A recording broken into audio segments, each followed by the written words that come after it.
We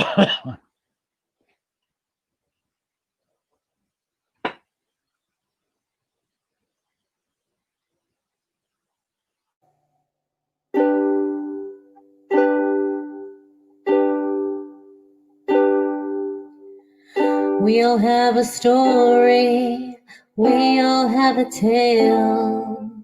Well, there's a place I've come to know well, led by a man named Sty. He's full of stories, he is quite a guy. Sit around the campfire and hear him tell his tale. Some may be able to relate to him quite well. We're all just people looking for a place to go. Well, Sty has made one, and it is quite a show. Come meet Sty, he's quite the guy.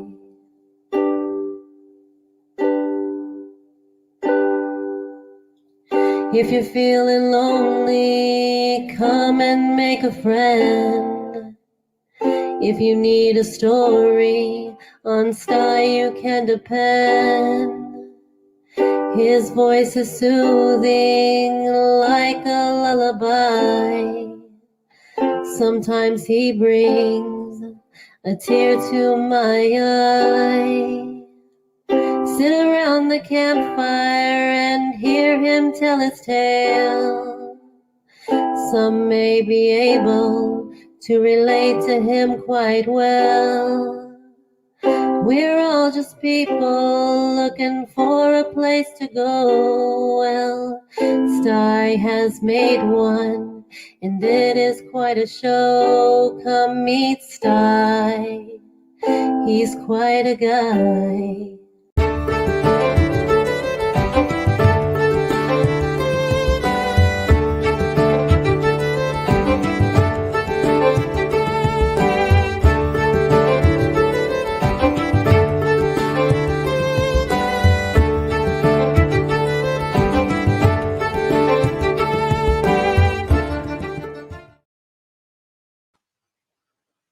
Well, good Sunday evening to all you folks. It's great to see you all. Hey, I'm going to just kind of run down quick through the chat and give a shout out to those folks that have been chatting. Right away, we had Old Country Farming Home and Gardeners Guild. Hey, Alexander. Everything's Spicy. He jumped in real quick on the chat. Bradley Whitworth, Metal Music Maniac. And let's scroll down a bit with Crazy Ann, of course. And we got Rain Dancer. Awesome. Good to see you. Let's see. E-Waste Mike. And we've got Eric Pollock. Hey, Eric. Good to see you. Good to see you. Let's see. Who else? Oh, we got Mystic Bunny. Good to see you, Jan. Lizzie Ann. Hi, sweetie. We've got Alyssa Kerwood. Rainbow Angel. Good to see you. And Adventures in the Heartland. Hey, John. And that's who we got out in the chat. Now, I'm going to pull my panel up here in the order they showed up. The first one, you'll get to see her. You'll get there she is. There she is. Yep, she was the first in the basement, so she's the first to come up tonight. There she is. Get her done ready. Hey, Sty. Hi. It's so great to see you. And it's so great to be here. Wonderful. I'm glad you're happy to be here. Then we've got, to keep things upbeat and a little bit crazy. Of course, we got Crazy Ann. Just a little bit crazy. Just a little bit. Just a little bit. Just a little crazy. And then to add madness to the craziness, of course, we got Mike. E-Waste Mike. Yeah, add a little madness to the craziness. And to keep us all currently confused, of course, we've got this fella. Everything spicy. Yeah, we never know what to expect of this fella. Now we are part. So, yeah, he keeps us Yeah, he keeps us currently confused. Yeah. I'm scared. I'm hiding. I'm scared I'm hiding. Hey, Stem Black Swan. Good to meet you. Good to see you. Thanks for stopping in. Yeah, we're getting a good crew in here right away. Hey, Williamson. Good to see you. Lizzie Ann's in here, so you know. I gotta Lizzie Ann. get the blue pill out. Oh, I thought you getting out Flintstone's chewables. They're too strong for me. I can't deal with them things. Yeah. It's like those little gummy. It's like those gummy squares. You got running around. Yeah, it's like those gummy squares in your fridge. Right? Mike, you just got to do like me, and that's just take an iron supplement. Is that what it is? Oh, it is like iron once I take that damn thing. if you take the iron supplement, holy God, I'm 63 and I don't need that freaking pill. Hell, I don't even wear blue T-shirts like some people I know. A double dose. So you calling? Is that like your way of calling me a big dick or what? I'll take the compliment. Oh, come on now. People are, you know what I mean? He was showing it off before, so yeah. Don't be so proud of yourself, Mike. Every chicken's got a pecker. Oh. Yeah. You can't. That's the problem with chickens. You can't tell the males from the females. They all got peckers. Peckers. Peckers. What does this clown want? Lots of vitamin C gummy bears. I think you're talking about the ones that make you poop. Oh, Sugar free. I don't care how diabetic I've ever become. I am never eating sugar-free candy ever again. My mother bought me this awesome box of sugar-free chocolates, and they were the best tasting chocolates. I kid you not. The taste of them was so awesome.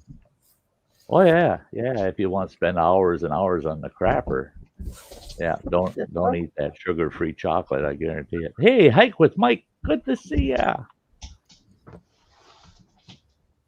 Still recovering from the death of Eddie Van Halen. Yeah, I bet that hit you hard there, Mike. Eh?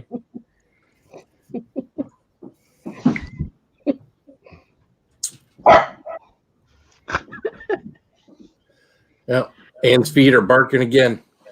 Yeah, Wash them puppies. My dogs are barking. I laugh at her. She don't like that. I took a long hike, and now my dogs are barking. I like Alexander. Boy, Rain Dancer. See, that's the thing is, I avoid as much real raw sugar as possible. I only use fake sugar on occasion in my coffee. Usually I use honey in my coffee. But I'll tell you what, you get away from sugar, we consume way the hell too much sugar. Oh yeah. If I eat a carrot, it tastes like it's been dipped in sugar. It's sweet, really sweet. And it's because I just don't consume a lot of raw sugar. So my taste buds have adjusted, and it's amazing what now tastes sweet that never tasted sweet before. Oh yeah, Alexander. Have you been trying to message me on Messenger? I'm so freaking far behind. I I hope you're doing well, Alexander. Hey, bee lady, good to see ya. You're outside recording a star video and was extracting honey. You will love the night sky video. Okay, I'll be watching for it. Yeah. Is it a time lapse star video? Because I love them. It's cool. Hey, Shane. Mike doesn't like sweets. Saucy Shane. Hey, Shane. Good to see you, brother. What's up, Oh, B-lady? it's awesome having you here. The What's happening, Chaucer? Chowser's here. Don't forget about me. It Chowser. doesn't work, Chowser.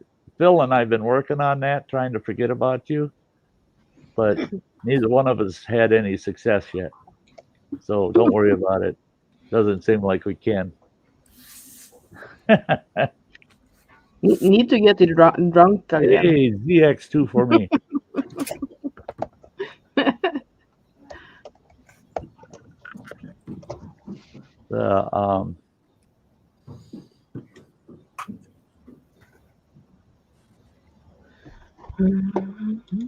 Well, yeah, I can see how it would reduce cravings for alcohol because alcohol's almost all sugar anyway. And, like Splenda, Equal, those types of fake sugars, read the packets. They're really not fake sugar. They're alcohol sugar. They distill alcohol down to the point to a powder, and then they make sugar out of it. They make fake sugar out of it. It's so concentrated that it has that super sweetness to it. So you're using so little of it, there's no real sugar value to it.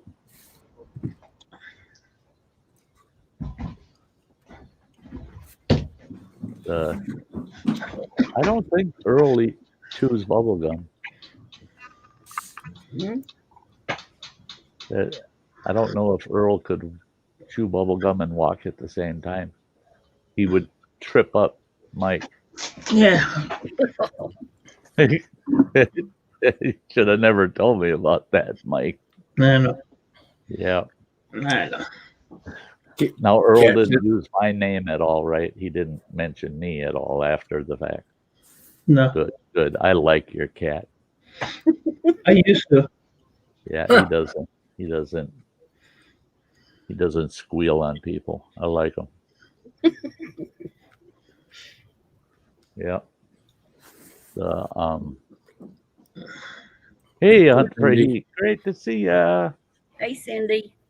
Cindy. Quit that. You notice how she says hi to everybody on the panel, and she goes, "Oh, and of course, howdy, Sty." That's right. It's his stream tonight. Oh, I'll get around to the guy that's putting up the stream tonight. You never know. Cindy. Suddenly you leave. You never know. We can move us around if you like. Hey, Killdeer. I can move you around if I want. I know. Mm-hmm. But I got you right where I want you. Oh. For now. Yep. I like him under. Yeah, Cindy, I always leave the best for last. Thank you. Nice recovery, Cindy. Hey, yeah. We ain't believing that bullshit for a second. Yeah. Oh, no, I'm going to buy into it. It's my choice. I'm going to buy into it. I believe everything she said there. Yeah. Mm-hmm. I don't like her anymore. Boy, everybody is so full of compliments tonight. I think it's great. This ought to get pretty interesting after this Sty Story. Mike's rubbing off on everyone. Oh, don't tell Phil to go suck an egg. What? He will. Phil, don't talk like that. Talk something.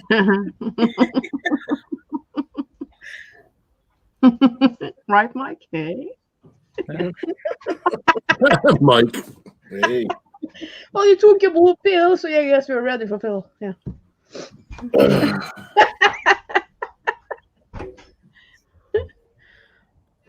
Ain't nobody running around in the damn house until I come down here and go live. And now there's pitter patter of little feet all over the ceiling above me here. Go there and knock some heads together. How you doing, Killdeer? Well, I mean, she's 4, so I mean, what are you gonna do? Don't expect too much. I gotta go. She can get away with a lot more. I go around and smack around the adults that are up there. That's what I need to do. Well, that's it. Is blame them. I mean, Yeah, she's too damn cute to get mad at, so you just get mad at the parents, Right. and the adults in the room. Yeah, we're out in the yard today teaching her golf. So Oh no. Oh wow! Probably No, her no, no, golf no, right now. no! You don't teach it to them when they're that short. You're gonna catch a golf club right in the jewels. I guarantee you. I trust me. I stay far away Oh, unless you she bet. You unless she wait till the throws day the thing. you forget. I'm out of range. You wait till the day you forget. 4. No, that was only 2. But two's enough. I took it with a golf club with a little kid once. Yeah, on the backswing at least. Whoa. If it would have been a follow through and I got smacked, oh shit. Yeah. I know they do. They're not designed to be smacked 150 yards, Yeah, no, we just started with her yesterday. Yesterday, she was out. I don't know what got her started yesterday, and then she wanted to do it all day today. So we were intermittently in and out of the house doing it today. So yeah, it either has me thinking I want to get her a little junior set, or maybe just get her for right now, get her one of those plastic sets where the driver's got like a great big head on it and a ball, and cool. Let her do that. Thanks for the share, B lady. Yeah, I got the notification. Thank you. Oh, that's right. We got to share this thing. Nobody's forcing you. You But It's if the you right really want thing to to come do, up I on the guess. panel As long ever as I again, am. yeah, you better. I mean, people probably want to come see me, so I should share it. Hey, Joey! Good to see ya. I'll share it for 20. Make it 10. What's up, Joe?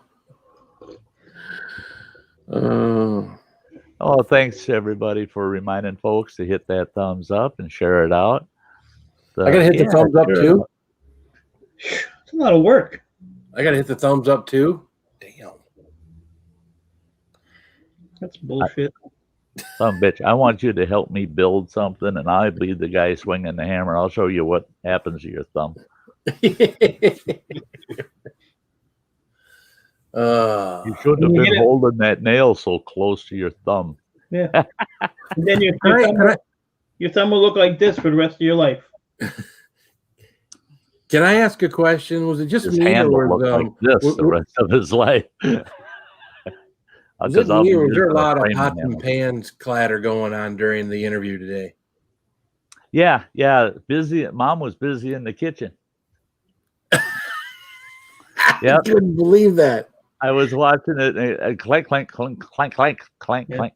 I had to go watch it. I was busy all day. I didn't get to see it. I'm sitting there going, that's pretty good, And I felt kind of bad for you though. I mean, you were just getting into your afterburn and it was done. Yeah. I That's thought, okay. shit, come on, he's got a good afterburn going on. I want to watch him for about 10-15 minutes yet. Yeah, I think Mom was done with the whole thing. He was done asking questions and had gone through that whole part. And yeah, I was just starting to burn, and he was like, "All right, well, I'm like, okay." Yeah. Oh, I gotta say something here to Adventures in the Heartland. Hey, John, Jan, you guys really like that campsite number 10 out at the campground I'm going to be hosting? You're in a perfect position, guys, for that campsite, because the boat landing from that campsite, you can just look kitty corner across the lake and you can see that boat landing over there. You drop that boat in the water and you take all the gear out of your truck that you usually carry in the truck to put in your camp, because I know you don't fill the boat up.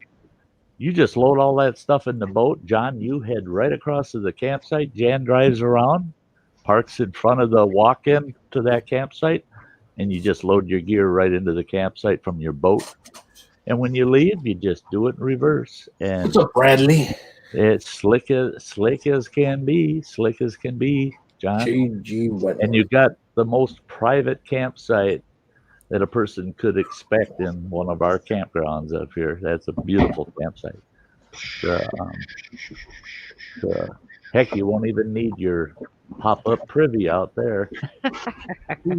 Just go out in the bushes.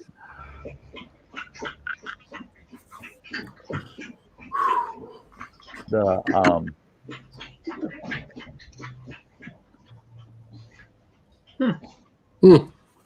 look at you guys. Hey, Bradley. Yeah, Bradley was in here earlier, but came back. Don't go far, because Bradley will be back.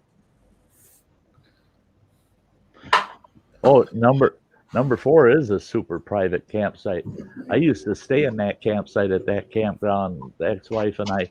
It sits out on a point all by itself, and it's another hike-in site, but it's right in the middle of the campground. But the Forest Service, just a few years ago, they didn't have it done. This private property owner just across the lake from them had a full survey done of their property. Guess what? Campsite number 4 was on their property. They own this tiny little point in that campground. Just a little point in that campground. I don't know why they didn't sell it to the Forest Service, because the Forest Service did offer to purchase it from them, and not just for market price. They're going to give them a little over market, to make it worth their while to sell that little piece. But they're holding out, it's to them, it's worth gold, right? Well, they can't get to it unless they get to it by water. They got to come across the lake with a boat to get to that property, because the Forest Service made it clear to them, you do not have easement to that property from the Forest Service campground. So both of them lost out. The private owner can't use it unless they get to it by a boat, and it's tiny. It's not, the part they own is too small to really make it worth using. And I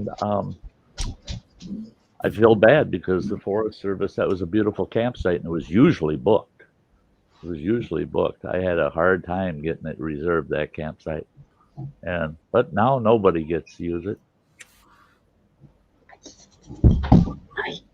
It's funny though, because the day users of the campsite still walk out there and have picnics and the like out on that point. And I will warn them that, if the private owner sees you over there, they're going to come raise hell with you.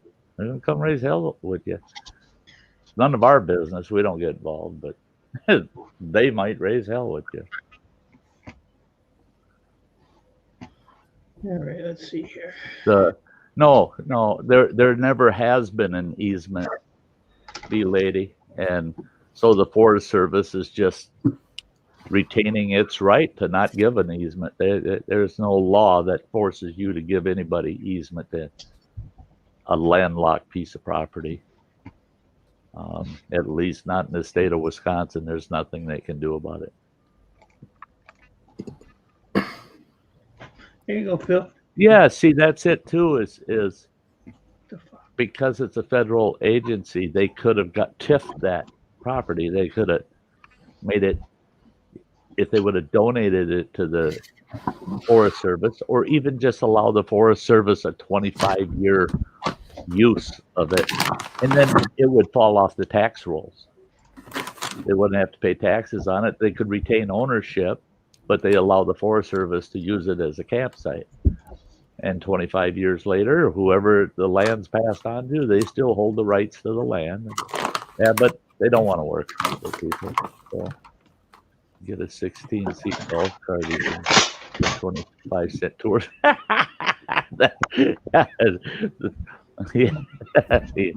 Hell, I can do that. They can all crawl in the box of the truck. What is that, Mike? That's a golf set. There you go. Yeah. Oh. That's all you need. It'll be at your house on the 21st. No. Oh, Mike, that's nice of you. I wiped out my whole freaking. Come on, dickhead. Oh no, so that's you can do that. I've done it in several states. I've been on work groups where we do land transfers in lieu of taxes. The tribes do it all the time. And a lot of businesses do it too. They'll get a piece of property for a specific use, and they'll get exempted for taxes on the property for 25 years. See, property tax isn't a federal thing. Property tax is a state and county issue, not a federal thing. So those tax negotiations are with the state. They're not with the feds. But the federal agency has the right to enter a tax exempt agreement with the state like anybody else, you know.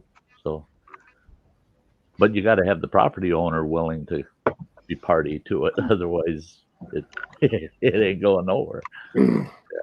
What's up, Path? Plastic, funny, portable, color. That's for Delivery day. children at home. Oh, geez. Thank you, Mike. You're welcome, brother. Yep. Yeah, Children there. in the living room, Phil. At least it won't hurt as bad when you get hit in the nuts. Right? Yeah. I was just telling the wife too. I said we're gonna have to get her like a plastic set and clear like an area down here in the basement where she can just whack that thing and let Oh it no, fly. your whole house is going to turn into a mini golf. I know shield yourself behind you, you know. Yeah, Yeah. she'll have a hole in every room, and yeah, Oh, yeah. your whole house turn into mini golf. What's up, Great to see you, Jojo? Jojo? Hey, what if they got a bag of like 500 balls? Let me look. Oh shit! we Like can mail those right back to Warren, Michigan. great big bag full, like all the balls in a ball hut. You know, You're right? Exactly. we did that to a buddy of mine when he got married. When him and his new bride took off on their honeymoon, we raided his house and we filled their bedroom as full as we could get it, full of ball hut balls. I think we bought about it was like 1,800 of them. We bought. Uh-oh. It was a real bitch at the end. He says, what now? Golf practice ball, hollow golf plastic ball for indoor training. Pack of 50. Uh-oh.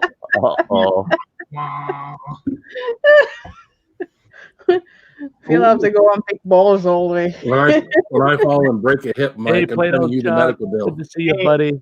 And you can't pass up free Hope you're shipping. doing well. He will be doing what you did before today, Mike. Yep. Falling over. Thanks, Mr. Fulton. Thank you very much for sharing it out. Hey, Mr. Fulton. What's up, Colton? Yeah, we're getting at the bottom of the hour, guys. I'm gonna have Yeah, to the do beer this story. Sty story, and then we can chat away all we want. Throw you guys over here. Whoa, that didn't Whoa! Whoa! Whoa. Hey, it's my channel. I'll do what I want. Wow! All right, now we're in charge. Now the fucker left. Come on, old man, figure it out. I got it figured out. I'm having It fun. looks like Leave me the fuck alone. For a minute there, I thought it was going to be Granny's dirty story hour. hold on. All right, new topic. Wow. Hey, Nick. Hey, Plano Chuck. Just keep that at the front of your mind, Granny. We'll get back to it. Unbelievable. I believe it. Anyway, guys, yeah, let's get this Sty story out of the way. Remember the cashew? Yeah, shit, yeah.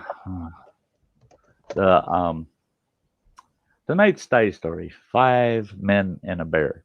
Now, at the beginning of this, before the stream started, I put in the chat. I showed 4 guys' faces, me, and a bear, and really it was 4 guys, a man, and a bear,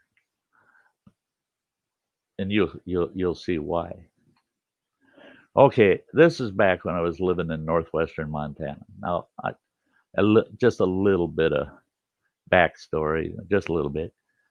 When I moved my family out there, we originally moved out there with 4 other families, and we went together, got us about 80 acres, a beautiful piece of property.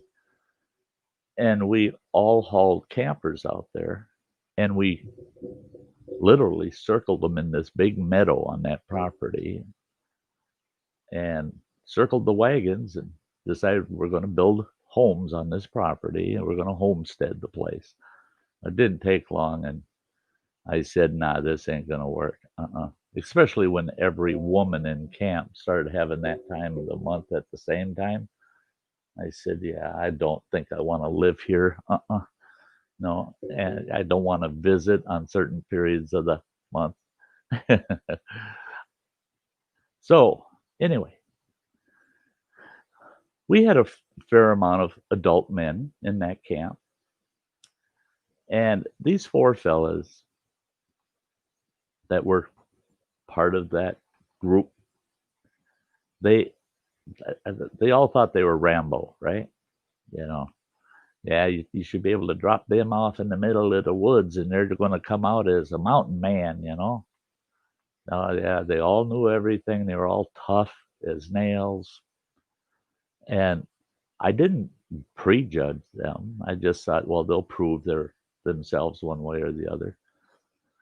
Well, they decided they wanted to do a reconnaissance of this area. Our property bordered Federal Forest Service land, millions and millions of acres of it.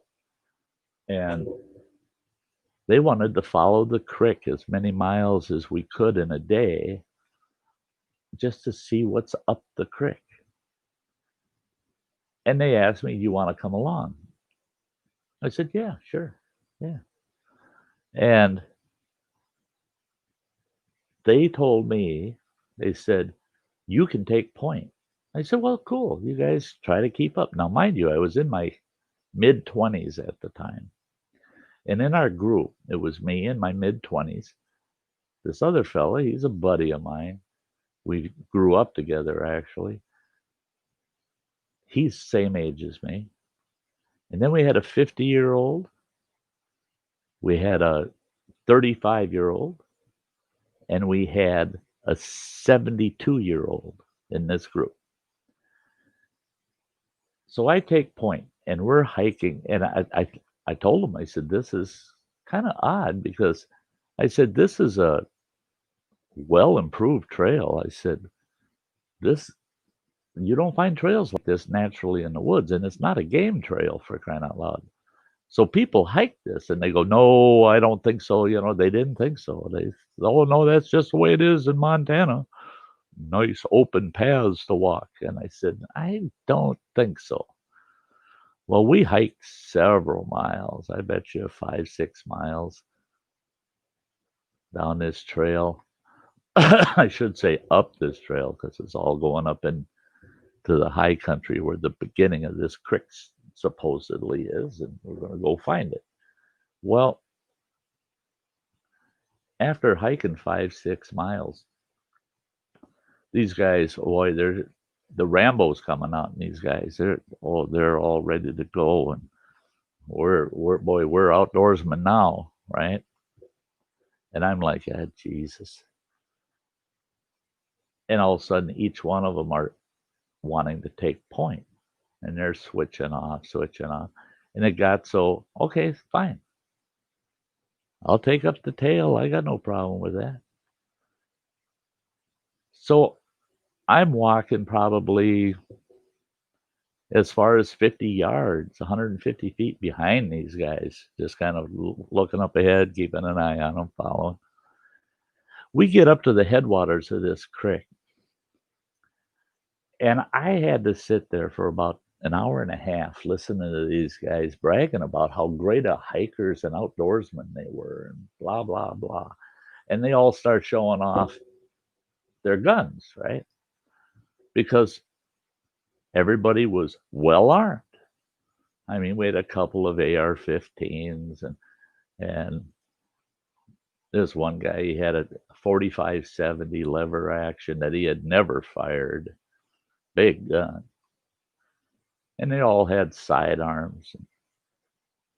Me, I had a little stubby Mossberg 500 pump shotgun, a little riot type gun.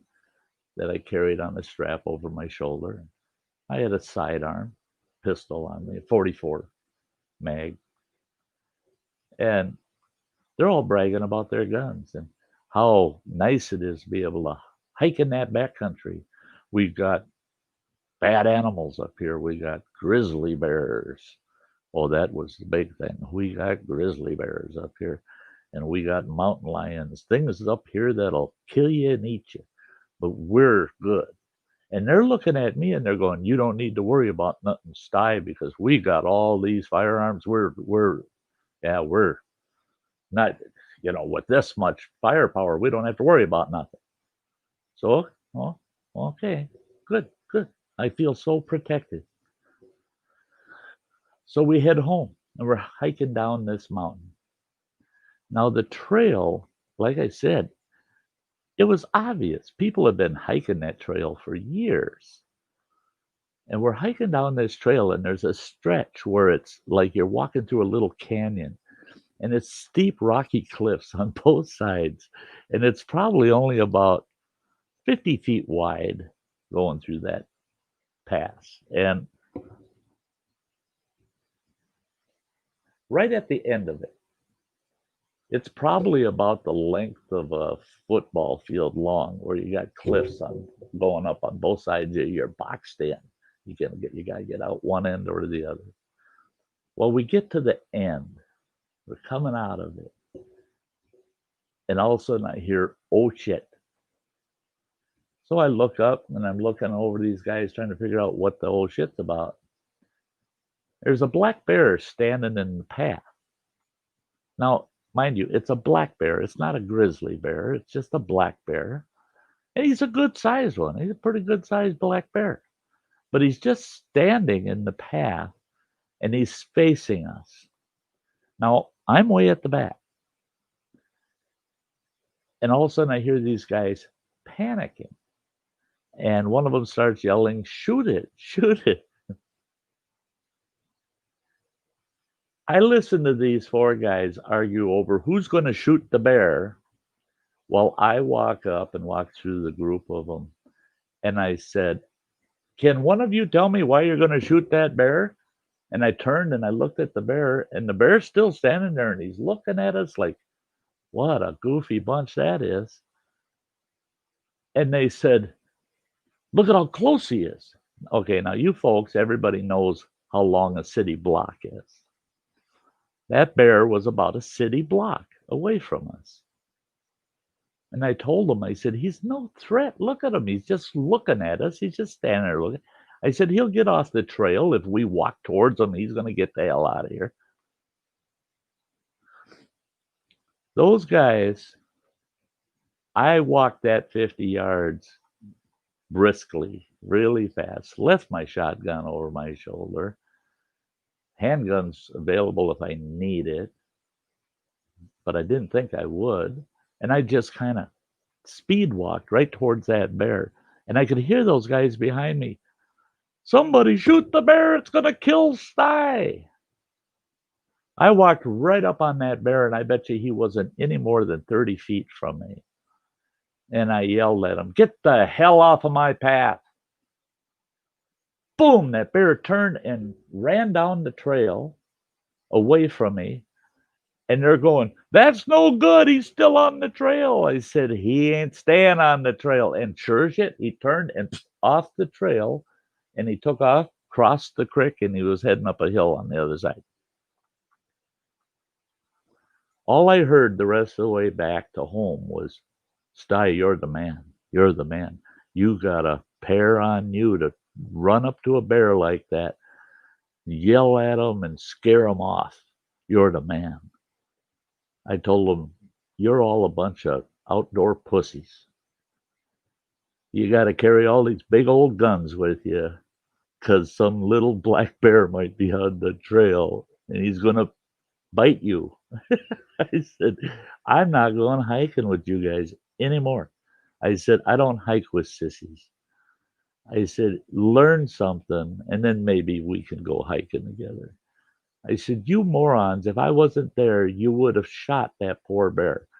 And as goofy as all four of you are, you probably wouldn't have killed him. You probably would have wounded him. Then he would have hurt somebody. I said, you were the problem, not the bear.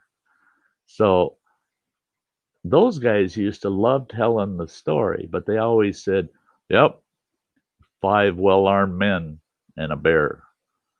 And that's why I say, no, I don't think there were 5 men in that group that day. There was one that wanted to act like a man and 4 that were just outdoor pussies. That, yeah, a Disney beast got in their path and they all freaked out and panicked. So just keep in mind that 99% of the time with a black bear, they don't want nothing to do with you. Yell at them, scream at them, wave your arms at them, and 9 out of 10 times they take off for the brush. They don't want nothing to do with you. I've seen little kids and young ladies scare bears off better than those 4 guys probably can even today. So just keep that in mind. It's not always 5 men and a bear. You know, I wonder what any one of those guys would have done if it was just one of them and 5 bears. That would have been quite the sight to see. The bear wouldn't have ate any, wouldn't have ate either any one of them because they would have had crap in their pants. But the bears don't like that when they eat you. So happy hiking, folks. That's your story for tonight. That's it. That's it. Great story. Great Good story. story, Sty.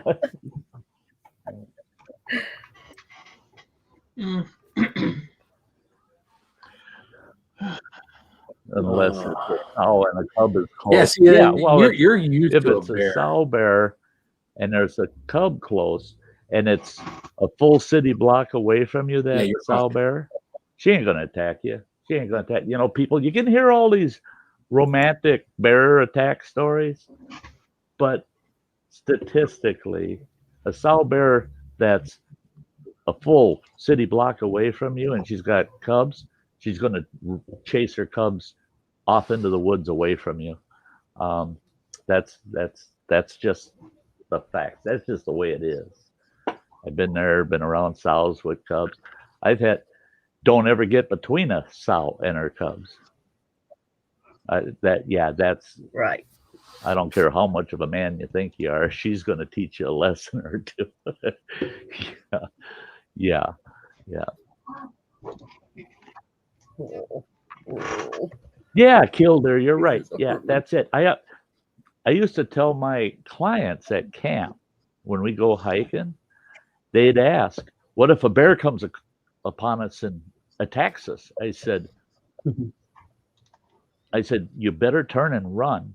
Run as fast as you can." And they go, "I was told you shouldn't run." Well, no, you should, because I'll stand my ground. And they said, "You're going to defend us from the bear?" I said, "No, I'm just going to slow it down a little bit because it's going to pounce on me. And the minute it gets me on the ground, it's going to take 2 sniffs and it's going to go after you.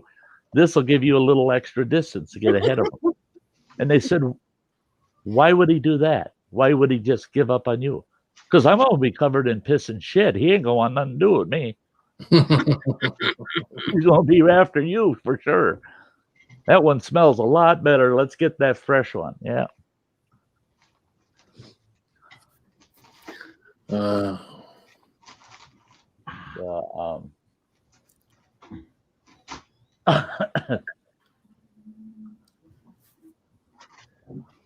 Well, and that's the thing. Yeah. The mountain lions and the bears have more rights up in the hills than we do. The thing is the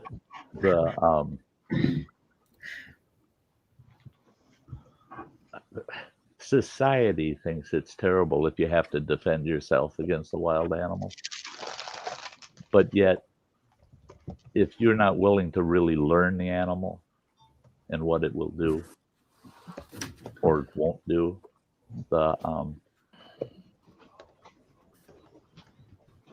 the fact that they're there and you're putting yourself into their habitat, then you're taking the risk, you know. People don't quite get that. I don't know why that bear attacked me. Because you were somewhere you shouldn't have been. Right, Rain Dancer. That's right. That's right. You usually those animals hear and smell you coming a long ways off, and you never see them. Right.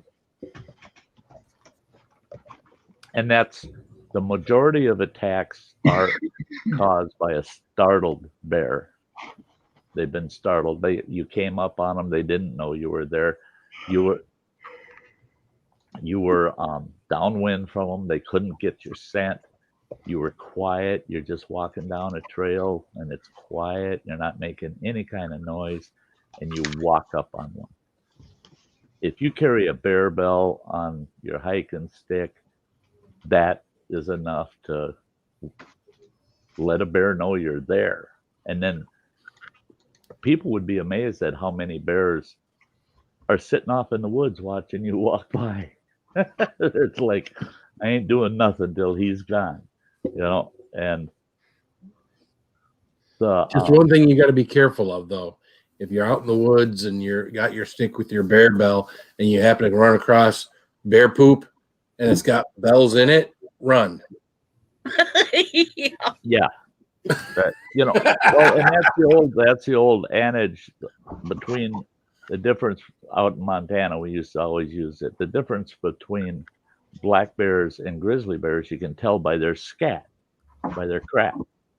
If you dig through the black bear crap, you're going to find berries and things like that. You dig through grizzly bear crap, you get this smell of pepper, and you find bells in it. Yeah. People using pepper spray and carrying bells in grizzly country kind of affects the bear's poop.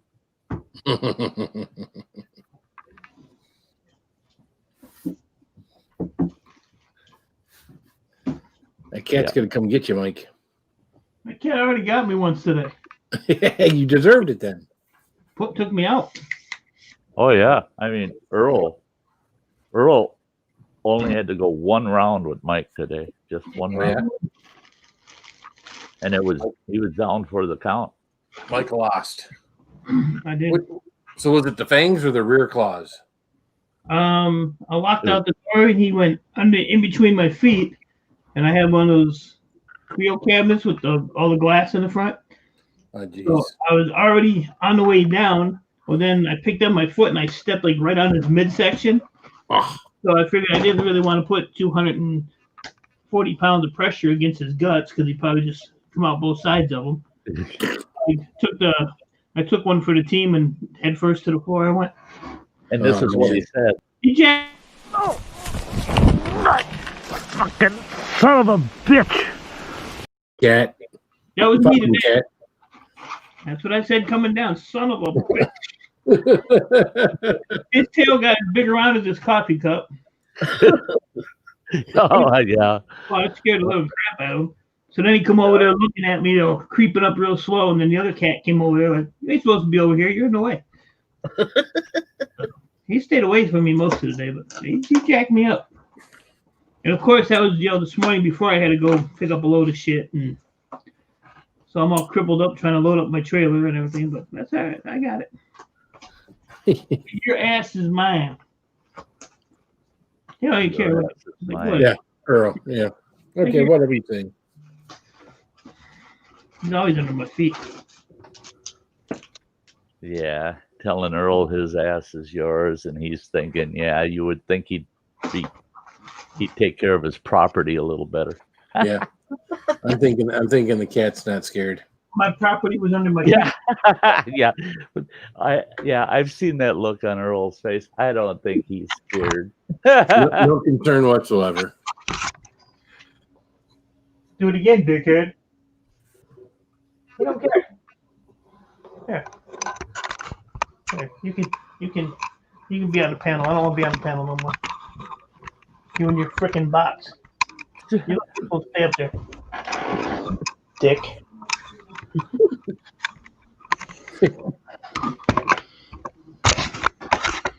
Bad pussy.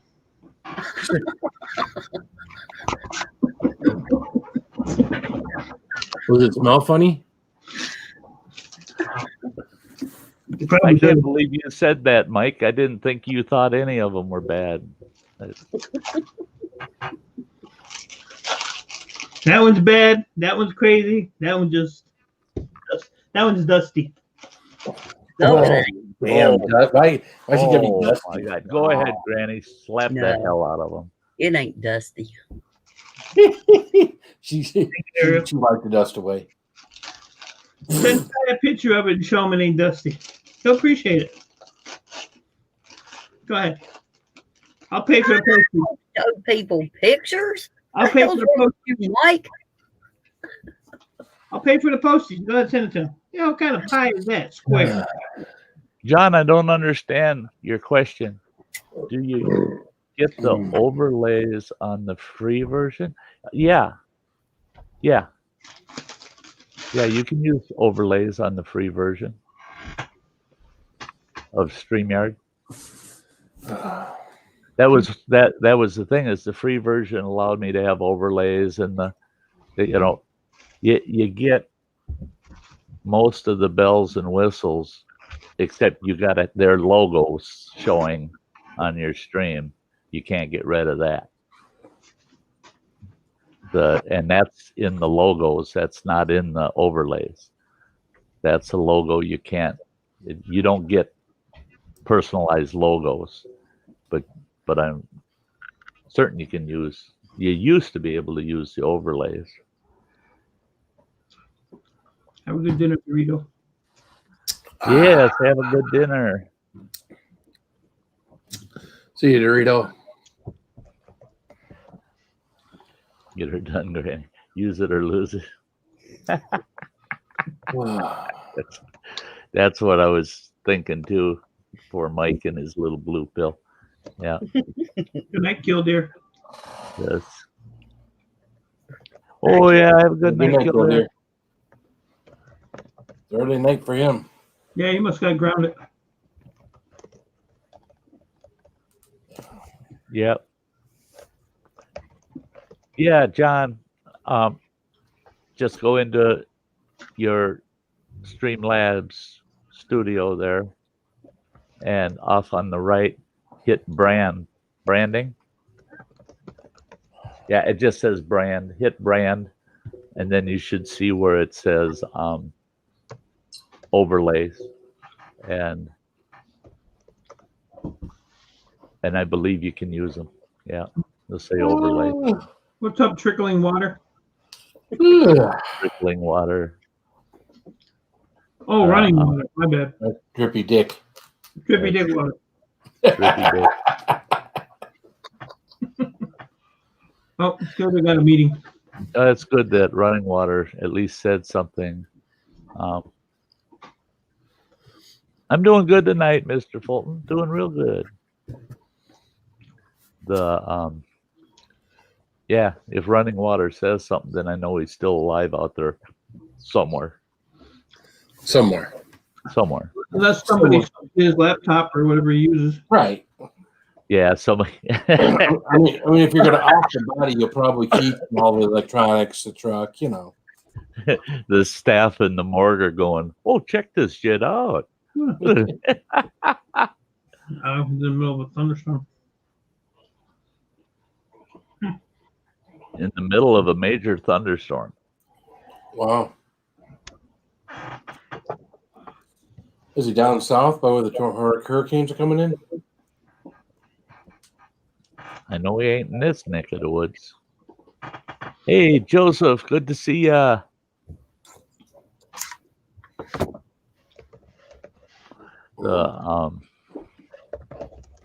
Hey, what's up, Joseph? How am I not a diabetic? Oh, he's in Grand Island. Yeah. I don't know, dude. It's going to be there.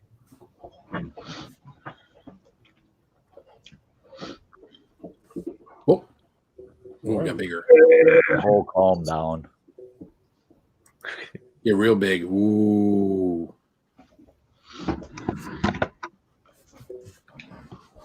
Wake up, bitch. You're fucking sleeping on my watch. Anne's not asleep. Oh, you guys. That idiot over here in the box. What What? a rough boy. It's a rough night. My pussy in the box. I got a pussy in the box. It even comes with bubble wrap. Look.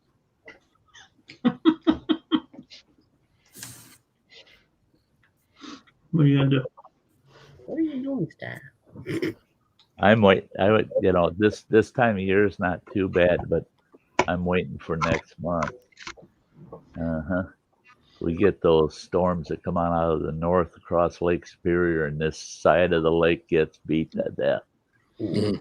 I'm gonna have my GoPro ready. I get down by the piers and film some of them breakers hitting over the piers. Oh Lord! Now we're gonna have to worry about the breakers taking Sty away again. You going? I'll bring my kayak with. There you go. Speaking of Lake Superior, the Edmund Fitzgerald that sunk. Yes, sir. There was two crew members on that ship that were from Ashland.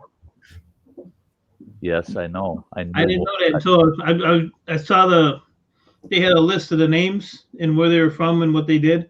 Armagast.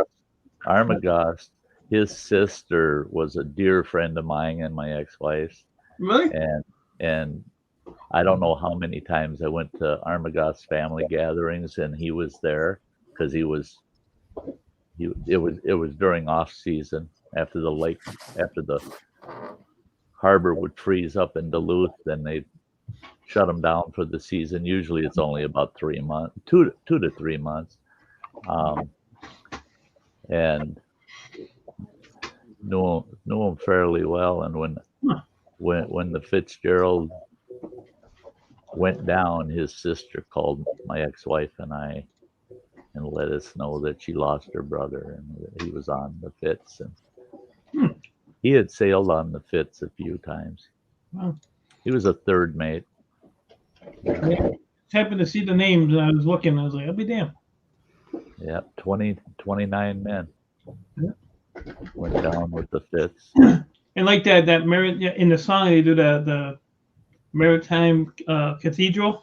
Oh yeah, that thing sits in downtown Detroit, on Jefferson Avenue, which is like the main street in Detroit, but it runs along the river. Well, that church is right here, and right next to it is the entrance to go over to Canada, the Winter Canadian Tunnel, or U.S. Canadian. It's right there, right at when you turn in. It's like, what an odd place for a church. But back then, it was probably the only thing that was around there. Now it's all skyscrapers and everything else. The Renaissance Center is like right across the street from it. It's just, and there's a lot of history on that cathedral and why that cathedral even existed and why it was built there, why it was established there, because that was considered the halfway point of both ends of the Great Lakes. And so the cathedral represented the whole Great Lakes. And people think, well, it's a maritime cathedral, it must have to do with all around the world. No, really the Maritime Cathedral was established for the mariners on lakes or on the Great Lakes. And it doesn't matter if it's Lake Superior or Erie or Huron, it don't matter. All the Great Lakes are represented by that cathedral. Yeah, that thing is nice inside too. I've been inside there. It's amazing. Gordon what was that, Mike? Gordon Lightfoot, rain dancer, want to know who's saying that? Oh yeah. Yeah.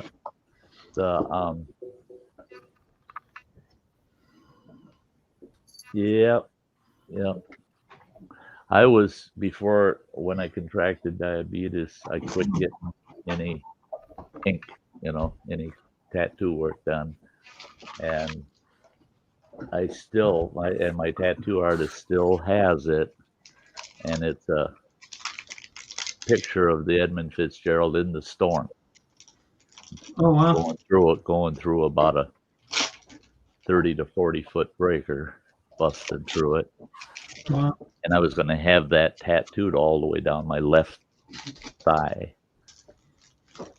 And Your he Sty said, my Sty thigh, yeah.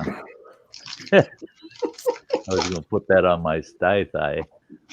And my tattoo artist said because it was the tattoo of the fits, that he would do the whole tattoo. It's about a $4,000 tattoo with the detail that has to go into it. He said he'd do it for $400. So many times I've had the $400. It's just that I don't heal well. Yeah. The diabetes. So, Hmm. well, they don't know that it was a rogue wave, and I don't believe it was. From what they have been able to deduce from the wreckage is that the hatchways did give in. The locks, what locks down the hatchways, it appears that a few of them failed. And once you bust a hatchway, that they're carrying so much iron ore in the belly of one of them that they get any water in them and they're going down. Mm-hmm. They're going down fast. I mean, it's like taking a solid block of iron and throw it off a dock and watch how fast that sucker hits the bottom of the lake. And you got an ore boat that's almost 1,000 feet long that's filled with, over 100,000 tons. Yeah, I'm sure it went down quick. I'm sure. So, 250,000 pounds of iron in its belly. Doesn't take much water. It sends it to the bottom. Yeah, that was a sad thing. And like they said, Lake Superior doesn't give up its dead. But they really should say it doesn't give up its dead often. We have several shipwrecks along the Powerful Islands here where I live. Several of them. There was a lot of them because this was a safe harbor. Chequamegon Bay is a safe harbor on Lake Superior. And I'll tell you what, when you get a northeaster coming through, those big ore boats, they're all coming into this big bay out here. They're all out here in Chequamegon Bay.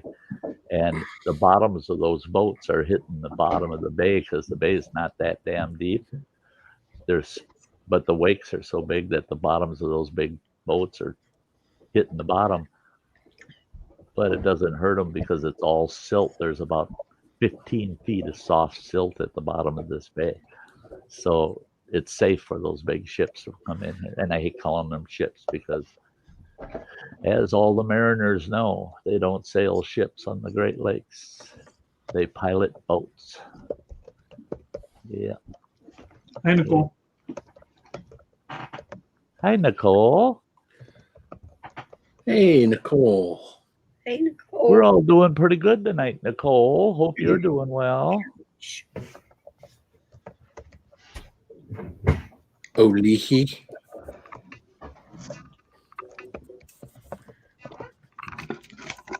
Yeah, there you go, Stem Black. And just get the tarp out, cover the wood, light the fire tomorrow. I love that. I love you guys when you mention something that was said in one of my videos. I mean, I appreciate that. I really do.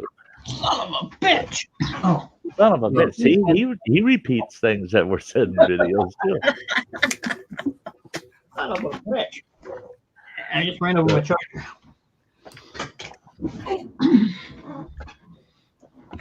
Wait a second. Hey, I have to. Yeah, Earl. Crazy Earl. Something else. I do have to run this. In honor of all my great members. So hang tight, guys. Tea break.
If you saw anybody on that list you aren't following, look them up.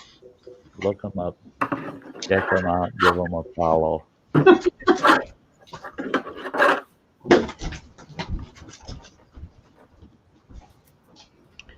Maybe you should watch that for once. That's what I'm doing. That's what I got. This is a antibacterial wipe. That way, if I touch it and touch my face and whatnot, then Oh, I'm not burning. Joseph. Yeah, you do need to clean that knife once in a while. I did. I just did them both while we were here. And that is sticking inside. I don't know what the English term of that. I fired it. Well, I'm used to that. Phil always do it. What?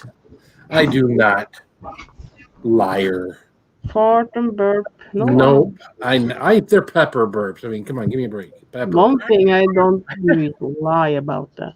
I heard you fart. She's not lying. Pepper. Don't call me liar.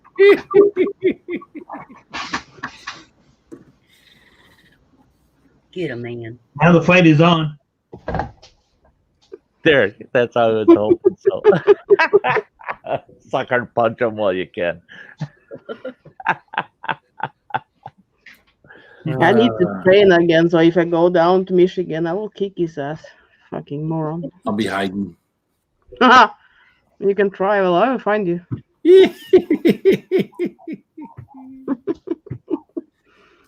Connie will just stand there and laugh. Yeah, beat him, beat his ass. Probably.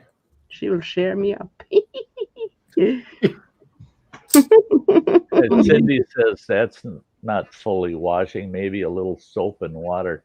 Hey, Yeah. Bill, Mike, I'll ask you guys because the ladies probably didn't do this, but growing up, you ever have grandma or your mother say, "Get in there and wash your hands," and you run into the bathroom and you turn the water on, and you stand there for a minute or so, then shut the water off, and you come out and you're just wiping your hands on your pants like you washed your hands. You never put them in the water. Yeah, I did that when I was younger. The only problem was my grandmother always looked to see if my pants were wet. And then I got a shoe upside my head, so I just said fuck it and washed them. I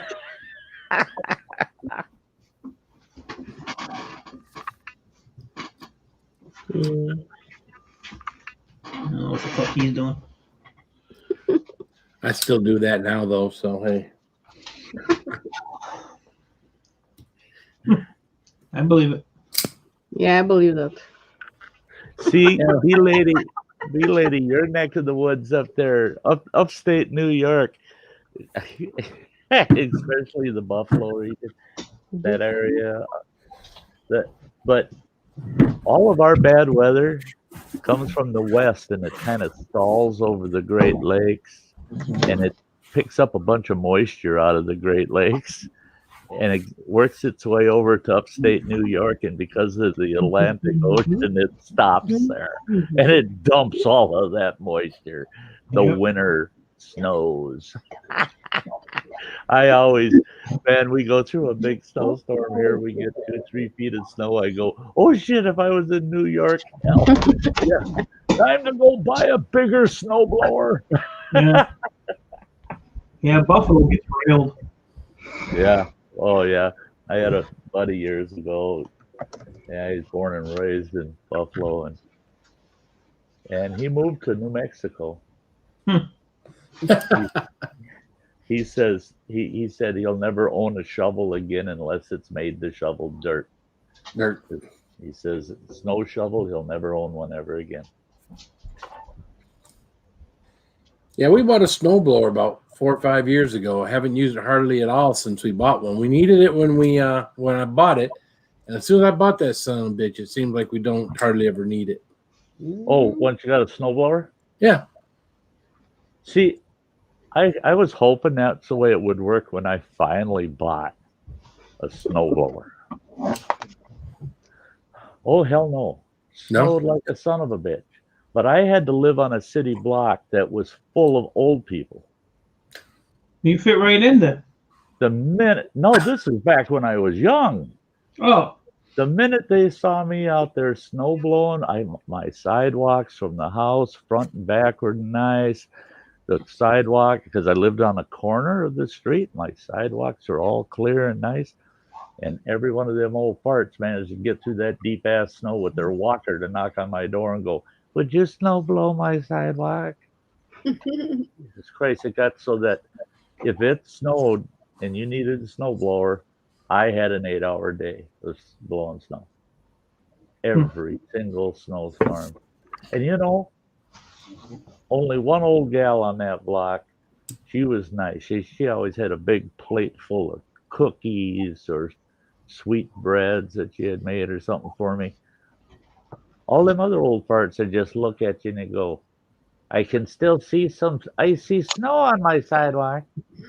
Fuck you. You old son of a bitch. Come out there. I left it there just for you. Get out here and slip on it, son of a bitch. Because if you break your hip, you won't need the son of a bitch snow blower, will you?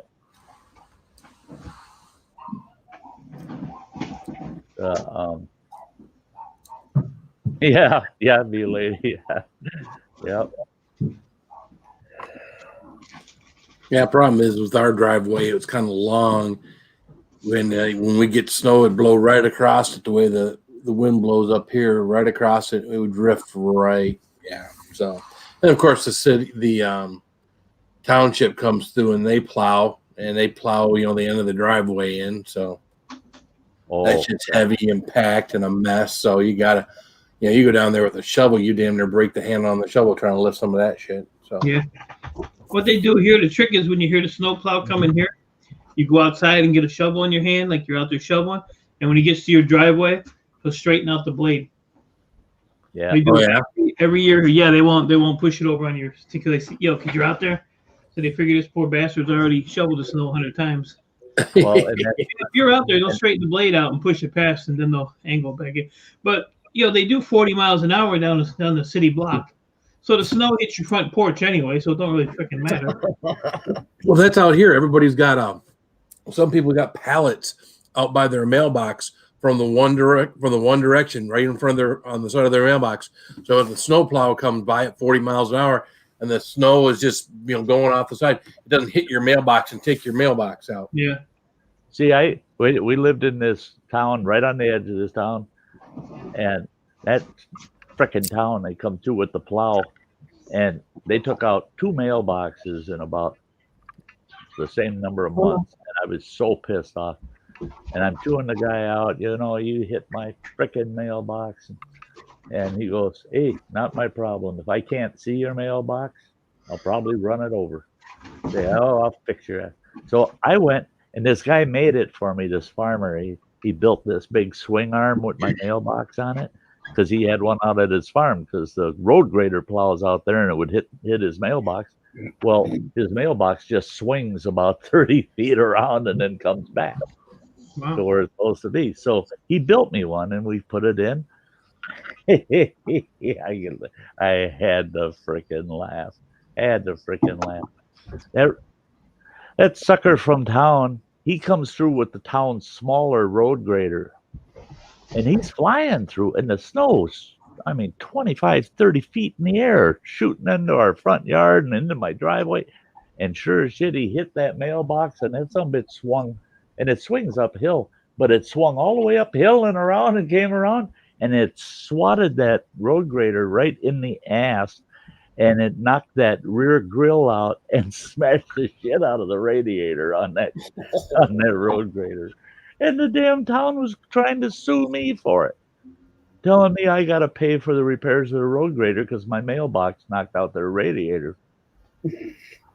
I said, my mailbox did exactly what it was supposed to do. Your road grader did what it wasn't supposed to do. And that, I said, for my mailbox to hit that stinking radiator, that means your plow, the guy running the plow, had to have been 4 feet beyond where he's supposed to be plowing into my yard. I said, so not my problem, bugger. You mentioned going so fast. Right. And I thought, like Mike was saying, everywhere I've lived, if you go out to the end of your driveway with the shovel, watch for the plow and then hurry up, get down there by the end of your driveway with the shovel, and then just step back 4 or 5 feet, and they'll come and they'll straighten out their plow or they'll lift the wing, and once they're past you, they drop it again. Because they're not gonna, they don't want to take a risk of pitching something on you or something. Oh, hi, sweetie. Hey, Mirne. Hi.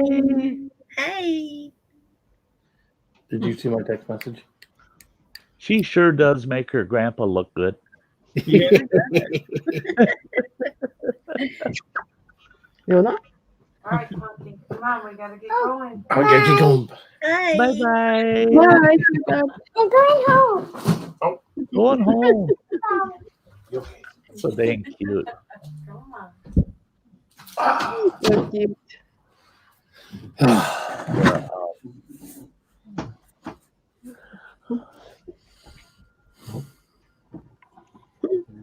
He shut the lid. He's tired of me messing with him. He pulled the lid closed. Look at him in there. And the tail is going. I don't know where. I'd ship him, but that would just come back here. There's already a label on it, but yeah. It'd just come back. Trust me, we return it. Yeah. Oh, I'll tell you what, I'd much rather receive Earl in a box than a fucking ice cream sandwich. Ice cream sandwich? I'll be right back. I'll bring the whole damn box, too. I'll dump it over myself. Lady.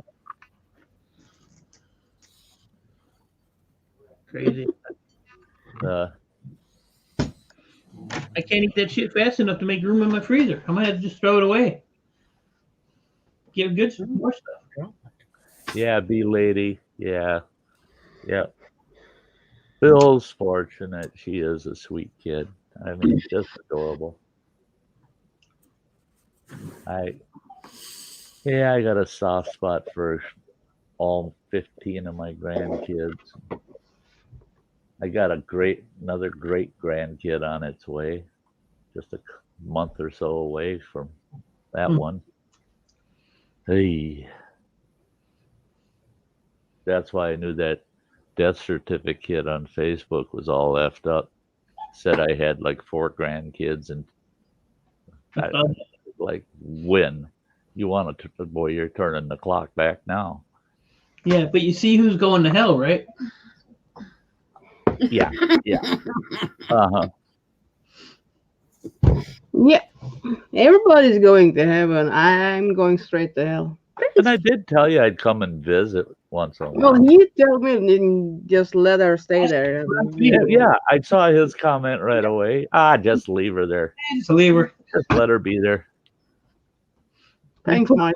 Yes, when we're alive, now we gotta go visit her too. Bullshit. Everybody else like to go straight to heaven. I go straight to hell. I don't know. I've done no good deeds. You had a lot of bad deeds, that's for sure. Yeah. I thought I was doing good deeds, but yeah, maybe I should just give a fuck. Chuck's gonna meet you at the door. He said he's gonna be the door greeter. There you go. Welcome to hell, Ann. It's gonna be lit. Yeah, it's gonna be lit, all right. I'll come break you out, Ann. I think I have to be a bad person. Damn, And lazy. then I'm gonna go to hell.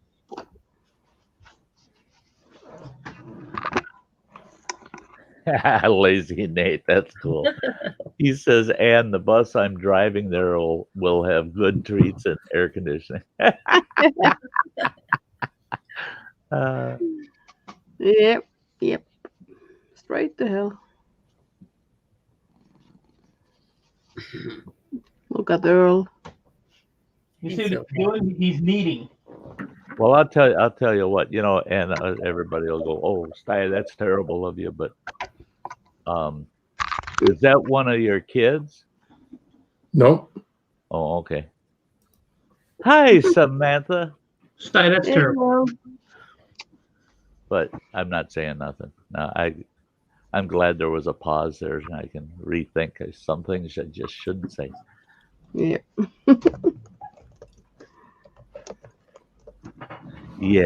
Yeah.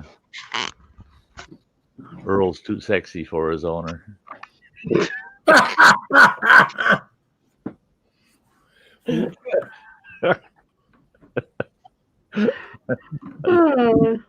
All the other one does all day is sleep.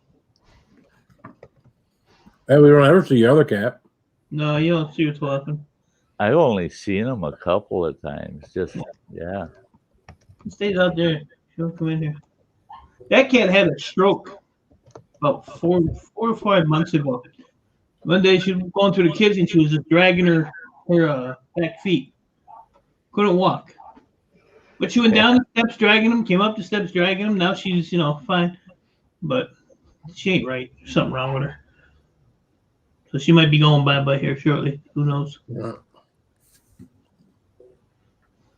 But you can walk behind her and she'll just be walking and a turtle fall out. Like a little poop machine. What the hell? That was my daughter's ex's dog, Ernie. He was 21 years old, Ernie, and he had arthritis so bad that his legs didn't bend anymore. So he walked like he was on 4 sticks. It would take him a half hour to get up. It'd take him forever. But he was the same way. It was like, oh man, I need to go out and take a dump. Nah, skip the going out part. And he'd come waddling through the living room and he'd stop, drop it, waddle again. But it was so funny because he'd come walking through and I'd go, "Hey, Ernie!" The dog was almost totally blind too, and I'd yell at him just, "Hey, Ernie!" And he'd try to turn to see what I wanted, and he'd fall over. Oh, God. And it would take him 20 minutes to get back up again. I did it to him every time he'd walk through the room. "Hey, Ernie!" And he'd fall over. Just like one of those fainting goats, And his old stiff legs, he just couldn't get up worth the shit. It was bad when they put Ernie down. He was fun. I know he was miserable, but God, he was fun. Mm-hmm. Yeah. No, be late. I had to take her to the vet. Ain't got time for that.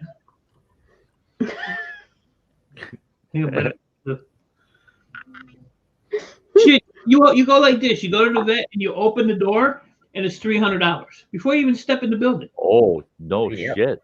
When my dog had to get put down, it was $400 just for me to go in there and say, "Put her down." $400. Wow. Here it's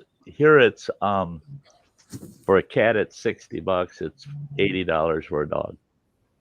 No, not here. And I didn't understand that either.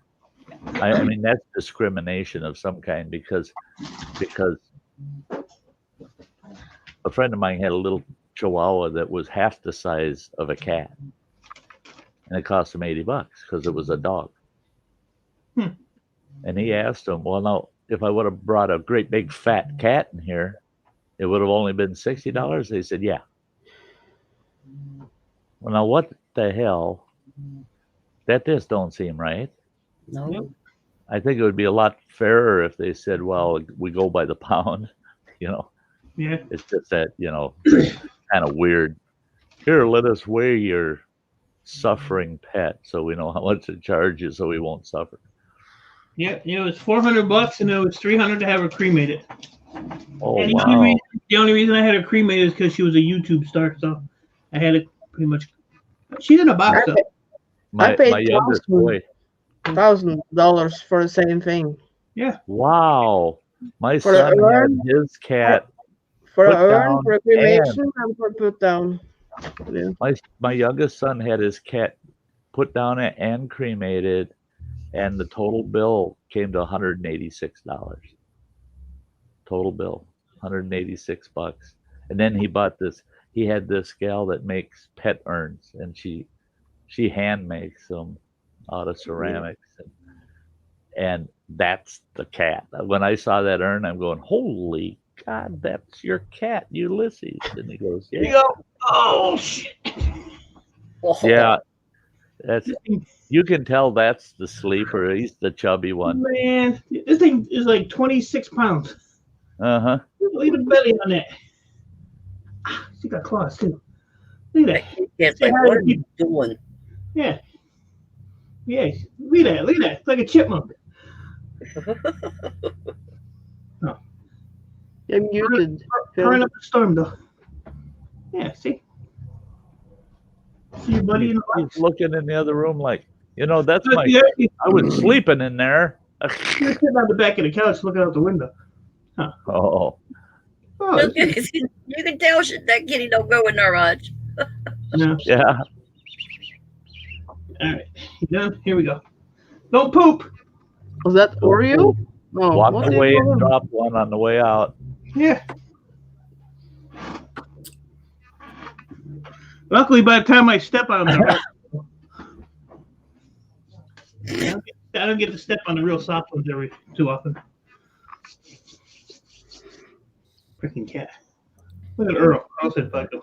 Yeah, a friend of mine had a big cat like that, and that cat was just, it was excessive. I mean, it was over 30 pounds, that cat. And the cat's name was Duncan. The first time he told me, I go, look at that damn cat. Its belly is on the floor when it walks. And he goes, oh, yeah, Duncan's fat. And I go, what's fat? He goes, Duncan. I said, that's the cat's name? He goes, yeah. I said, quit feeding it fucking donuts. It won't be like that. Yeah, Yeah. that was, Great big fat Dunkin' Donut. yeah, that one's 26 pounds. Earl weighs 16 pounds. Uh-huh. Earl just turned 10 last week. Mhm. And I was gonna get him a stripper, but I don't know. couldn't find a cat willing to get out of its fur, eh? One of those hairless cats. Maybe. Oh, yeah, get one of them hairless cats. They are just ugly. Oh, There's a good video. Earl's 10th birthday, I got him a stripper cat. Yeah, I ain't wearing no animal around my neck. Bee lady. Yeah, Bee Lady, I'll be the host, technically the host, the day before the Friday before Memorial Day until Labor Day. The end of the day, Labor Day, I'm done. That agreement that's the period of time from Memorial Day to Labor Day. But I'll be there 2 weeks before Memorial Day, just getting myself settled in, comfortable, and being that they don't charge me camp fees next year. Yeah, I'll get there 2 weeks early, and I'll probably stay a week or two late after Labor Day, because then I don't have to do any of the campground duties. So I might as well spend a couple weeks before and enjoy it in the spring, and a couple weeks after and enjoy it. Actually, I'll probably stay the whole month of September next year, because after Labor Day, then I don't have to do anything the rest of the month. I can just do whatever I want. Yeah.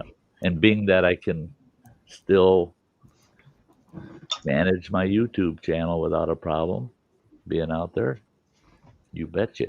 You betcha. I consider myself lucky because, I'll be 64 years old when I take over the host job there. What are the odds of me being offered something like that, at this age? If I passed it up, next year they may not offer it, or the next year or the next year. So this is probably my last opportunity in my life to get established doing that.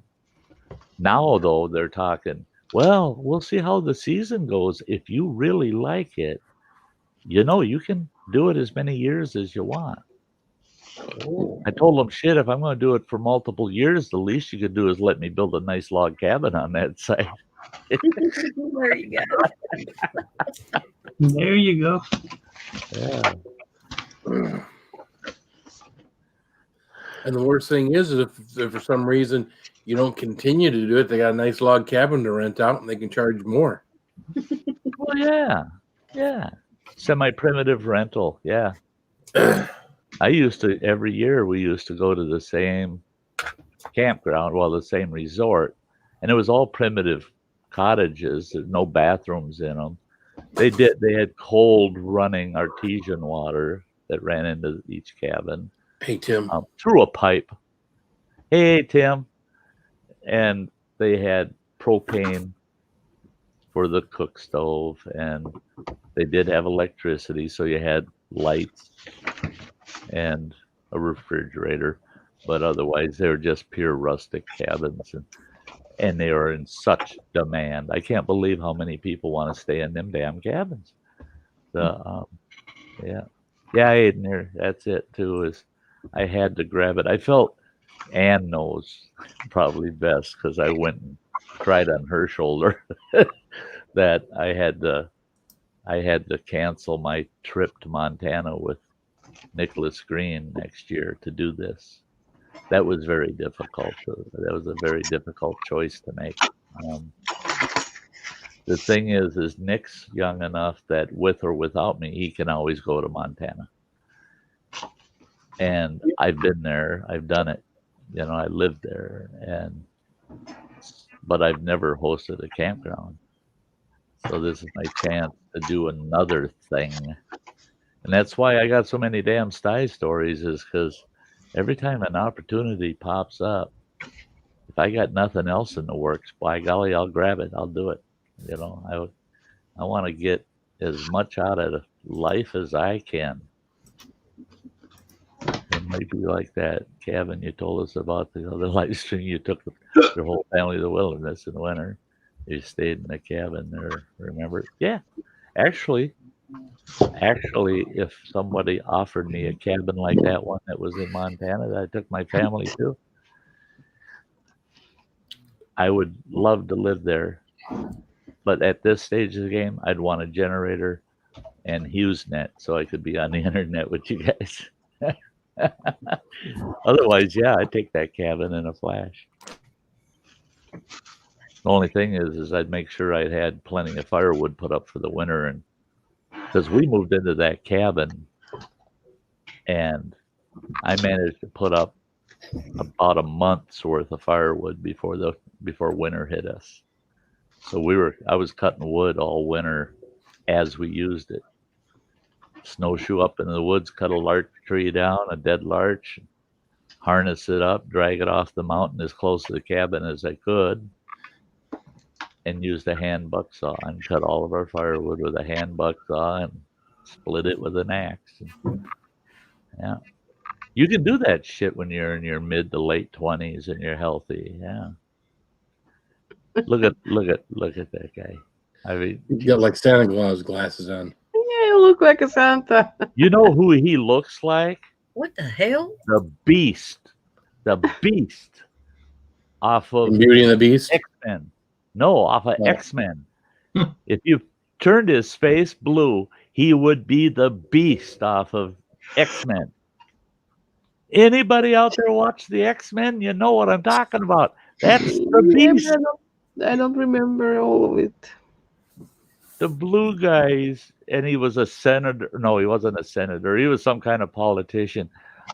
And yeah, the Beast.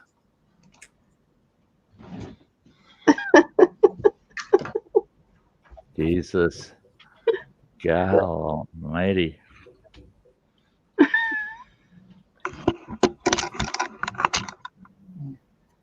Oh yeah, there it is. Yeah. Find him? Yeah, both. Just got to find him with the glasses. That's all. Yeah. Mm-hmm. Probably using Big Bear there.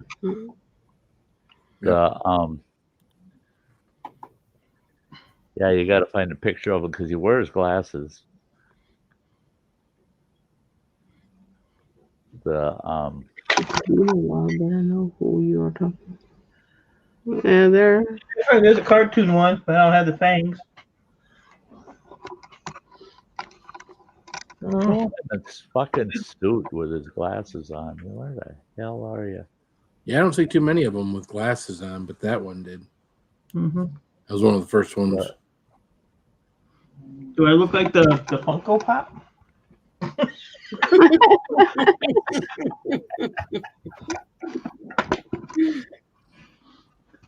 Yeah, there really isn't. Gosh, dang it. Here, wait, here. I don't want to have to run the. How about that one? Let me see. Yeah, there you go. There's more. There you like go. There you go. Here, let me make it large. There he is. There he is. Now show yourself. What are they doing? With Sitting your on the glasses shitter? on. With your glasses on. Put your glasses on. Sitting on the crapper or something. Sitting on the It crapper. looks like. There he is. There he is. I told you. He's the beast. I knew he was. I knew there was something going on. That he had a secret life somewhere there. That's it. Yep.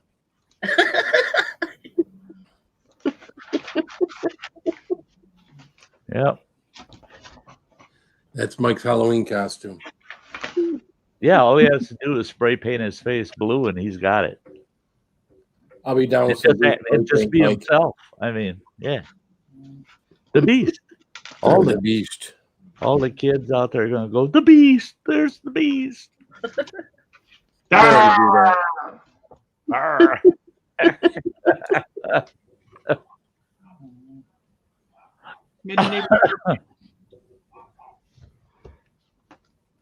Yep. Mike equals the beast. These things are useless. I'll tell you that much. You know, I didn't.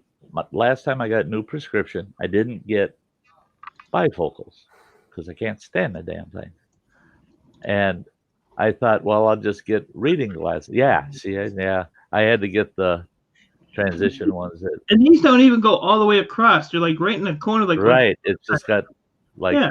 two little lenses there. Yeah, my eyes But- are shut anyway. So But I thought, yeah, I'll just skip the bifocals and I'll just go to the Dollar Tree and buy good reading glasses because you can get damn good reading glasses at Dollar Tree, believe it or not. mm-hmm.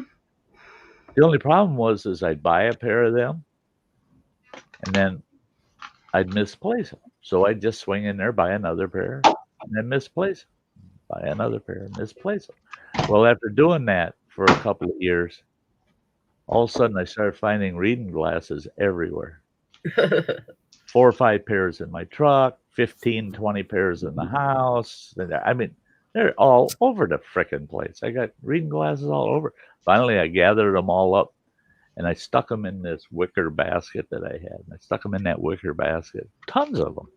Took them downstairs, set them down there. And all them old farts wiped them right out within a couple hours.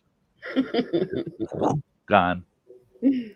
Probably $30 worth of reading glasses. Yep. Gone. And I bet you each one of them got 30 pairs of them damn reading glasses around their apartments, their cars and shit. Yeah. That's what I did before I went and saw an optometrist years ago. I just go up. I didn't go to the dollar store. I'd go to like Myers. It's got like a eyeglass section, and I try on a pair until that was like the right thing to read with. I didn't worry about them for driving because the difference was so minute, you know, as far as what I was seeing out here. I didn't worry about that. Well, when that started getting fuzzy, that's when I started, I better go see an optometrist. So, yeah, my last pair, it did help a little with the driving, you know, seeing the dash. But now my eyes have adjusted again, where now I can see the dash really good, you know. My eyes, this diabetes really plays some frickin' games with you, man. My prescription goes up and down and all around, and it screws you all up. It changes so often. But right this week and right now tonight, thank God, knock on wood. Hope it stays the way it is right now. But I've got what do they call that? Neuropathy.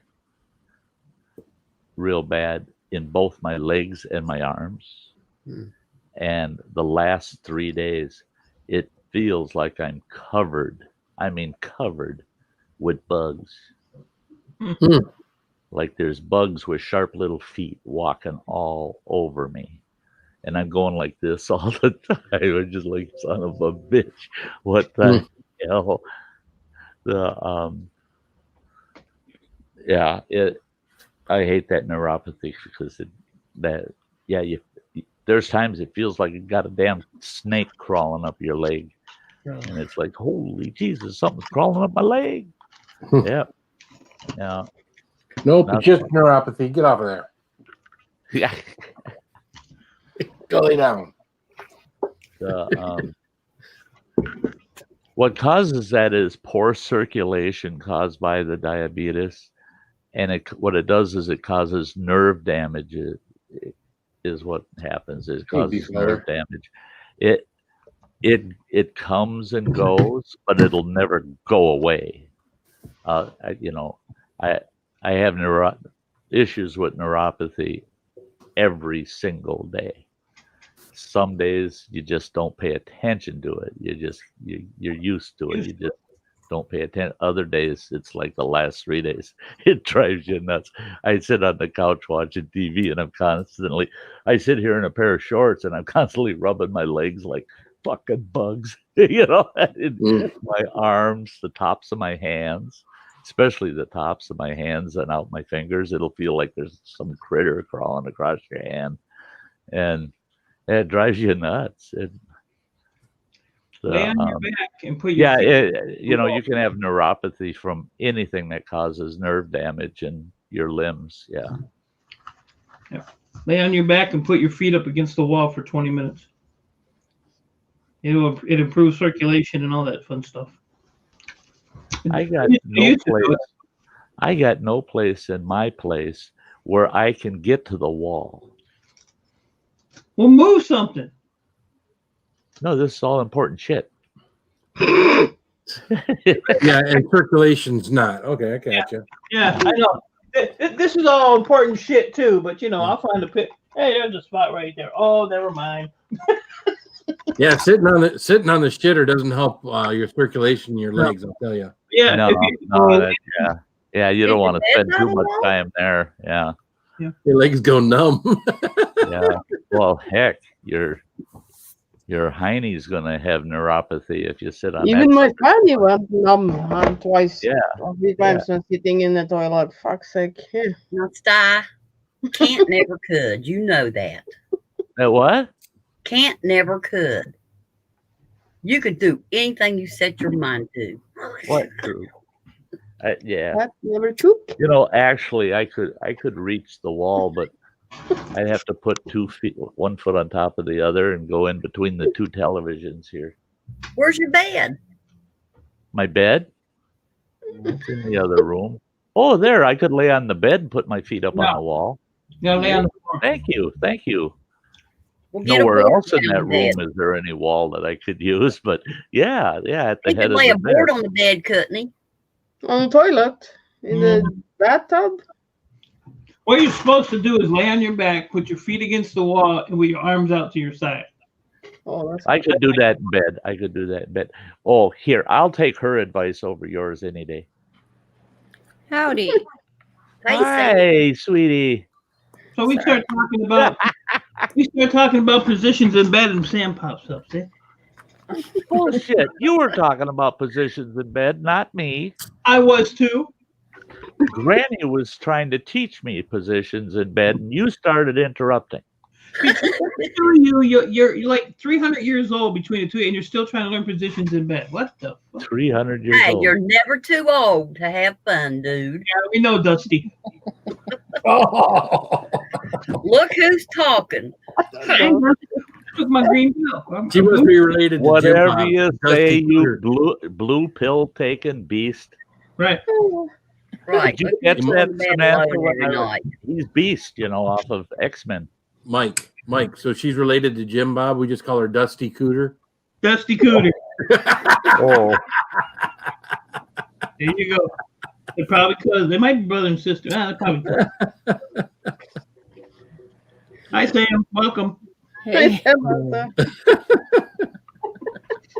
That big smile. You can move right, Dan.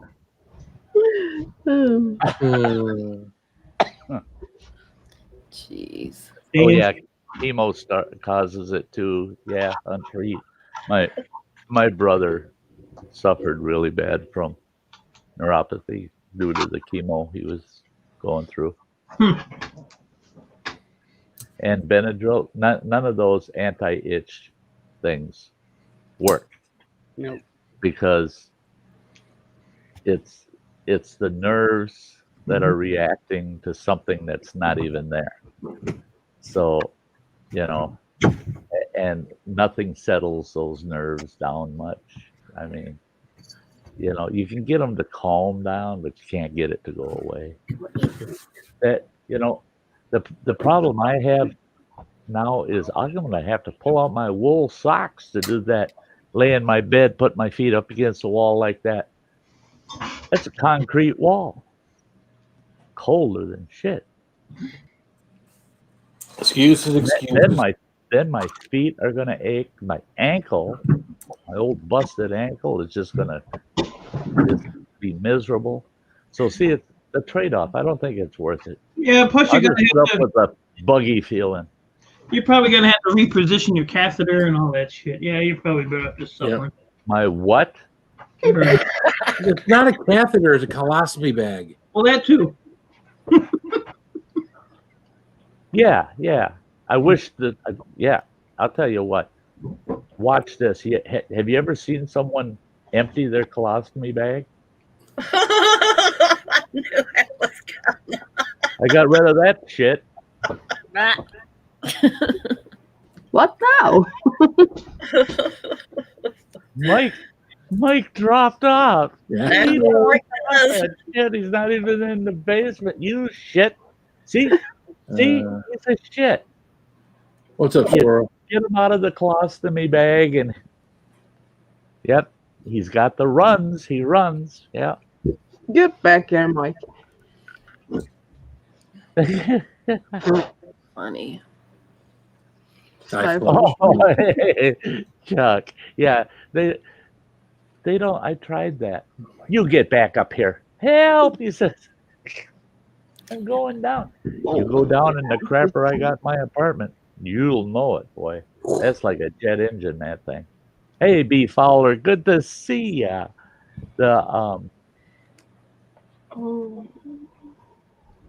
Yeah, sorry, Chuck. I tried that too. I tried to convince the doctors into me having a stand-in for colonoscopy, and they said no, that don't work.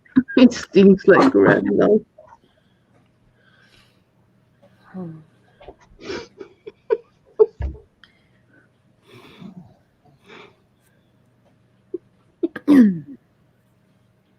Hey, watch it. Hey, while you're down there, Mike, do a little cleaning then. Shut up. Yeah, was it Mr. Plumber? Was the guy that used to be in the little boat? What was that guy's name? Was it Mr. Plumber? Yeah. What's up, squirrel? The old commercials, toilet bowl commercials. Hey, squirrel. Oh, Hey, no, squirrel. what the heck? Granny? Everyone's dropping like flies. How did Granny end up down there? I was reading the chat, didn't see her drop down there. There she is. I went down there after Mike. Oh, Went down there after Did Mike. you smack him in the head? Yeah, he ain't down there though. No, he went down there. In the little head? The tidy bowl man. That's what I was thinking. The tidy bowl man. That's I couldn't think of the guy's name. Yeah. And as I'm typing it, it's coming up to me. Tidy bowl man. There, Granny. Thanks, Give him all the shit. Give them all the shit you want now. Right there. Uh-oh. I couldn't think of the guy's name. uh-oh. Uh-oh. I was just glad I was able to mute him when I threw him in the basement from, he was kind of loud going down the stairs. Oh, fucking son of a bitch! Oh, Jesus H. Christ!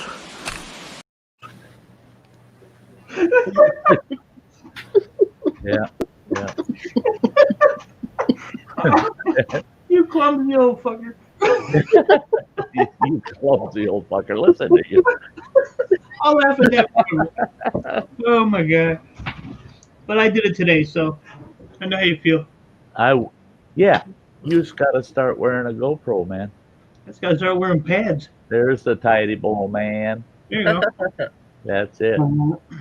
I Yeah. always wanted to see that son of a bitch inside the bowl in that whirlpool, throttling up that old boat trying to save himself. Hadn't thought about the tidy bowl man in a long time. Mm. Mm. So you're thinking about men? Okay. Well, I'm not eating hot peppers to get rid of neuropathy. That's a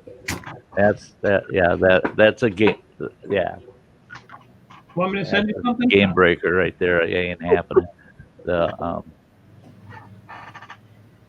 Yeah. No, I'm not in the market to be buying any cures for things that I've learned to live with. You know, I'd rather use the income to make me happy. Here you go. And somebody will say, "Well, wouldn't you be happy not feeling all them bugs crawling on you?" Well, no, they're kind of, it gets to the point where they're kind of like your neighbors, Jesus. They irritate you sometimes, and other times you miss them when they're not there. Wow. You got to have a positive outlook. Mhm. I know that's a whole new concept for Mike, but yeah, Mike's like positive my ass. Yeah, well, I don't want to hear that shit.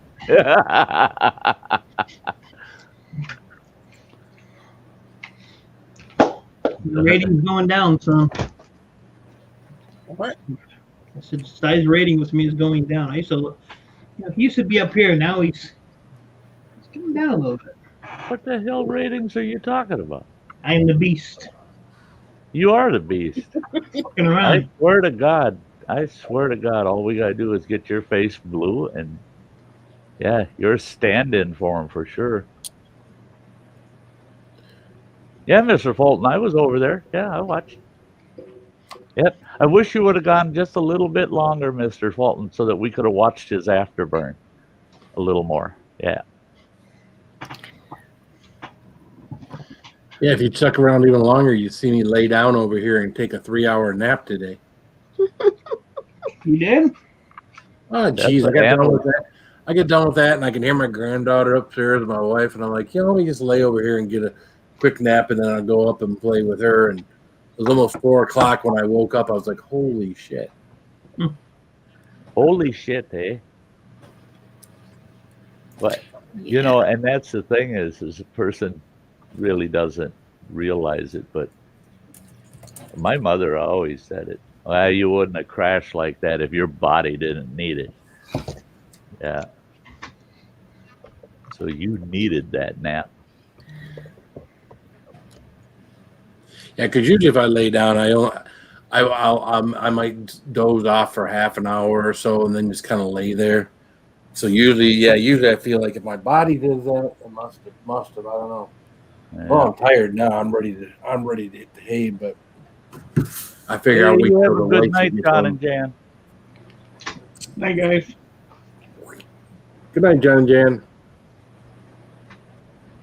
I edited a video today. It'll be going up sometime this next week of when John and Jan arrived out at Black Lake Campground, and they had set their camp up, and I grabbed the camera and filmed them putting up their outdoor privy, their camp privy. It's a good video. Oh, you guys, look at them. Everybody. Blackout. Blackout. Son of a bitch. I mean, some people just.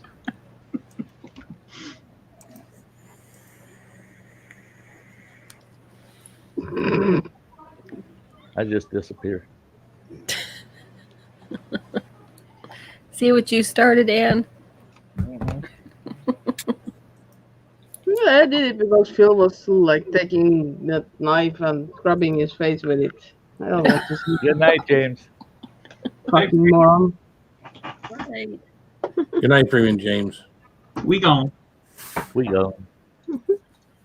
Well, I mean, I can't see you. It doesn't mean you can't see me. So I don't know. It doesn't make any Yeah, sense. then you can't see me turn the chair around.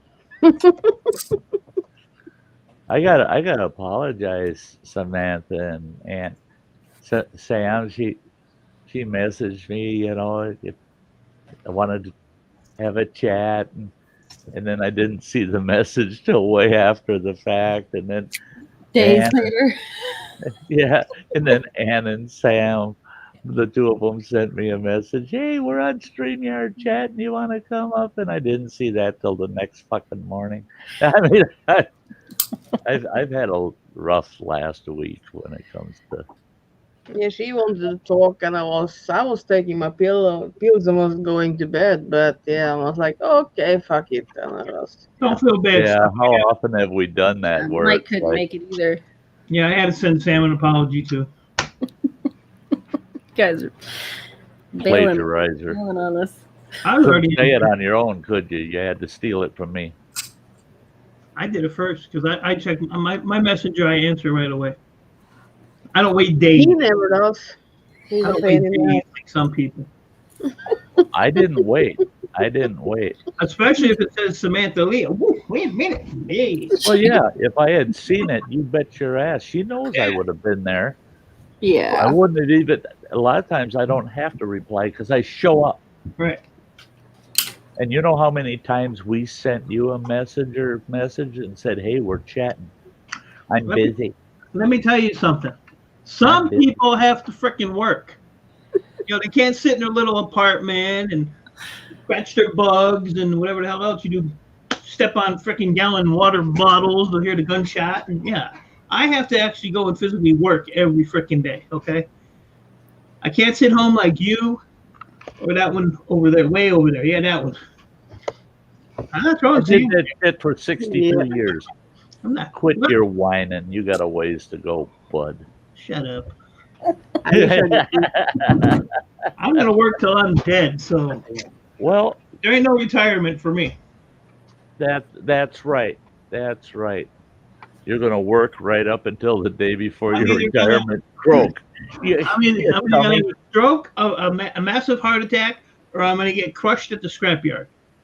That's my three ways that I'm gonna die, right there. Or Earl's going to break your neck. Or Yeah, early, yeah. Earl almost freaking killed me today. So Yeah. I'll tell you what, though, I was that close from hitting the corner of my wall, and I would have busted my skull open. Hey, Ingalls family. Good to see ya. Newfoundlander. The Ingalls family. You know, one of my uncles, I mean, talk about a fighter. I mean, that guy, he, towards the end of his life, I mean, he had it pretty rough. He had really bad colon cancer, and they had to remove the majority of his colon, blah, blah, blah. He survived that.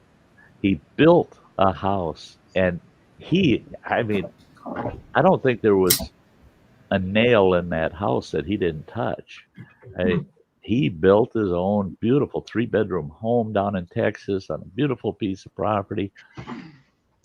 He had an awesome retirement. He had this big, beautiful motor home that he had purchased. And the guy had just gone through pure hell. He found a girlfriend at about my age. And she basically cleaned him out of everything, took all his money and shit. So once he got out of that relationship, he managed to recover. Well, of course he's going to recover. He was a retired executive from the Detroit airport. His monthly pension was more than I would make in 3 months when I was doing my best. Yeah, that guy was getting about close to about 165 grand a year in retirement. And so it didn't take him long to recover. He goes out one day because he had to have a real fireplace in his house, right? He lives in frickin' Texas. And he runs the air conditioner so he can have a fire in his fireplace. So he goes out and he's got a wood pile. And he's out there splitting wood. And he's about 78 years old. He was about 78. And they said, yeah, he's healthy as a horse, tough old bugger. He's out there splitting wood. Well, he had pieces of wood stacked up in a row, and he'd pick it up, put it on the chopping block, split it, grab the next piece, set it on the chopping block. Well, he split so much wood around his feet, and then he tripped over some of that wood, and he fell, and those pieces he had stacked next to the chopping block, he landed on one side of his face and broke his fucking neck and died that fast. Wow. What the hell is that shit? You never know. I mean, that ain't right. Well, it is a good way to go. I mean, the old boy, all he knew at the end was, well, I missed that swing. Whoops. Whoop. Last thing that went through his mind was, oh shit. Yeah. Yeah. If the very last thing you can recall is, oh shit, that's not too bad. That's not too right. bad. Yeah. Well, it's when you're laying there for 4 or 5 hours going, oh shit, oh shit, oh shit. That's not a good one. That's No. not a good one. well, at least he died with wood.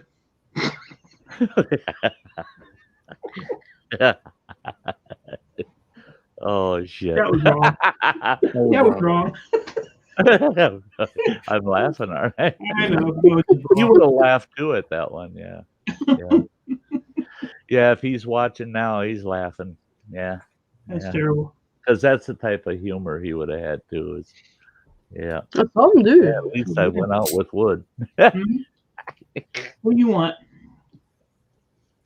Tear to your box. You gonna stab me with it? No. You pointed it right. As much as he plays with the knives he's got there, one of these days we're going to get to see him cut himself. Mm-hmm. He's gonna close that knife, and you're gonna see the top of his finger go. Pew! Oh, Mhm. he's Yeah. skirting out the end. You'll watch him cry like a little girl. I got my finger off. Well, the other one, there's nothing to play with. This one just because it's mechanical and it's just kind of cool how it. Uh-huh. Ooh. Hey, look, squirrel. Boy, you're slow. I just happened to look over there because I saw I had my name on there. I don't even pay attention to chat. Squirrel. What's up, Hey, Newfoundlanders? look, Squirrel's been here a while. All right, that's it. Now he knows I saw it. Squirrel, cat, Sit. Squirrel cat. squirrel, cat. Yeah. Earl's looking at you like, what the fuck is a squirrel? Squirrel, cat. Squirrel. That's one of those things that's outside. Boom, boom, boom, boom, boom, boom. Boom, boom, boom, boom, boom, boom, boom, boom, boom, boom, boom, boom. I'm gonna chew your Bite finger. him, Earl. Bite him, bite him. Man, he bites hard too. Yeah. Mhm. Man, because he ain't got no front claws. Oh yeah, they learned. These. That's Bite him back. my youngest son's one cat. Oh my God. I swear to God, when she bites onto you, she wants her teeth, upper and lowers, to touch. She don't want to just leave a couple of holes. She wants her teeth to come into contact. Then she knows she bit you hard enough. Oh yeah, he just hard as he can. He don't care. And a lot And of try to times shake he'll grab a my cat elbow. off of you that's bit you like that and hanging on. It's a bitch, boy. It hurts. But there's times I'll be sitting here with my elbow hanging over, and that son of a bitch will come in the room and he'll latch on my elbow, bite my elbow. For no reason. Mhm. Oh, I'm sure. Oh, I'm Earl's sure got there's a plenty. reason. No, Yeah, that ain't no reason. yeah, He's you're not. right. He's a nice Hey, kitty. look at that asshole. Let me go bite He's a you. nice kitty. He's a nice kitty. I just love the Earl so much. He got back claws though. Oh, and that's a bummer too, is if they wrap their front arms and hands around you and hang on, and they start kicking you with them back claws. That's what he Holy does. shit, that hurts. That's what he does. Yeah, Freaking idiot. we had one that, he'd latch on. He'd actually jump up on your leg and get you just above the knee and hang on, and then he'd start kicking you just below the knee with its claws. Mhm. Oh, that cat, I wanted to kill that cat because he would hunt you. He'd chase you around the house. That's what Uh-huh. I'm do. Yeah. That's what I'm do. Got that shit Yeah. coming. Listen to him whine, and he was saying Phil's gonna whine when he cuts his finger, All right. and he's like, "Oh, look at my You're my little piggy. owie."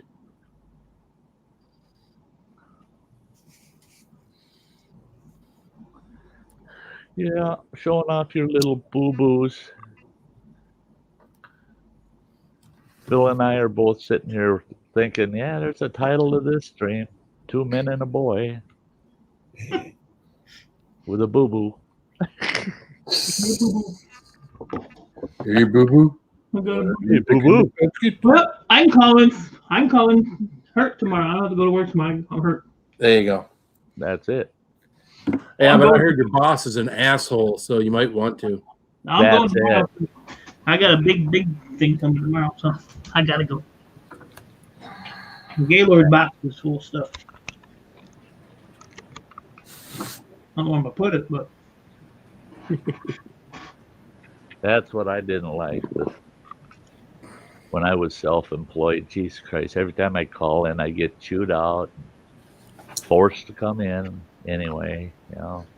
That's why we call her the ex-wife. Oh, wow. my ex-wife wouldn't let me be self-employed. A couple of businesses I started during our marriage, I found out, no. I can't put up with myself as a boss, and then I got to go home and put up with her as a boss. And yeah, It's not all it's cracked up to be. no.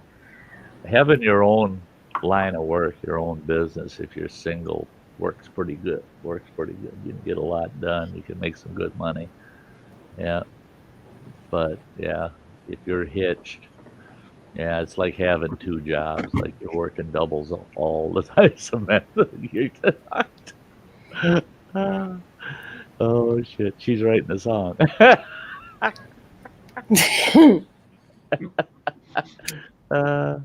I got to get over and thumbs up and leave a comment on your last song too. By the way, girl. Oh, yeah, no worries. Yeah, I didn't get there either. I did see it though. I'm more in it for the picture, not the song. But don't tell her that. Jesus. You're so bad. Oh, I didn't know she was still here. Izzy Nate says, I guess I have 3 ex-wives then.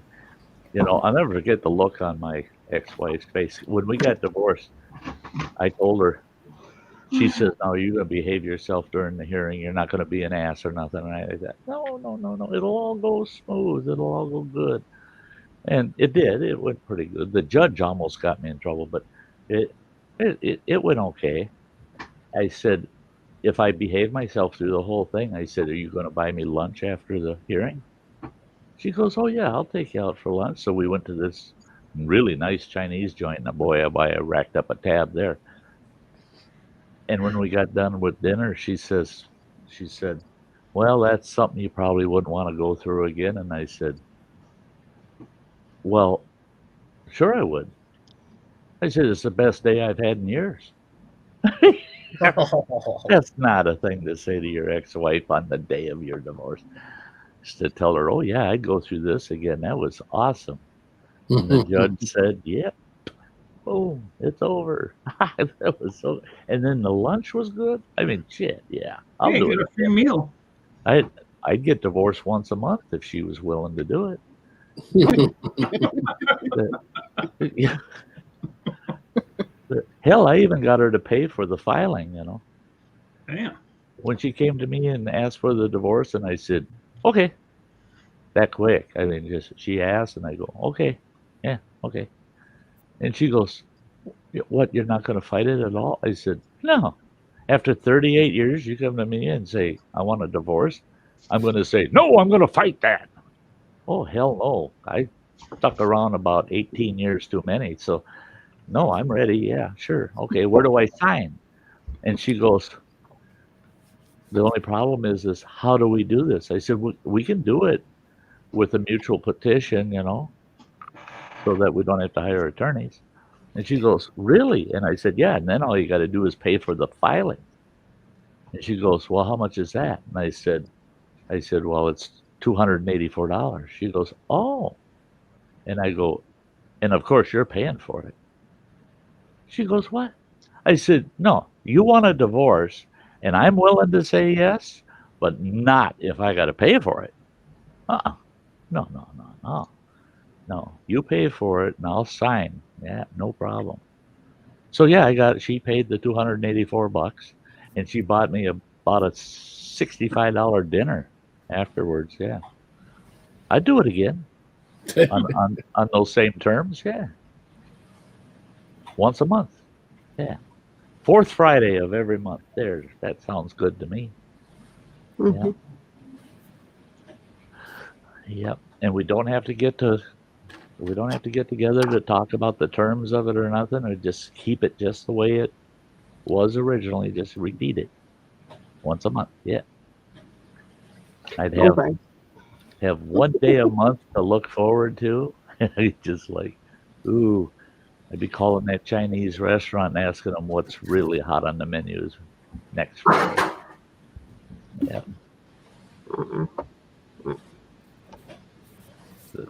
My two ex-wives hate me because I upgraded. I'm not going to say who, but somebody in my family. They're so proud of themselves. They got divorced and then introduced us to the new partner. And I go, oh my God. He said, I didn't think it was possible, but you downgraded. I said, no, you don't want to do that. You downgraded. Take the one I hate back because you downgraded. Yeah. Yeah.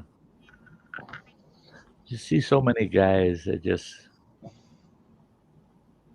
right away they got to go out there and find a new one, and they find out the new one wasn't as good as the old one. Yeah, you're downgrading, you dope. What are you doing? You're better off just window shop and quit buying in. Yeah. That's this old man. It's just like Phil would understand it at a car dealership. I window shop. I'll take it for a test drive, but I ain't buying. I'm not buying today. And if anything, I wouldn't buy anyway. Maybe lease. Maybe I'd get into a short-term lease. Yeah. Just watch the miles. Yeah. Well, I've met a few that they got a lot of miles, and they're a little down in the suspension, and they, and the exhaust is a little loud.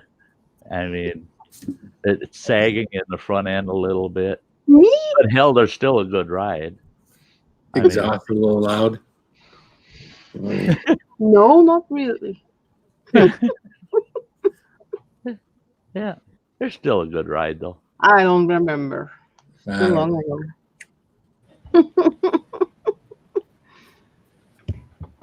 I'm out of practice.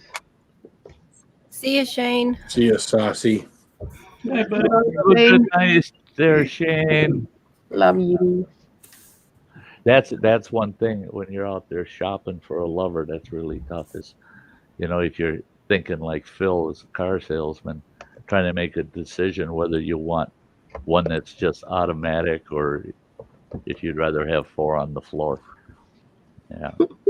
Or one that just wants to grind the gears. Yeah. Yeah.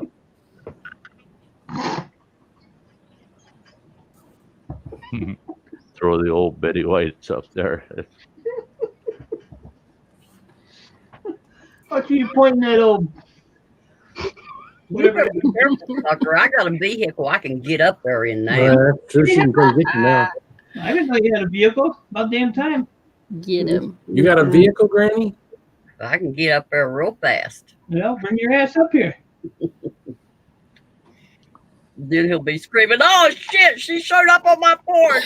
No, your old ass will be in my yard working.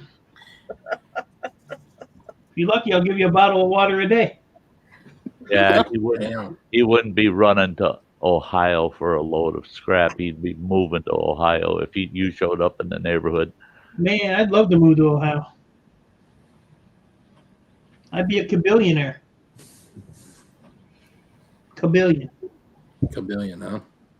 There is so much electronics scrap in Ohio. People just want to get rid of, but it's like 4-hour drive for me. I'm not gonna go for 4 hours. I mean, there's a ton of shit down there. It's amazing. Yeah, I go to Ohio. You know- Leave his ass up here. I got a couple buddies that restore old tractors, and it's like they buy all their old tractors and all the old parts for tractors out of Ohio. Mm-hmm. Holy God, I couldn't believe how much ag stuff they had in Ohio for sale. Yeah.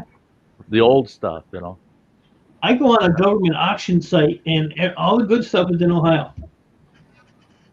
Crazy. I don't know what it is with Ohio, but that's where everything, the good stuff's at. I don't know. Well, obviously Ohio is a junkyard. Mental?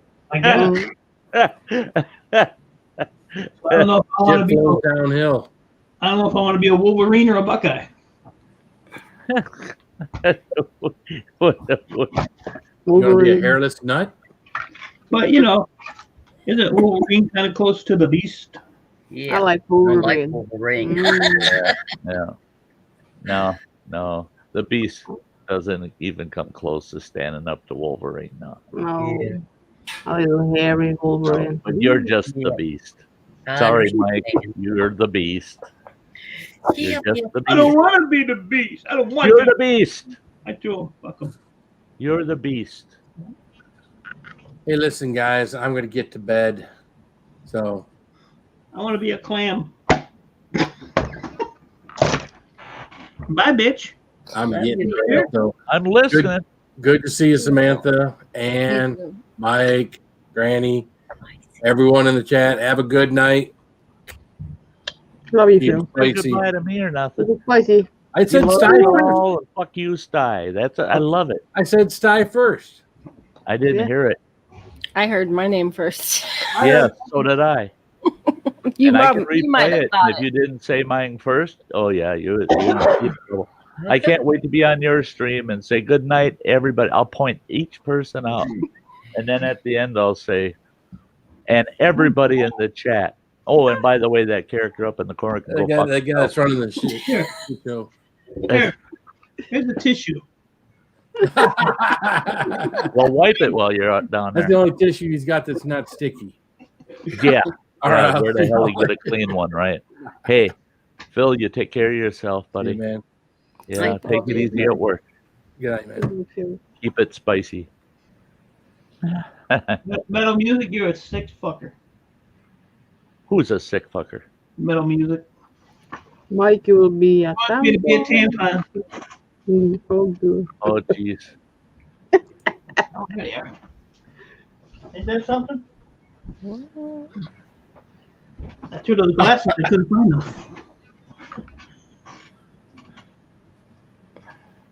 Now I gotta be a What tampon. the heck? Thank you, sir. I gotta teach Ann how to write a sentence too. No, you can fuck that because I can't do that in Norwegian. But what? Yeah. She said me and Sam. It should have been Sam and I. Oh, fuck it. Fuck you. No, you do it the right way. That's why it didn't come up there, because you didn't say it right. So Sip it. it's Sam and I, not me and Sam. Yes, before I did, so sip it. Sam and I. Say it. Fuck you. Yeah. I'm busy. I'll send you a message on PlayStation. I'll do like 100. Sam and I, Sam and I, Sam and I, Sam. I'll spam the shit out of your PlayStation. Oh, God. You'll throw that thing against the wall by the time we get done with it. I speak I 14 can type in languages. Norwegian, so I just fuck the English. So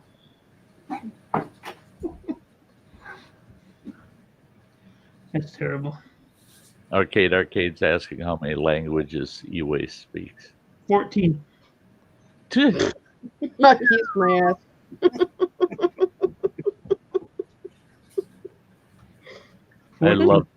love that. I was in this little town. I won't mention the name of it, out in Montana.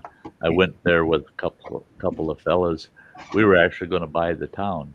The town was small. It was only 1 square mile, but it had this little hotel. It only had 8 rooms in the hotel, and it was an old-fashioned hotel, you know. And it had a bar downstairs when you first walked in. It was a saloon, you know. And we went in there to check the building out, and the place was still operating. And we would have ended up owning the damn place if we bought the town. And so we sat there and we were each having a beer. And there's this guy sitting there, and he's got these 2 young girls with him. And he's bragging about how he's traveled the world and on and on. And way at the end of the bar, the other end, is this Native American guy. He's kind of small guy. And he's sitting there, and he kept looking over at that guy every once in a while that guy's bragging away. And that guy starts on with that he knows 6 different languages fluently and another 6 languages fairly well. And this little guy at the end of the bar starts chuckling. Well, that guy leans around, looks at that little Native American guy, and he goes, "You think that's funny?" And the Native American goes, "Well, no." He says, "I don't know why you need to know so many languages." He says, "But I speak a foreign language too." And this big guy with the 2 gals, he goes, "And what foreign language do you speak?"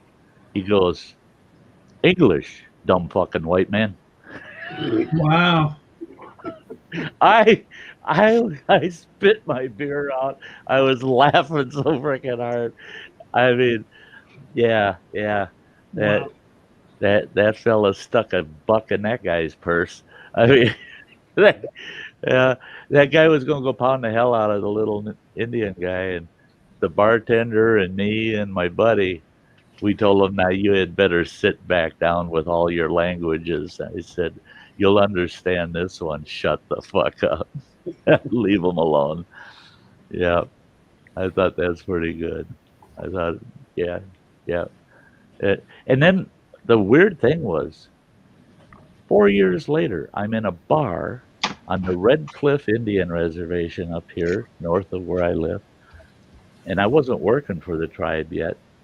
And I went in that pub with an acquaintance of mine from the reservation. Well, it's what we call an Indian bar up here. We got bars that we call Indian bars because Native Americans mostly frequent those bars.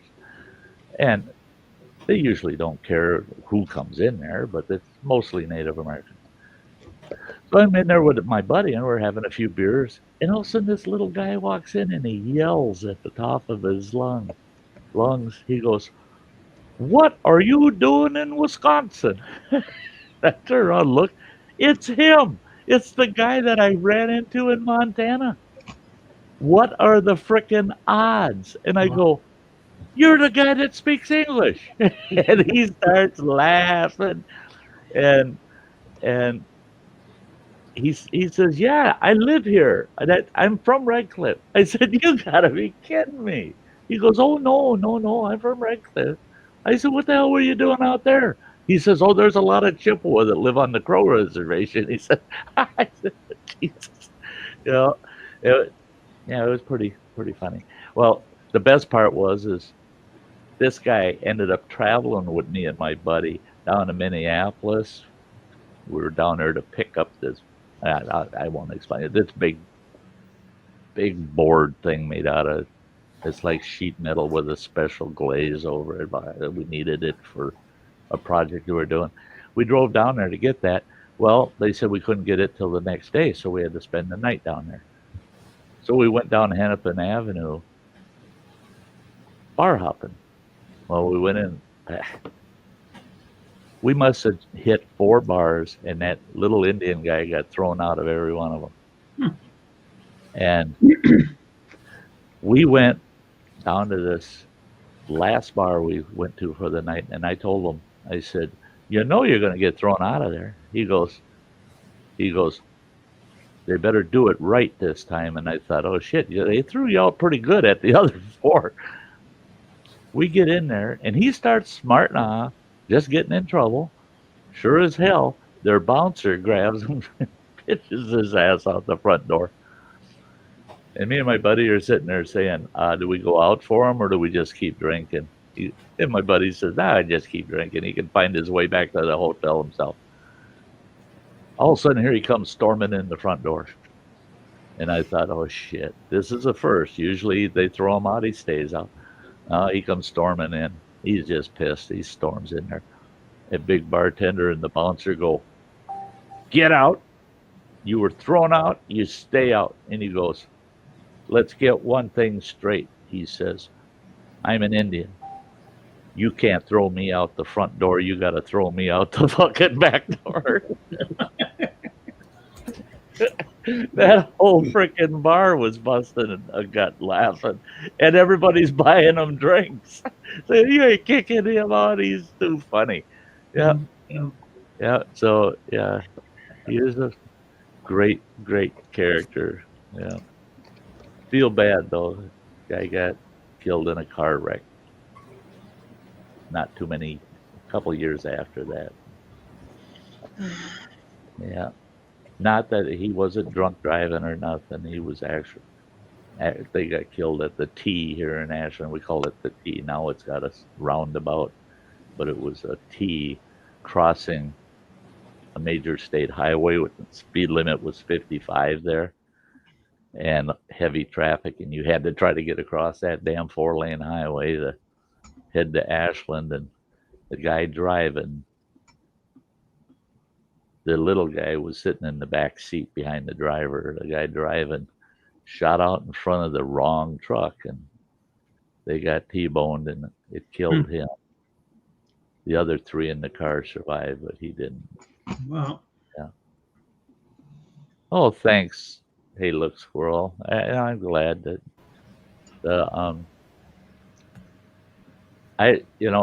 that's it. Growing up, my grandfather was a true, he was a true storyteller. He could tell you things of the past and you could picture yourself right there. And I credit him for that. Sometimes that talent comes out with me being able to tell a story that I can help a person visualize. Hey, we only got 18 in the house, but I'll take the advice from whoever I can get it from. This ain't going to happen like next week or anything, but as we go into the winter where I'm stuck, I do a lot more YouTube, a lot more streams in the winter. But how would you guys like if once a month on Sty Story Sunday, I'm going to have Sty Story Sunday, your story is what the story will be. And I'm going to pick people. I'll approach people, and I'll help them, or coach them, or whatever it takes. But I'll approach certain people and ask them to do the story for the night. Oh, neat. And It's Ann doesn't like not that idea. fair. Ann doesn't like it. She's Ann doesn't shaking her head. and I understand that. I understand that.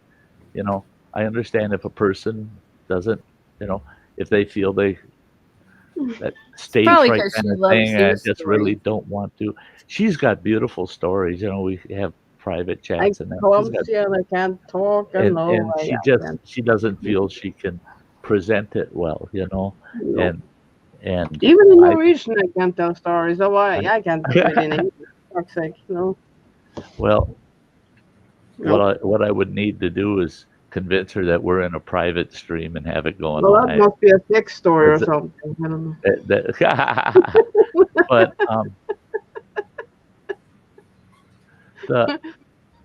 and that's it. Is my viewers out there, all you folks out in the chat and that, several of you, I would love to approach in the future about just telling a story, something that you personally know that you can share with us, and something that you think that a general audience would enjoy. And hey, Real Men Cook, great to see you. Great to see you. Yeah. You'll probably like my meal video that's going to be going up probably in the next 2 days. All my meals out at camp. But yeah, I thought that would be a neat Sty Story segment to do once a month, is get individuals to tell one of their stories, and I'd pop them up big on the screen like I go, and we'd sit on the side, hear their story. What do you think of that, folks? Do you think that's a good thing? I do. Yeah, for anybody who'd want to get up here and do that. Yeah. Yeah. Randy The, can talk about her driving her van around. Yeah. I see people over in the chat all the time saying things that I go, I want to hear more. I want to hear more. Hey, look, Yeah. Squirrel saying, Sty, I'll practice talking without sweet words. Swear words. Sweet words. You can forget that about me. That's Yep, me that's too. all right, Ann. That's all right. See, and that's it. And it's like I always say, everybody's got a story, but not everybody can tell You their see my membership video, and that I have 3 minutes, and how many times I curse in maybe 3 minutes. Just telling that out. No. Have you heard how many F-bombs I dropped tonight so far? Oh, not so many. I'm As getting terrible. I'm getting terrible. I mean, I don't blame me.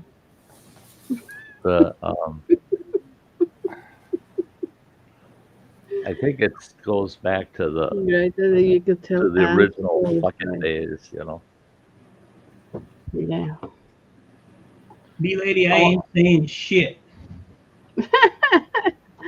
Yeah. I really have boring- Anything that I would say would put me in federal prison. So And I have a boring life, so yeah, I know nothing interesting about me. So Yeah, Real Men Cook. I love cooking in camp. Yeah.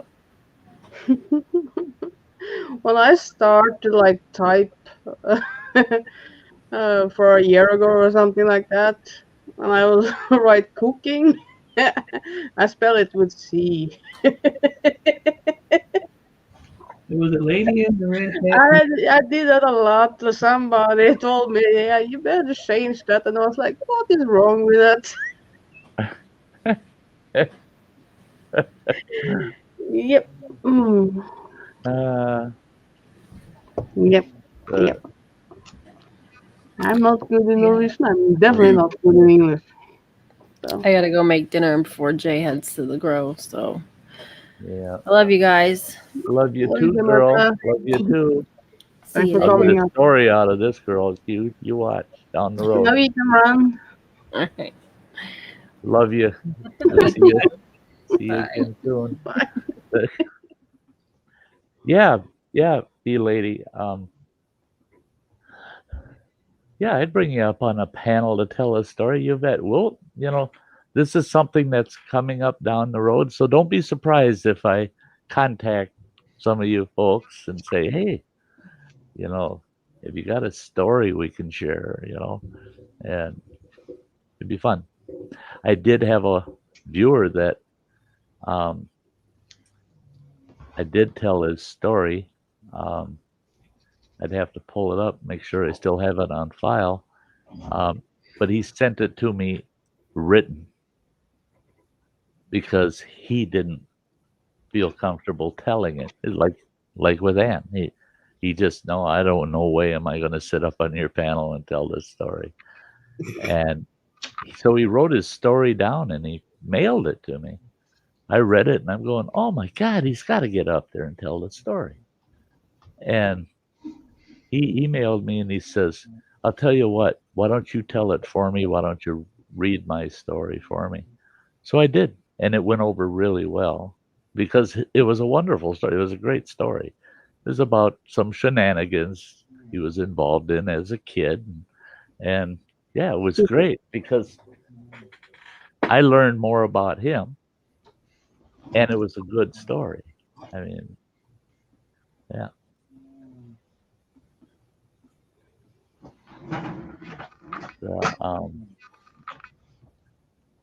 Oh yeah, Samantha's got lots of stories. That's why I said I'll get a story out of Samantha.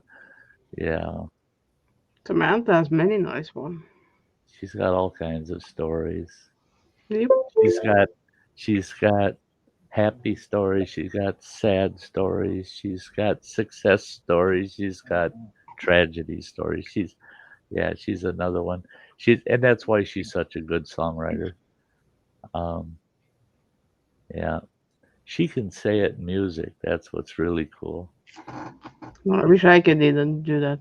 Oh yeah, wouldn't it be cool to have her talent? Now, for me as a storyteller, to have her talent and to be, I would love to tell stories and have a small song written that pertains to the story. That you can tell the story and also have a song built into the story. That would be awesome.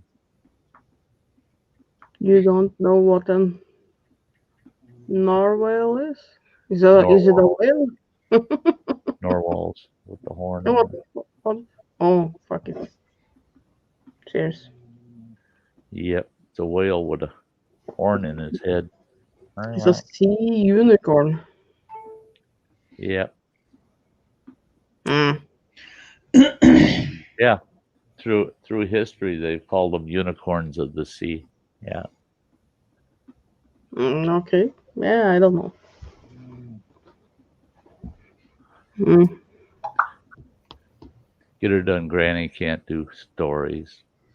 Bloop, bloop. The fuck was that? I'd like to sit on the porch with her and just talk. And just a conversation in itself would be a story from Granny, I guarantee you. Granny knows What are you doing, Mike? Granny knows a lot more than she shares. I know it. I can just tell. I just can feel it. Granny's like you, but she doesn't speak so much. Yeah. Yeah. She's been a lot of shit. Yeah. Yeah. After you've been around the block 1,000 times, yeah, you start realizing, yeah, maybe I've seen too much. What the fuck are you doing, Mike? I don't like the way you're talking to me, lady. Oh. It says There you here, go. There you go, Ann. Pissing off the panelists, right? Let's piss off the panelists tonight. There's that. Oh yeah, I try. I chase Phil off, I chase Samantha off, and now Mike is on the way, so it's bedtime for me, so yeah. Over bedtime. Fear the beard. Fear the beard. The fuck are you in? That sounds like the chef off of the Muppets. Fear the beard. Fear the beard. The person that made me that avatar, I don't even talk to anymore. No.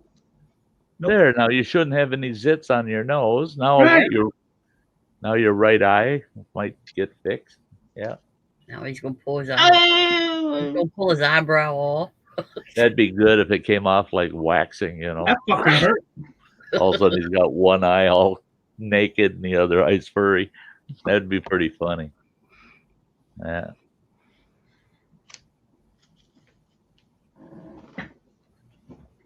Sleepy lady, that's why I like There you go, Lazy Nate. Lazy Nate says my stories are like a really twisted Forrest Gump type deal. That's right. Life is like a box of chocolates, you know. Yeah, only the bad one. You just never know what you'll get. Just the nasty ones. Have a good night, Real Man Cook. Yeah, Real Man Cook. Thanks for stopping and Yeah, that's right. stopping in and being here. And You go, man. hope to see you again. Hope to see you again. I added you, so I didn't have it. Yeah, see, the lady wants to hear why you got into scrapping and that. And don't have to Because I was broke. broke. That's a good reason. Easy money. That's when I had an individual like, there ain't no way Sty did all that shit. He'd have to be 100 years old or more. That almost everything I have ever done had dollar signs attached to it that were better than the ones of what I was currently doing. There's a lot of things I did for just 2 or 3 months and said, no, look at that guy over there. He's driving a nicer car than me. And I know what kind of job. I want his job. So I'd convince his boss into hiring me, and then I'd outwork that guy so that I get his job. And then once I got the nicer car, I'd see somebody down the road. He's got a nicer house than me. I like his job too. I'll try his job. What the hell?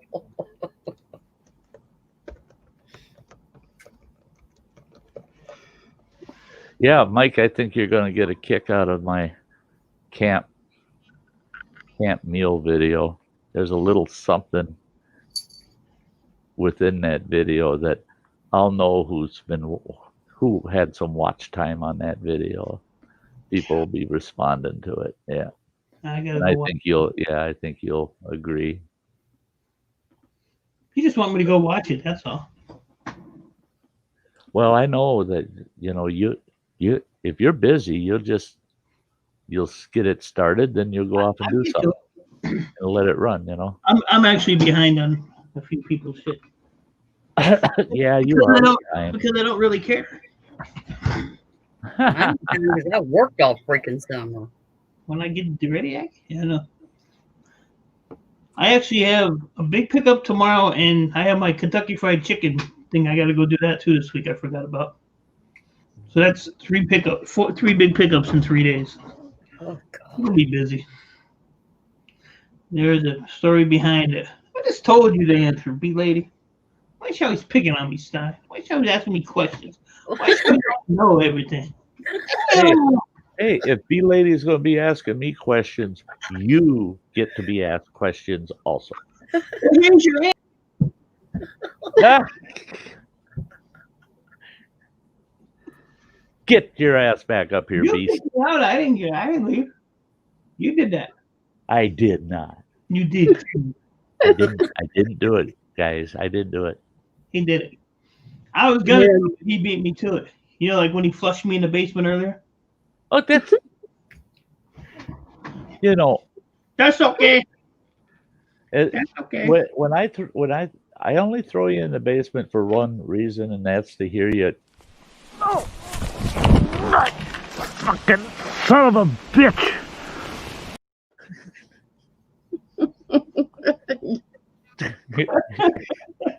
Oh, That's the only reason I push you down them stairs. Mike should use like a GoPro camera. We'll hear him say that before today. Yeah, that would be nice. He's told us about things that have happened to him and shit. And if Yeah, he had a always GoPro stumble going, into something. oh God, some of that shit I'd bust a gut so hard on. I don't Well, know how many times he stumbled into something when he go like. That's Him one reason. telling us about stepping on Earl today. If that would have been on GoPro, Oh my God. oh my It would've looked God, like what you I'd just showed. still be freaking laughing. I mean, It would have been just like you just showed, minus the foliage. You would have had the cabinet in the corner of inside the wall. house, yeah. Yeah, that'd have been the house instead. And the thing is that would have been so damn funny. I would have stole it, made a clip out of it, and I would have had it in my video list here. Yeah, I would have been using it. And then we have my talented friend Mike. Click.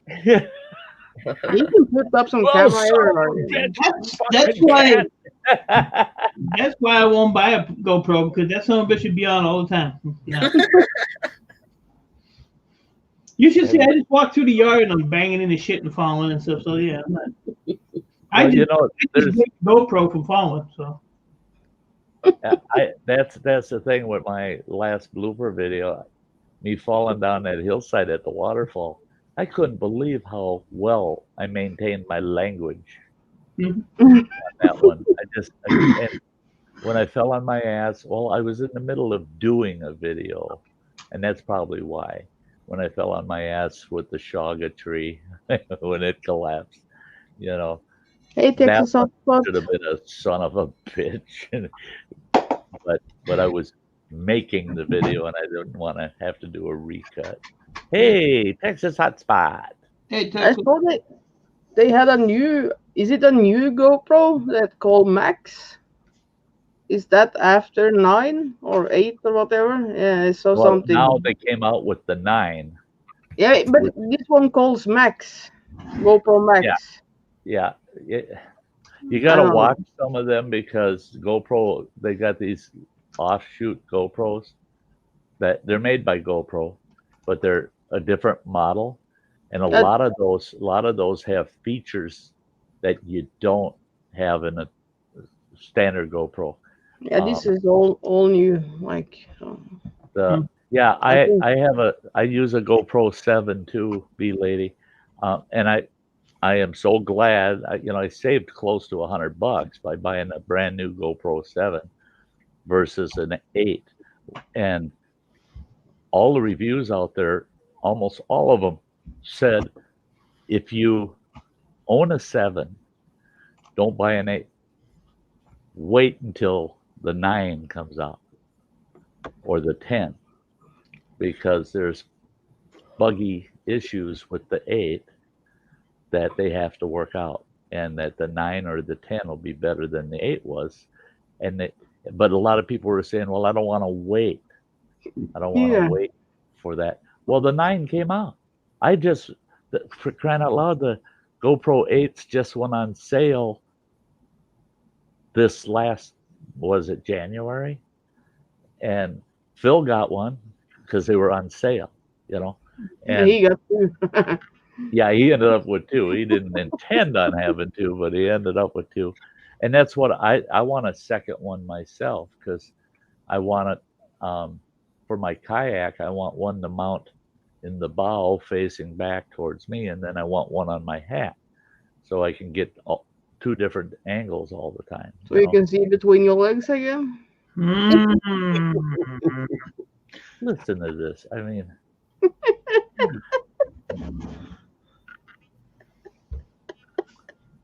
you had how excited you and a couple others got about that shit.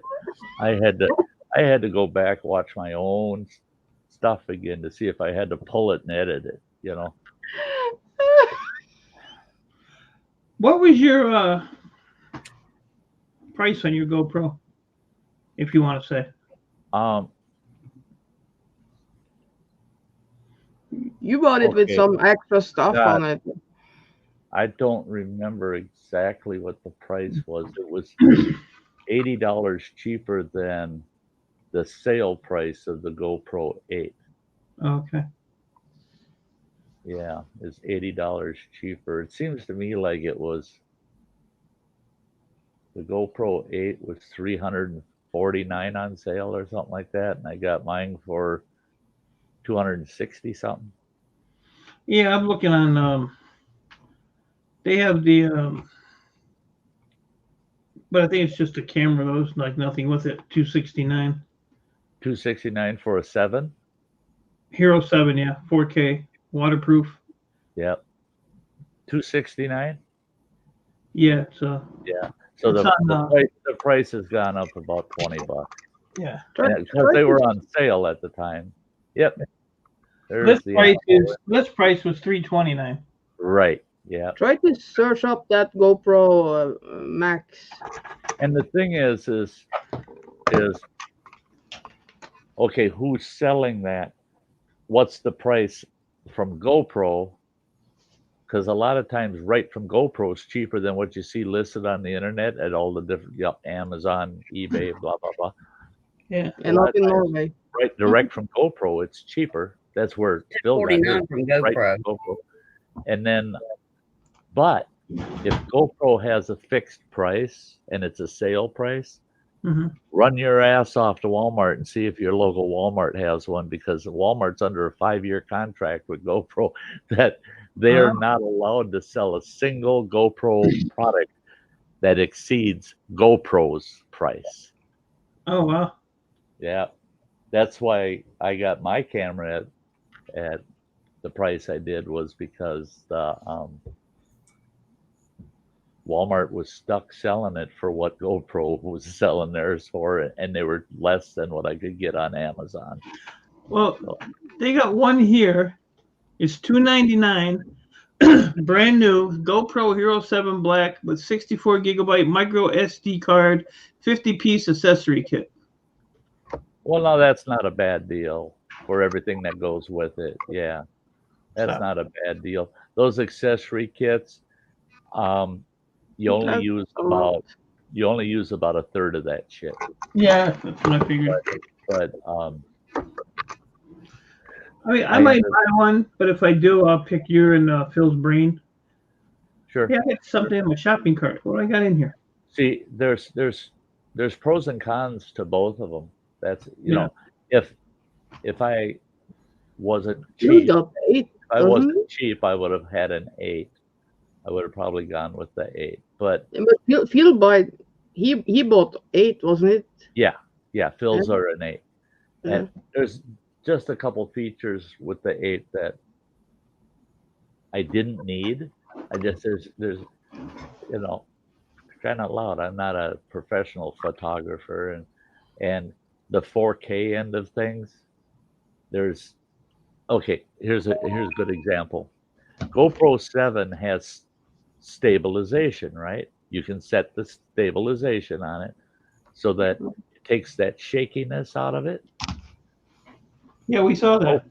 GoPro 8 has that too. But GoPro 8 has what they call it's enhanced stabilization. It's supposed to be better than the GoPro 7. And I've watched so many comparison videos on YouTube, and they'll take 2 cameras, they mount it on a single camera bar, and they run them both at the same time, film the exact same thing, and then they show you the playback of the 2 for stabilization. They'll put it like on a bicycle or something where there's a lot of shaking and bang. And you watch it, and most of the time you can't really tell the difference between both of them. So they're selling you something that really doesn't make a big difference. And then if you're talking about the stabilization, GoPro 8 has a stepped up stabilization from the GoPro 7. GoPro 7 does have stabilization, but it's not the same as GoPro 8's. I tell you what, I should do a video on GoPro pros and cons, because I've watched every effing GoPro video, where they're doing reviews and comparisons that was on YouTube before I made. So it wasn't easy for me to come down to saving $80. I watched, I bet you I watched 150 hours of GoPro shit just to make my decision. Yeah, that helped you march in camping trip. Yeah. Mm-hmm. GoPro start, GoPro recording, beep. That's and that was the thing, is that I found something out about GoPro 8 that was funny. Is John and Jan from Adventures in the Heartland, they got a GoPro 8 brand spanking new. They hadn't even used it yet.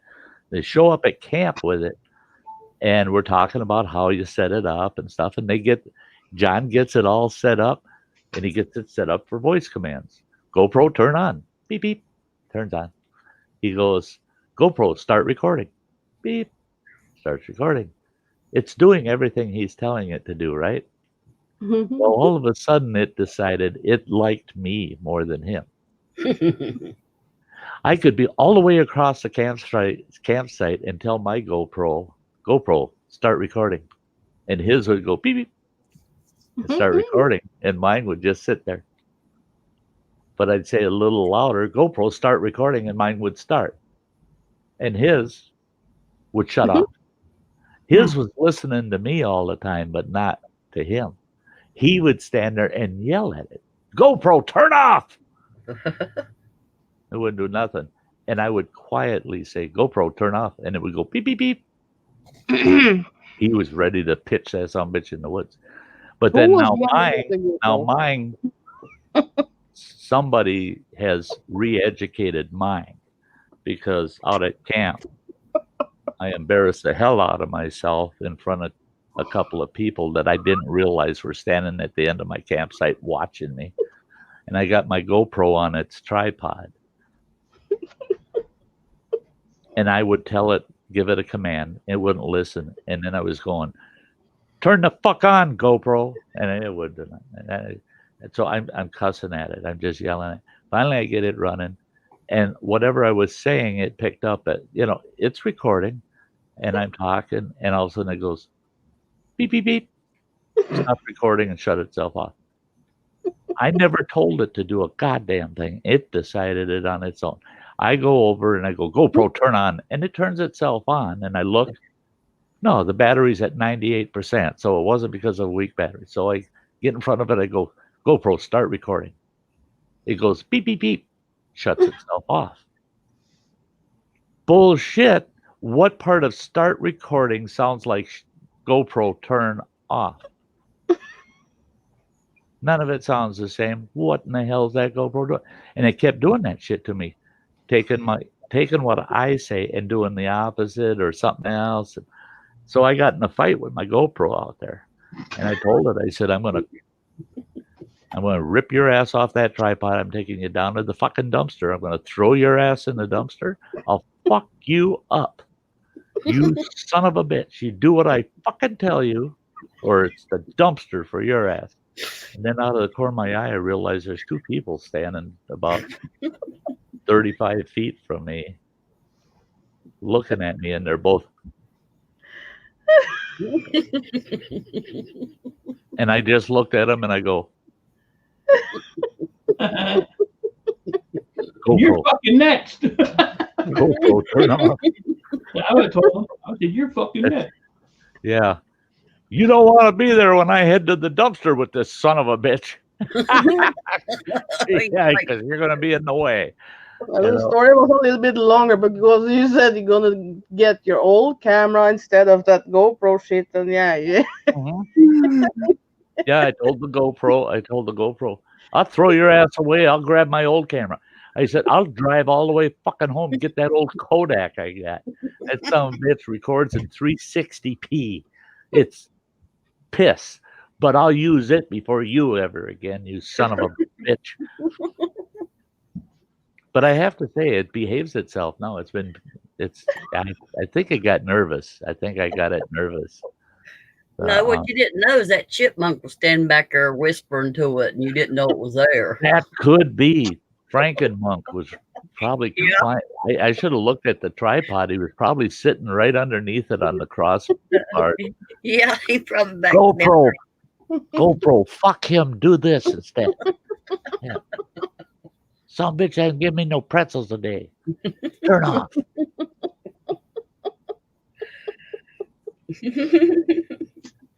And it's just like that fucking monk getting wise to me. Every time that some bitch would come out, and I'd go, and I've got the GoPro right close to my face, so I don't have to be loud. I just go, GoPro, start recording, and it goes beep beep. That fucking monk, just like a rocket. Well, it takes about 1.5 to 2 seconds for that fucker to actually record. Just enough time for that monk to be out of the lens view. Zoom! Every time I heard that sucker go beep beep, that monk headed for the bushes, man. He's gone. So I thought, I'm going to try something. Instead of telling that camera to turn on, here comes Frank and Monk out, and I threw a few pieces of pretzel out just to get him right in front of me. He comes out and he grabs a couple pieces of pretzel. He's filling his cheeks, and all I did was go beep beep. Boom, he's gone. Just any kind of beep beep from that point forward, he was out of there. He was out of there. Hey, saltwater born. Yeah, that monk was too freaking smart. I bet you that monk will remember the whole GoPro thing for next season. I won't be there to have to deal with them. I'm sure I'll have my own critters up there at my campground that I'll get to learn. And there was I didn't catch him on camera, and I hope he's still there next spring. They usually don't last long, but I saw a white squirrel, a gray squirrel that was albino. Wow. And there was 2 grays and a black, and on the top loop, I thought, what in the hell is that? Here it's a white squirrel on a picnic table eating something. And when he heard my truck, got his attention, and then he took off into the brush. And by the time I picked my camera up, got it running, just watching, hoping he'd come back if I just sat there with the truck shut off. Nope, he didn't come back out. But hopefully he'll make it. I'll make friends with that bugger next year. Yeah. Pretty cool to see a white one. I am like, can you record over or erase those? Like, Yeah, that's a SD card, so you can wipe it out. yeah. It's just an SD card. The Or micro SD card. It's a USB cable I plug into the GoPro and into my laptop or my computer, and it opens up in Windows, and you pick the files out of it and move them over to your computer and delete it on the GoPro, and wipes the card right out, and you're fresh to go again. Or you do like I do. I carry 3 SD cards in their little plastic containers. I thought I had one handy here, but maybe not. But but little SD card like that, and they're in a little plastic container. I carry 3 extras with me, and so when you got, they're this one, I'm not sure. This is a micro, but yeah, this one's only a 32, but I run 64s and 128s. You get so much recording time. Shit, that 2 weeks, if I would have had 4 128s, I could have gotten everything on those 4 SD cards. I was looking today. That's all I was doing today. I got 4 videos that are raw edited. They're close. One will go up tomorrow. I'll get it done tomorrow morning. But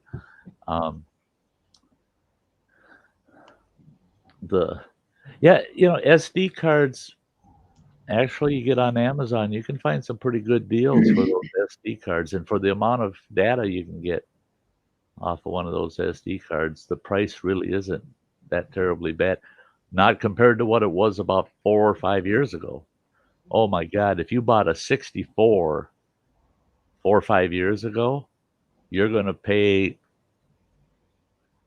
anywhere from 60 to 90 bucks for it. I can get 64s now for $35. And I got a bunch of them downstairs. What's that? I got a bunch of them downstairs. Do you? I get them out of all this crap. Yeah. I suppose people don't think to pull the SD cards out. Nope. And the nice thing about it is if you get an SD card that your system doesn't want to read, you can just reformat it. Yeah. I have one reformat it to your system, and it's good. 128 and 256. I have, because I take a lot of picture videos. 3 terabyte. Holy crap.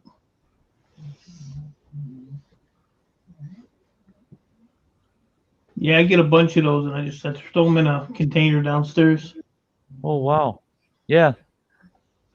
Yeah, take a small handful, throw them in an envelope, send them to me. I'll PayPal you $10. Yeah, why not? Why Ain't not? I terrible? No. I got some from raffle, but they was only. I'll bust you in the head with this pan. Kaboom! Kaboom! Kaboom! I think there were 6 or 8 those micro SD I got from raffle. That's yeah? too small. Yeah. That's too small. I can't That's one use thing. it. I do need to buy a few more because some of them I like to just hold the data on them. I don't want to erase it. I Yeah. want to hold it on there for quite a while, especially when my hard drives are starting to get close to loading up. So if they're filling up, then leave some stuff on SD cards. 3 terabytes is a lot of space. I've got 1, 2, 3, 4, 5. I got 5 terabyte on this machine, and I've got 3 terabyte on that other machine, and I'm at about 65% capacity right now. I just bought I got over 5 years of YouTube. All my raw footage, all of my finished videos, all of it is on these hard drives. My whole history's there. If my whole channel were to collapse, I could reload all 700 plus videos I have. I could reload every one of them. I bought one on 4 terabyte now, and it was about, was it $200 or something I gave for that. And that was external hard drive, but yeah, it's fucking expensive. And I'll tell you what, and I've had a ton of luck with it. Yeah, you buy them on Amazon, but yeah, it's That's them like over this. here shipping, That's like this. Yeah. That's 2 terabytes right there. Yeah. That's 2 terabytes. It's small, so small you can, that one I bought. Yeah, it's right here. But you can drop it in the shirt pocket, and yeah. That is for. I can't show you my other hard drives because they're actually running right now, but they're about that big and only about that thick. This one I can do. This one's my favorite. Running Water got me this one. I got something similar like that, and I have to pay like $140 or something for that, and that's maybe 1 terabyte or something. This one's 2 terabyte, and it costs, I believe this one costs about just shy of $100. It's high impact. It's high impact. This is the green around it. It's not for looks. It's a soft rubber. You drop this thing and it bounces. It isn't a disc in it. Yeah, the 2 I have, I think it's a disc in it. I don't know. If I pull the USB cord out of it and I close this hatch, that is a nice one. It is waterproof. Mm. I could drop that sucker in a puddle and pick it up and just shake it off. Plug USB in it, plug it into my laptop. Boom, I got 2 terabytes right there. I love this thing. What I like about it is, I tested it. I was downloading a big file with it, and that's a good way to find out if your drive's a stable one. I sat here and pounded it against my desk. No data interruptions at all. It was awesome, and it's not an SD. I mean, it's not solid state. This is the best drive I've got. Who makes that? Or my favorite, I should say. The other drive, quality-wise, is probably the best. But B-Lady want to know who makes that drive. Oh, okay.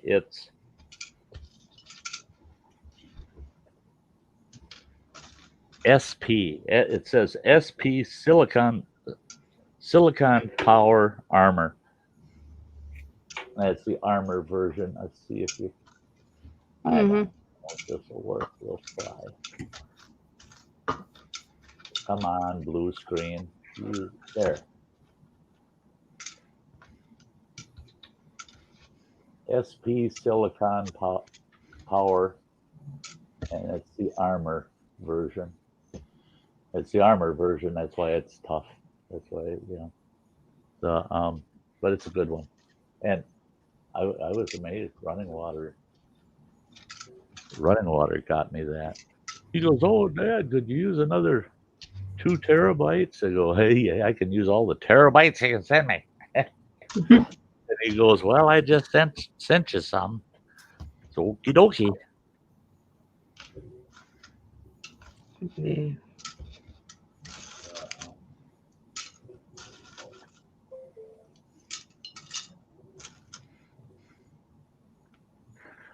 Yep. And they're so nice, those external. See, now this one, that's 2 terabytes. That's as much storage as that big one I was just showing you. Yeah. But this sucker is sensitive. You hook the USB cable up to this and up to your computer. I like to take, because this doesn't get very warm. So I like to put something kind of heavy on top of it, a book or something, to hold it in place in case it gets bumped while it's transferring data. Because if it gets bumped or it gets shaken at all, it'll interrupt the data and it'll corrupt the file. It'll say couldn't transfer, blah, blah, blah. So this one you got to be a little more sensitive with. But this one, I paid $40 for it. 2 terabytes for $40. Yeah. So if you're real careful with it, it's good. It does the job. But if you want something that's real stable and you don't have to worry about being careful with, then you're paying $60, $80, $100, $120. I really missed out because I had a chance to get my hands on a 5 terabyte for $135. I should have grabbed it when I had the chance. It was a promotion kind of deal, and it was a 5 terabyte external, and I would have loved to have had that, hooked that up. I could have pulled 2 of my 2 terabytes off of this machine. Yeah. That's one of the problems with this new machine that you guys helped me get. It's got 12 USB ports. It's got 3 HDMI ports. Jesus. It's yeah. Holy cow. You can plug I got two so little. much shit into this machine. I got 4. and it's got 250 watt power supplies in it. And 2 big fans, so it keeps it nice and cool. The case, you can touch the case anywhere, you don't feel any warmth at all. And yeah, this machine, you guys, yeah, that's why I said I got a gut feeling I'm set for life. That machine, if something goes haywire in that machine, I'm fixing it. I'm not replacing nothing. I'm going to have it fixed because this machine's good. It's good. It's doing everything I will ever want it to do. Oh yeah, back up. I now have a drive portal. So that old machine, it's running, and that's what's going to camp with me until it craps the bed again. But with that drive portal I have, I can pull the drive out of the machine, drop it in that drive portal, download everything off that drive I want, and then I can throw the drive away and I can just buy a new drive and pop it in and Sweet. be back up and running. So the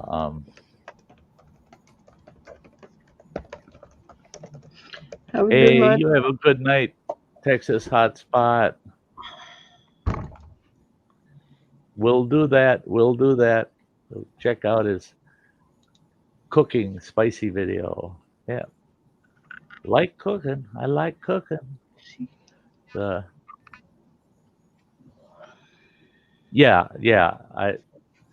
current system that I stream off of, everything I do YouTube is on this system. That other old system, I use that for editing. And now I just ordered a brand new keyboard and mouse, cordless keyboard and mouse for that system for next summer. I'm using an older set, and once in a while the mouse can be a little sketchy once in a while, and the keyboard, the signal, it's so freaking old, but I can have that running, doing my editing on that system from my studio here, and be on here doing other YouTube things.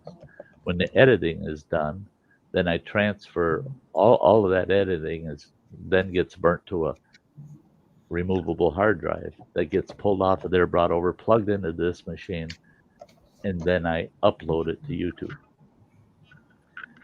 So this machine has nothing but YouTube on it, period. All right, nothing else, no other. If the program isn't necessary for the channel, it's not on this machine. I don't surf the internet or anything on this machine. I do it all on that other machine. Something's going to corrupt my machine. It's going to be the old beater. It ain't going to be this new one. Yeah. I do run Facebook on here because my Facebook group, the Sty Shack, is associated with the YouTube channel. So I do use Facebook on this side.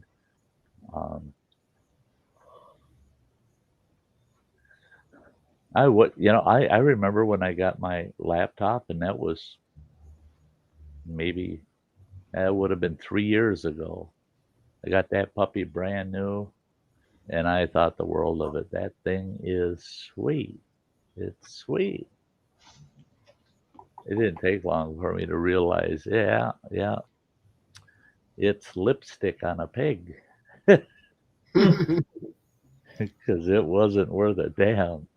It just, I could watch all the YouTube I wanted, and I could upload videos. That wasn't a problem. I was able to edit. Took a little longer on that laptop, but I couldn't stream with it with a shit. My earliest streams when I first started were using that laptop, and you go back and look at one of those, you can see the quality. It was rough. And when I went to the desktop, when I bought that desktop, I overpaid for the desktop I got. This desktop, I underpaid for this new one. You guys helped out so much, and then with the help of Running Water and a couple of other folks, we found this one. And actually, this one would be considered a lower end gaming computer, but it's a good high end streaming computer. Yep. For a channel. It's got a good graphics card in it. I don't remember the specs on it right now. And that's it. I run my HDMI to my 65-inch TV right off that graphics card. I don't run it through the system. I run it through the graphics card. Same with the microphone. It's plugged right into because the graphics card also, it's combo, it's got a sound card built into the graphics card. So but yeah, it makes it so much easier.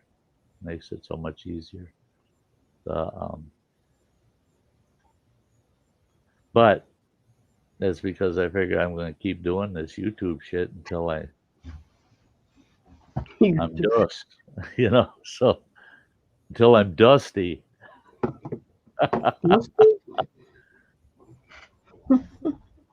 Yeah, I'll be using this equipment until I'm taking the little blue pill.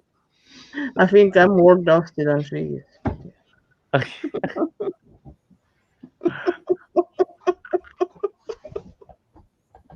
Just saying. Just saying. Just saying. Just saying. Um, iPad I need Pro. to take a course or something when I go out there again.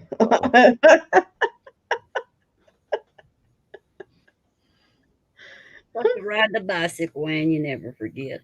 Oh no. Yeah, some form of gaming desktop is advisable if you're gonna, if you want to try to run your channel, and at least have some decent quality to work with. That's why I like with my desktop, I underpaid and it's overpowered. So I can't, boy, I can never bitch because it's got more power than I need, That's Um, good though. Yeah.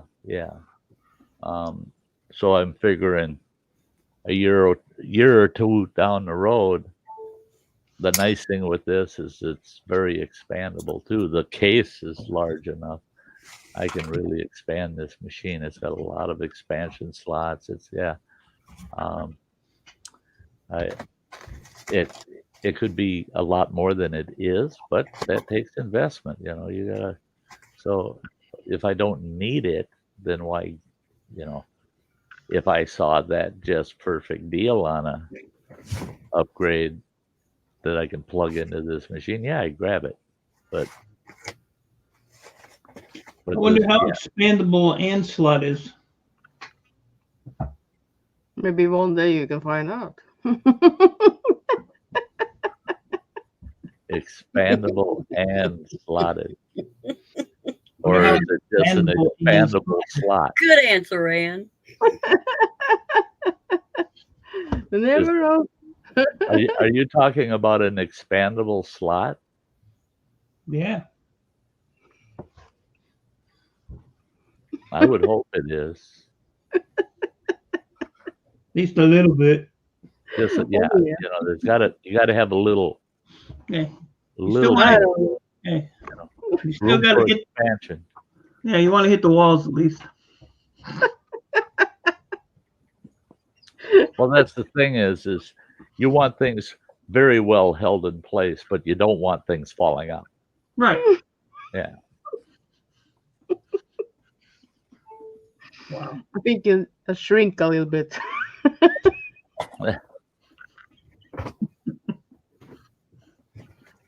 That's like, yeah, bee lady. That's like with mine. It's got a If only younger. it's got a 500 gig SSD drive.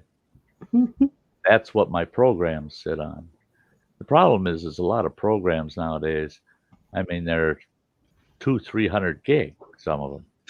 Mm-hmm. So, but to have an SSD, they're expensive. Wow. You'll pay 5 times for an SSD space-wise than you'll pay for in HHD,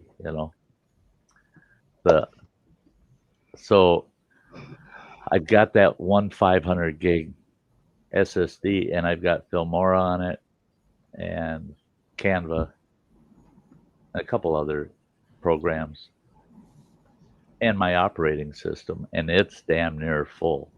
But that's everything I need for YouTube, all those programs. So when I want to open Filmora, I click on Filmora, and it takes about 5 seconds, and Filmora is up and running. Because it's coming off that SSD. Now, if it came off of a hard drive, it would take me about 15 seconds to get the same program to pop up. So the SSDs are nice. They're just so damn expensive right now.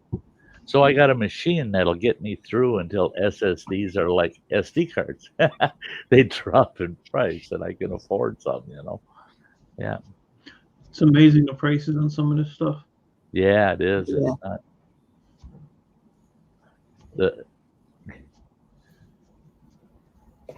the It's crazy. I want to buy me a drone, but fuck, that's expensive. Holy cow. for a Get a drone. good one. Oh yeah, like I'm watching that kind of guy a little bit, and somebody in Michigan, I don't know, flying that drone, and like with the nature, it's really nice if you can have the drone, Well, they got them that can follow you now. What? They got drones that will follow you. Yeah. Yeah, That you can. drive that follows you. Yeah, you can Yep. set them up so they can do that. Yeah. No, Yeah. that was But So they'll I just want. keep an I eye want- on you as they go along. Yeah. Yeah, but I want a drone that have a little bit range, and most of them have just 10 minutes flight time. That's Yeah, nothing. that So, and just like 2 kilometers or 2,000 meters, that's nothing. You can get them to go longer and stay out Yeah. longer. I watched this one guy that what he does is he films where they're tearing old dams out of rivers, Mm. and he films them every day while they're tearing these dams apart. And he flies that damn drone 3-4 miles up that river and Yeah. then back so that you can see how the river levels are changing and stuff. But it was crazy when he started talking about the price for that damn thing he's flying. And he's got 2 of them. And he paid over $4,000 a piece for each of those. Yeah, that one I have like looked at it, and that's cheap, pretty much, and that's about $1,000 or something. And then you don't have Right. the extra equipment like Right. the extra legs or whatever fucking we're calling. I don't know what it is, but yeah. Yeah, those cheap ones, they won't. They don't last long enough. The No, battery. I don't. If you're Yeah. gonna buy something, you have to buy something. But I will crush it. I bet I will crush it right away. Well, But see, yeah. that's my problem is I know damn well, like, I've had people say, well, when you're out in those campgrounds and you're hiking those trails, it'd be so neat if you had a drone. I said, there's nothing neat about that sumbitch caught way the fuck up in a tree that I'll never get up. Yep. What? Well, no, you don't fly it into the tree. Oh, yes, I will. I guarantee it. No, you put that sumbitch in my hands, it isn't as forgiving as PlayStation. What is that, Mike? Cat food. Yeah. Cat food? Cat food was. Yeah. Fuck girl. Cat food makes really good tuna sandwiches too. I was getting ready to say, the way he's twirling that fork, it looks like spaghetti. Yeah. Hmm. Looks kind of interesting to me. Some kind of pasta going on there. Seafood lo mein. Oh, really? Crab. Oh, And want God. your Look crab at back? that. Yeah, lazy Nate. You can have the Ramen crabs and for fancy yourself. feast. I don't want any crabs. Ramen and fancy feast. There you go. If you have crabs, then stay away. Shrimp. Oh, good And I'm God. washing it down with a cream soda. Mm-mm. Cream soda. Yeah, so I'll be shitting on myself later. I'm glad that it's yourself that you're doing that on, not Well, Earl too. Yeah, he likes to Earl, lay too. behind me. Yeah. Come here, Earl. I don't eat. Wipey, Crap, wipey, crap. kitty, kitty. You don't eat crab. No, not that. Not. Look how big this freaking bowl is. Jeez. Yeah. I'm gonna eat all that. The bowl. I ordered this from the Chinese place. They always give me like the regular helping plus half of another. So if I order a large, I get a large and a half every time. They always give me extra. Hmm. No matter what I order. So I ordered this sweet and sour chicken, sweet and sour shrimp, and shrimp fried rice, and it was all extra shit. I will have See, now- food for like 5 days in that bowl you have there. Oh, this is like 2 days. That's our Chinese place here too. I never ordered, delivery or to go. We always just ate there, and I know the owner fairly well, and he asked me once. He goes, "Why don't you ever order to go?" I said, "Because of them little frickin' containers that you give. I see those orders come up in those little tiny containers of shit, and it's the same price as off the frickin' menu, and I see how much I get right on this plate, and that's a hell of a lot of food, and I know it won't fit in those little containers." He's so funny. He goes, me guarantee, you take out, you get more than here." Well, I was surprised he even admitted to that shit. So I tried once. I ordered egg foo young, comes in this little container. There's no way in hell that's going to fill a big oval platter, is what I'd get right at the restaurant.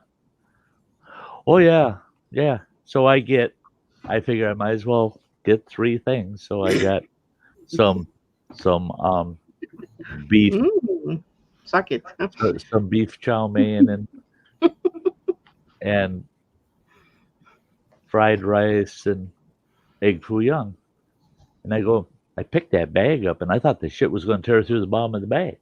It was so heavy. I get home, and I'm dumping that shit out. I got 4 fucking meals out of what he sent home with me in those little containers. They're magic containers. I know they are, because they hold more than they put on your plate. That's for sure. Mm-hmm. And yeah, so I like to get to go from them, especially the only time I actually eat in that restaurant anymore is when running water comes home.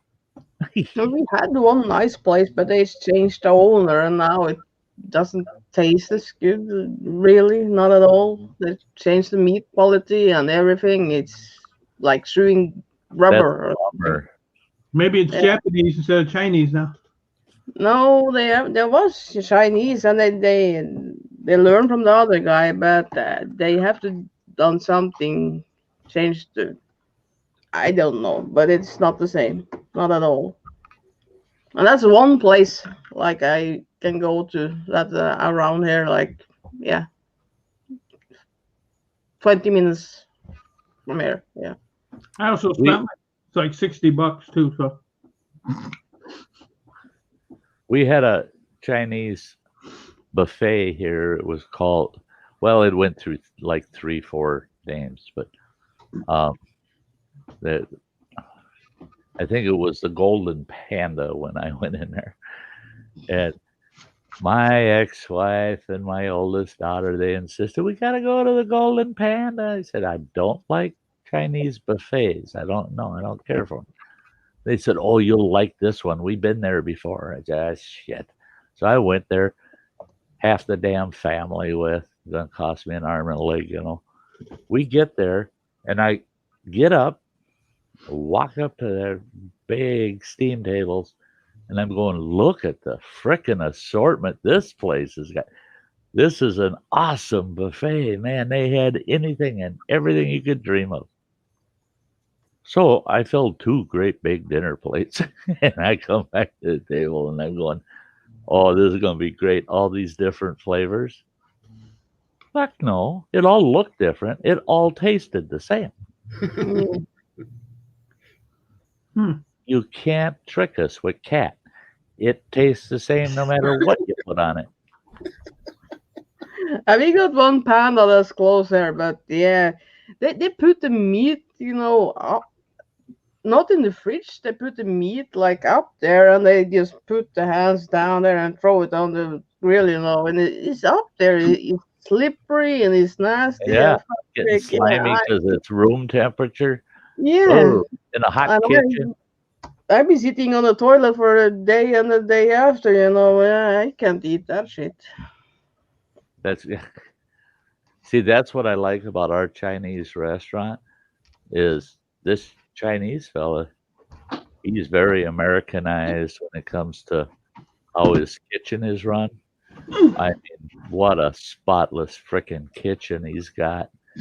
And I've been in his kitchen a dozen times, and I swear, oh yeah, you could eat off the floor in his kitchen. It's spotless, and all the meats, like Shrimp.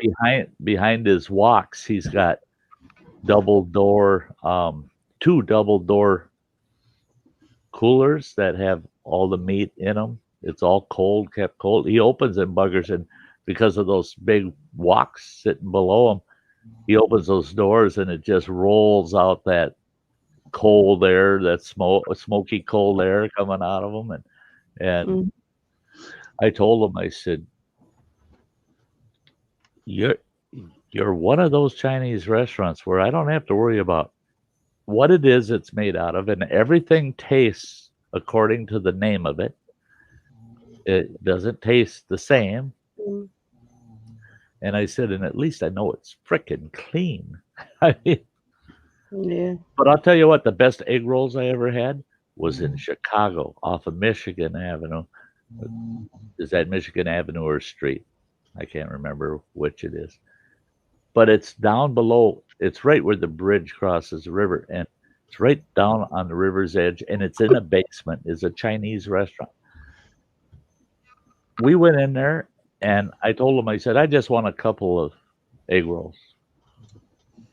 And I thought, well, they're going to try to get me to eat more than a couple egg rolls. And it was just like, oh, yeah. You know, when they brought them suckers out, I just about died. Them sons of bitches were bigger around than burritos, and they're about that long, 2 of them. Just huge. And they had some of the best sweet and sour sauce and hot mustard and stuff to go with it. I was eating them damn things, loving every bite. God, they tasted so damn good. And the guy I was with, all of a sudden I looked over at him, and his mouth's hanging open, and he's got food running out of his mouth, like Mike right there. And I go, what in the world is wrong with you, Chuck? And he goes, look. And he's pointing across the room. I turned and looked, and I go, what? There's nobody over there. He goes, along the wall on the floor. And I looked, this frickin' rat that had to have been about a foot long. God. Just moseying along the wall. No. He's in the frickin' restaurant with us. Ooh. And I thought, oh shit, he's heading for the kitchen. And I looked at my egg rolls, and I go, he'd fit in one of these. and Chuck goes, uh-huh.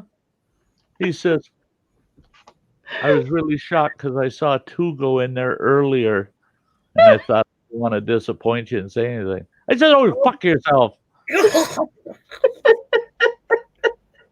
God damn it.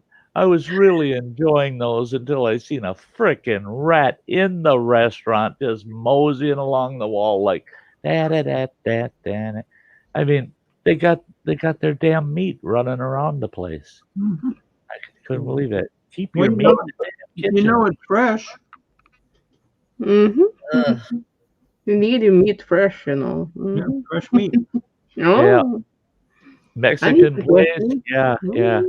A Mexican place. Can I get tacos al rata? God damn it! Yeah, that really freaked me out though. When I saw that rat, and I looked at Chuck, and he goes, I think we need to-go containers. I said, yeah, we need to go to hell containers, because I ain't taking that shit with me back to my room. I said, my luck, them fucking rats will follow me, and then they'll kill me for killing their buddies that got stuck in there. You make me so glad I cook. See, and that's it. Is I make my own egg rolls. I don't want to buy none out there. Never made it. I've never made egg rolls myself. Me neither. I want to, but I would.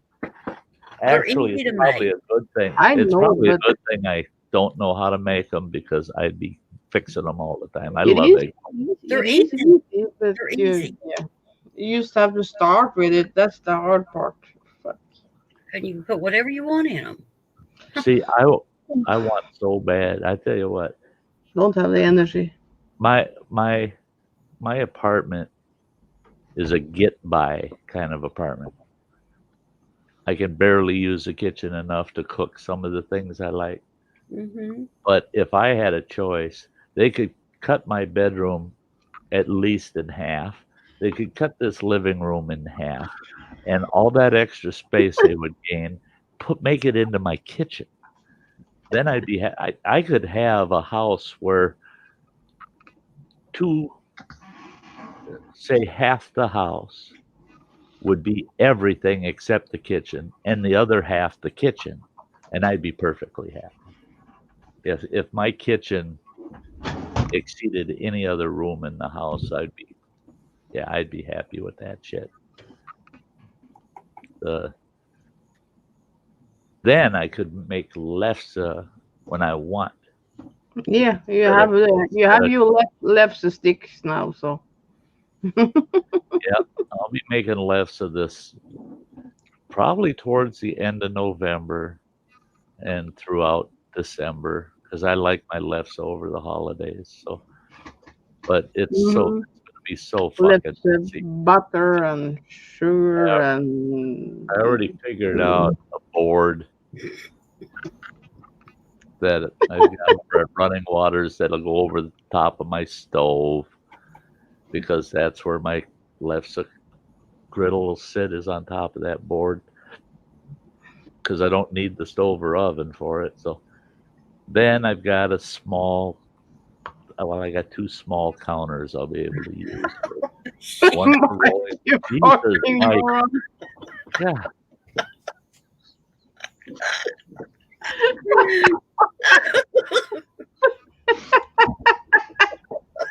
That is throwing his food away.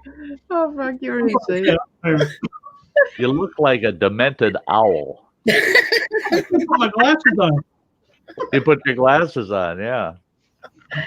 Oh, oh god. What are you gonna do? That's nuts. That's nuts.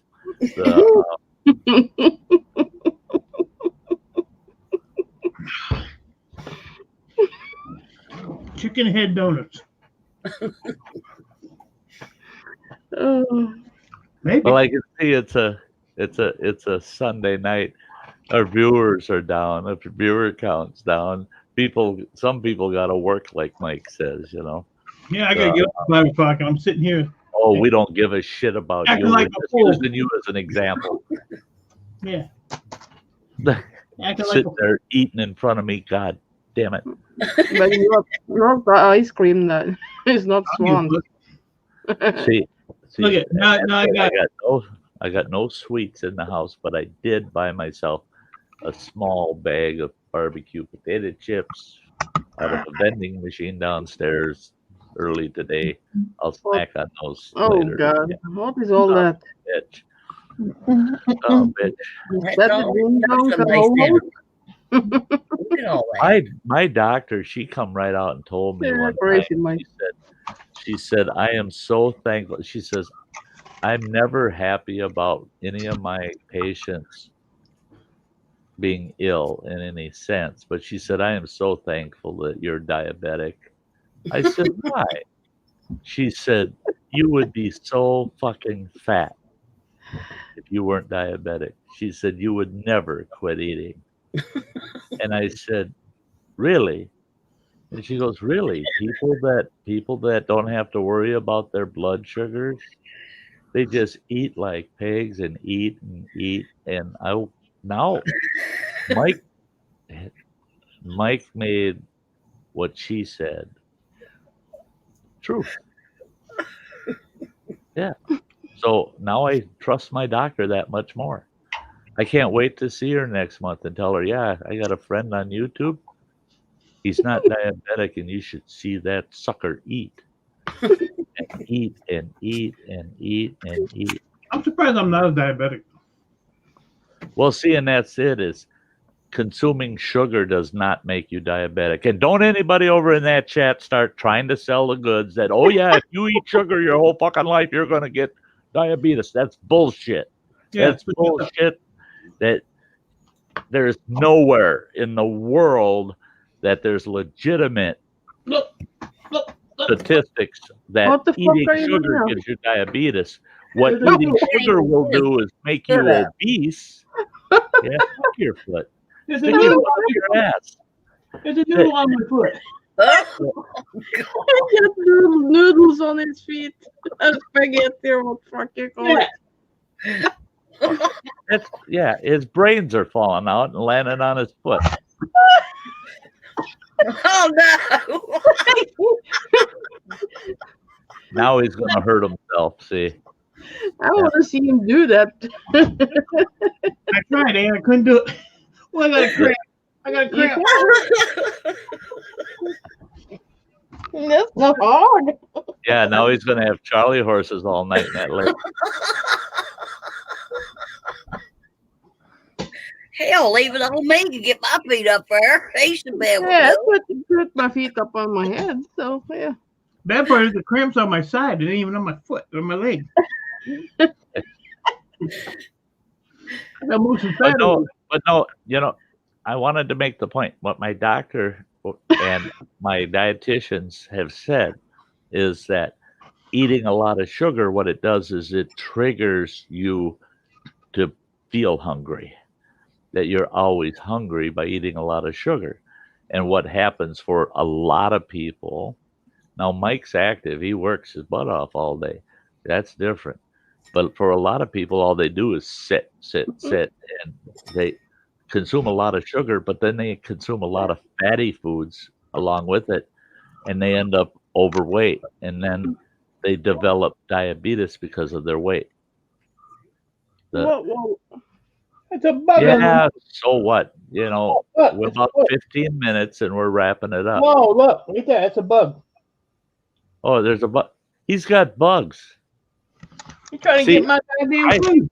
That looks like the bugs that I think I have, Got him. that I don't, that are crawling on my legs, you know. See, you guys have kept me distracted enough tonight. I haven't felt any of that shit for a couple And take hours. your pills, Sty. Oh, yeah. I'm a little behind. Did you hear that? I got a little behind. Yeah, you like it behind. Yep, he says you like it behind. Oh, shit. I got to fill my pill case tomorrow. Empty. Don't rattle it anymore.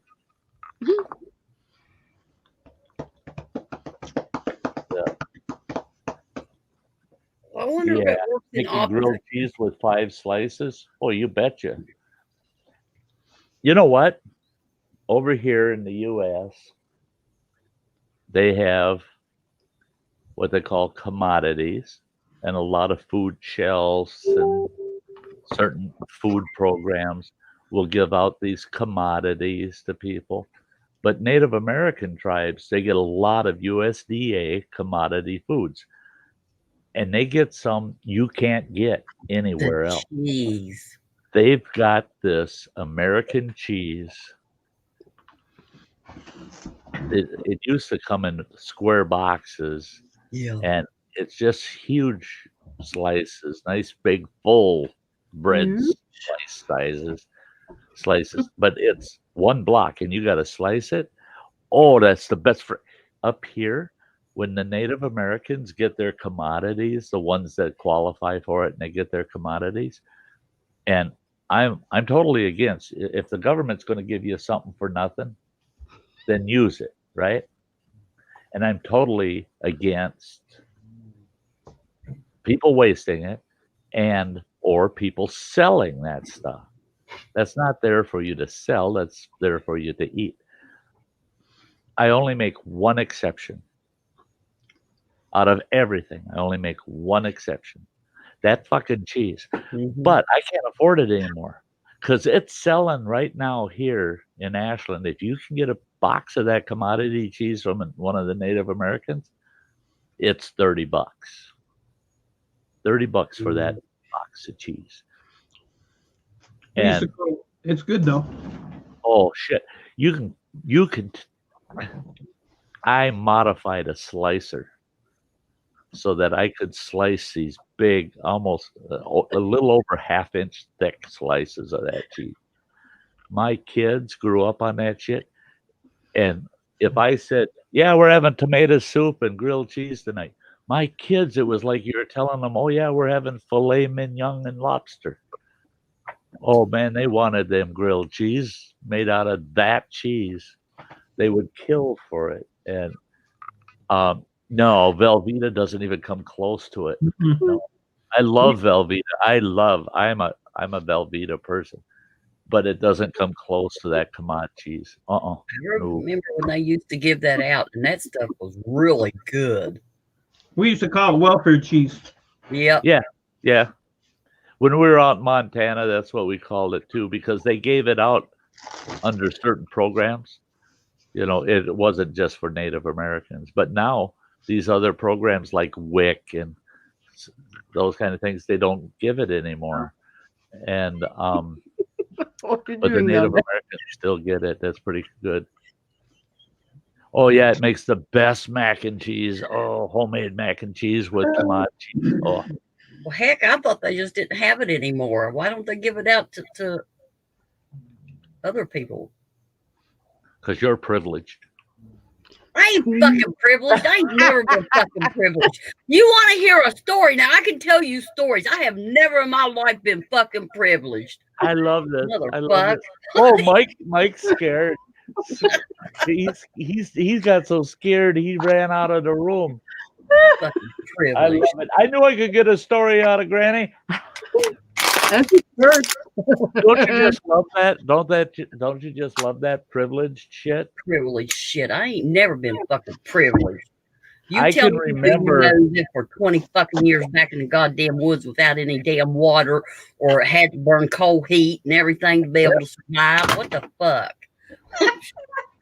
Had to live on Mike, a did that come with your riverbank dinner? 2 fucking weeks on the riverbank. my dinner? There was nowhere to go. You tell them, Ronnie. Give them hell, Granny.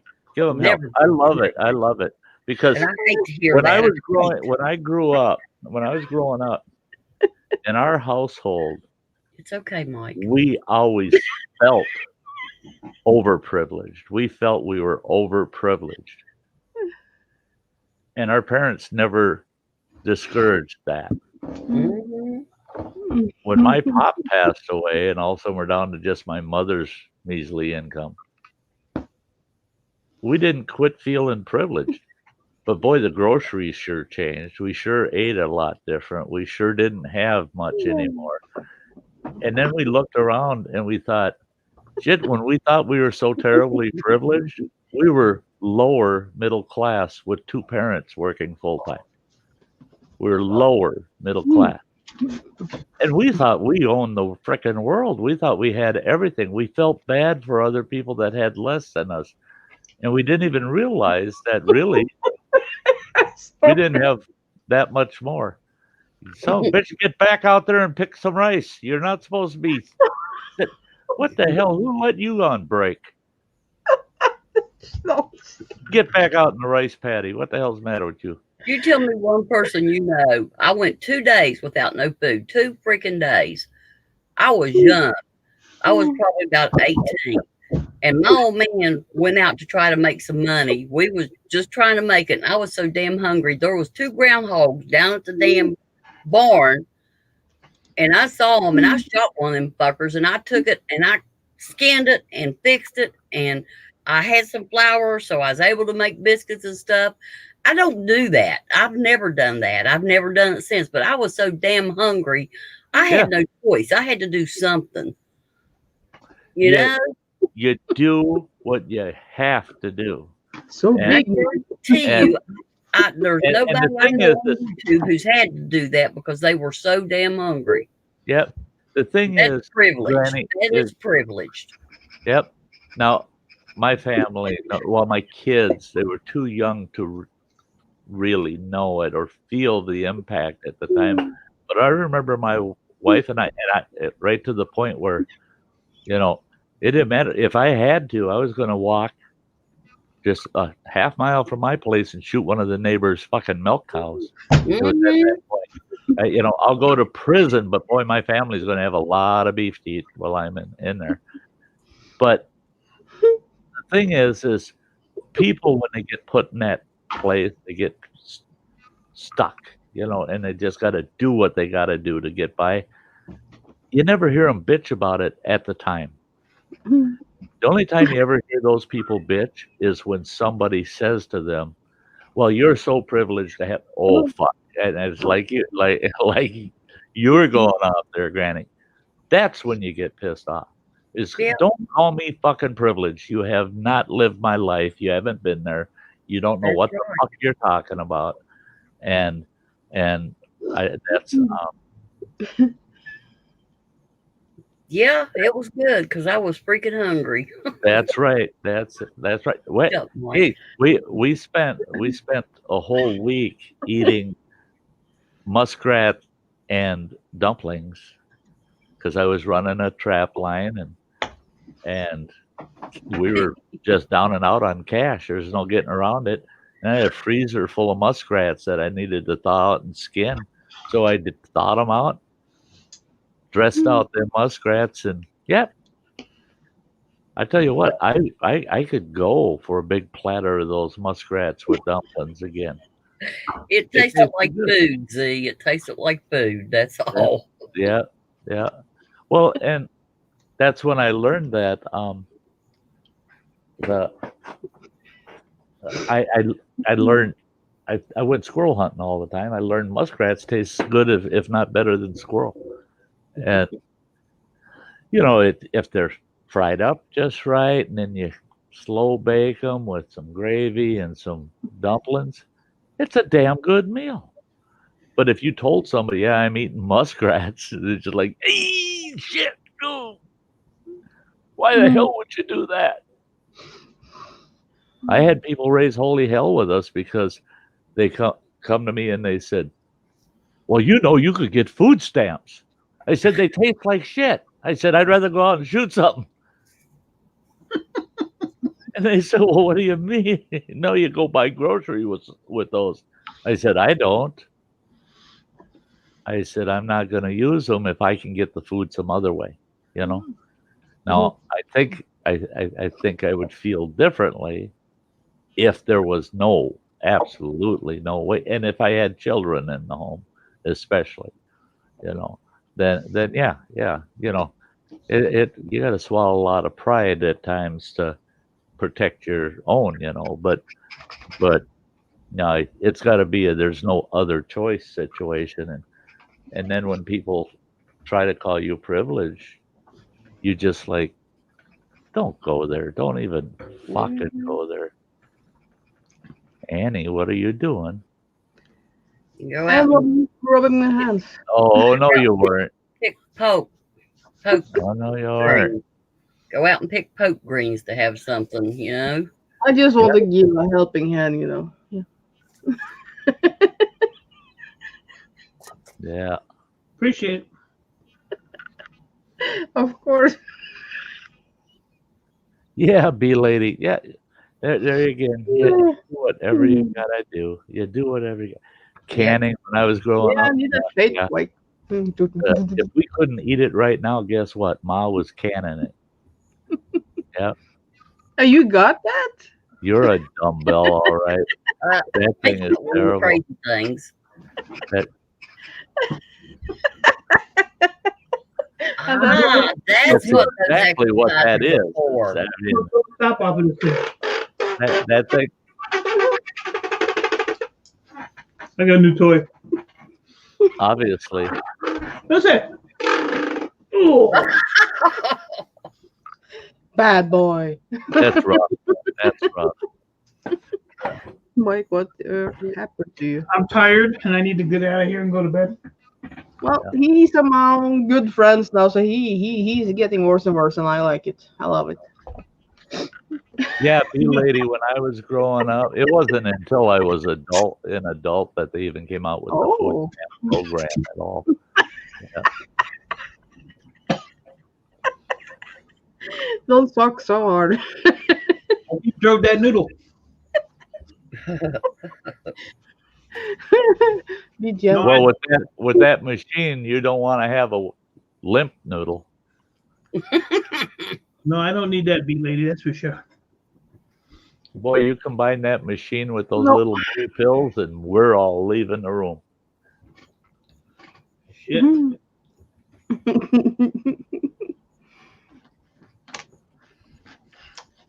No girlfriend, no way. No, He's over there looking I at his book. don't mind having friends that are girls. I don't want a girlfriend. Yeah. No. Well, for one thing, and it's not disrespectful to the gals. It's I just know I ain't got time for her to give her the attention that she would probably deserve. I ain't got time for her. All that time you have to be on YouTube. It's just like me. I can't have a man. No man will stand me when I'm up all night talking to you guys. I should be in bed. No. See, and that's it. That's it. Is see, I'd have to find a gal that would just get another chair and would double up the studio. 'Cause otherwise, she'd be sitting over there listening to me talking to you guys and flirting with the girls, having a good time, and sitting over there. And I'd have to ask her, "Does that hurt? What hurts?" Sitting there with your thumb up your ass. I mean, I'd have, because I'd be here having fun, And she'd Yeah. be sitting over there with thumb up her ass. So I'd have to have a gal that wants to be on panel with me. It would have to be a team thing going on, and a Why gal would she that have to be on doesn't panel with get you? Why couldn't she be in the other room and be on panel? Oh, so I get the extra views. Not long enough, Bailey. You ain't sitting here on the same camera with me. You get in there and log in under your own shit, so I get the watch time. What kind of relationship do you think this is? Oh, I love that old saying there, B lady. Sty will butter my biscuits. Oh, but really, if I'm gonna find me a person in Norway when it comes to that, I have to like cut out YouTube. I know that. I have to cut it out. Oh. It's just the way it is, but that's not happen. And that's it. Is No what are one. the odds of finding somebody that would be compatible that way? And that's the way Nobody. I feel too. Is with my lifestyle and the things I love to do, to find somebody that be all round compatible with it. No, I know I'd piss her off. That's why I said I don't think I could give a gal the attention she'd probably deserve. But I just, It's a little different with me, big lady. it's not because I'm selfish. It's just that's the way my life is. I mean, Yeah, like here it's 6 o'clock in the morning, and it's 11 o'clock with Sty and 6 o'clock with Mike. No, 12 o'clock with Mike. So I'm 6 hours before. So yeah. yeah. See, and Yeah. that is unless there's something I have to do that's within structured time, like daylight and nighttime, I don't really care too much about what time it is. If I get up, if I go to bed and I get 3-4 hours of sleep, I get up, I'm going through the day, and then all of a sudden I've got a couple hours. I'm just not sure what the hell I'm going to do with myself for the next couple hours. I might take a quick little cat nap or something to round out, take the rough edges off. But if you're with somebody, that's a little tough to frickin' do. It's just when they say, "Oh, good, you're off of YouTube for a fucking nap." Yeah, but if you're on the same time, that's okay. But if you guys, it's like 6 hours behind me. That's different. Well, I'm lucky. I must have a really special person because he doesn't mind a damn bit. Yeah. Mm.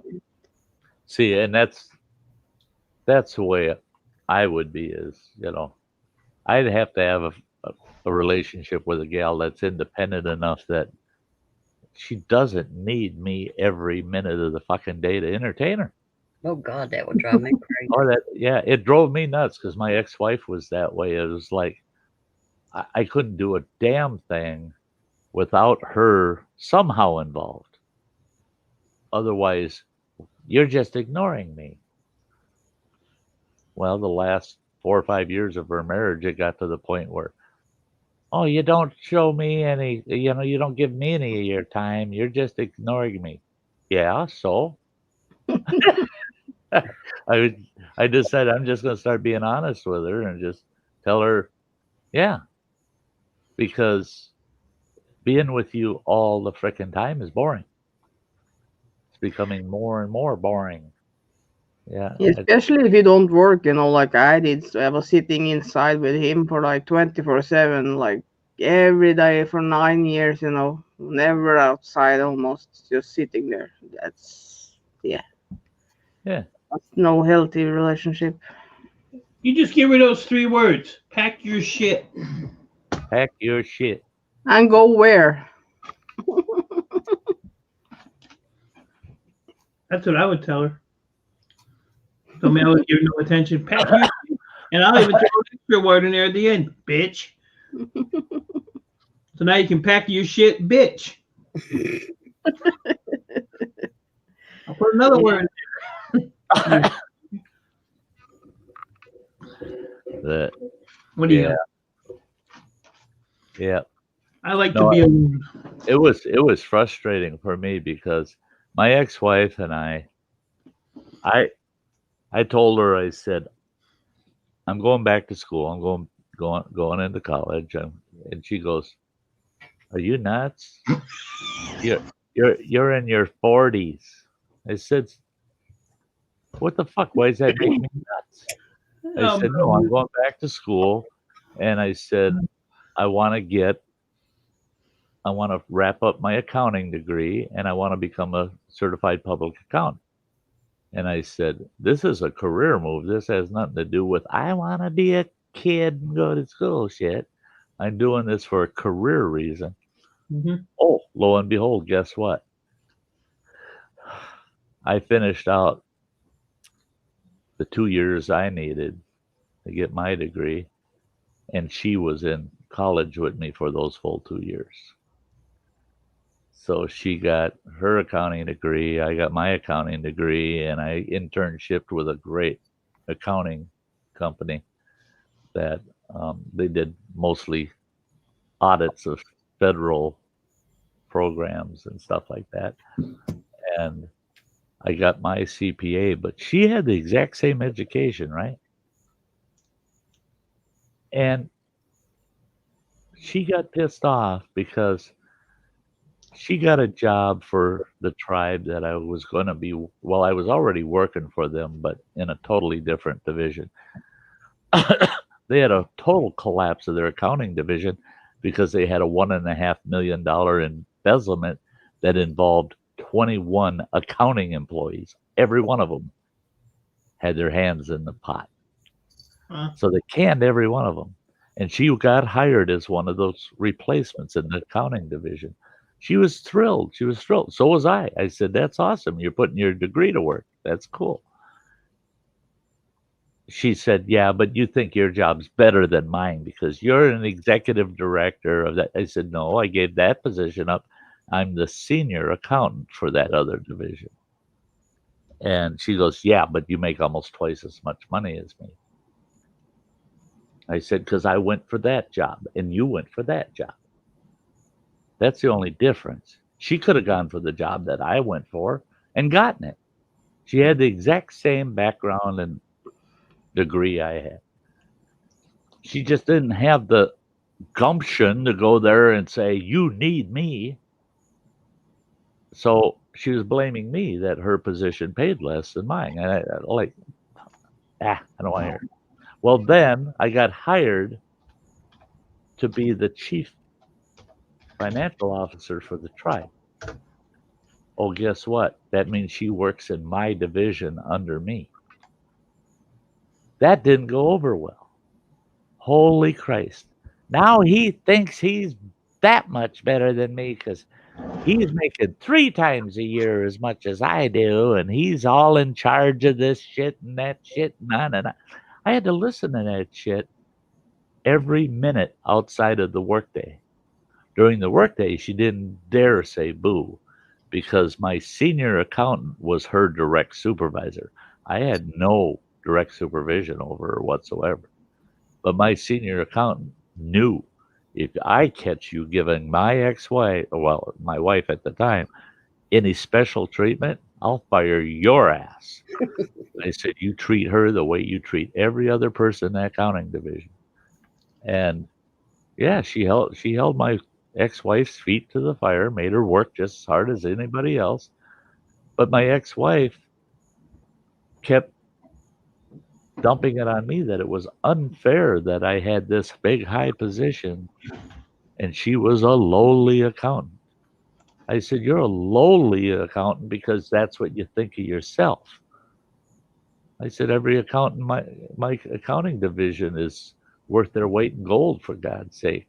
And she's just like, oh, yeah, right. Yeah, you can say that, being that you're the big fat cat on top. Why am I on top and you're down here? Because I went for that job up there. I went for it. And I showed them they needed me. I said, you got the same degree I have. Go out there and get that better job. Don't prove it to me. Prove it to yourself.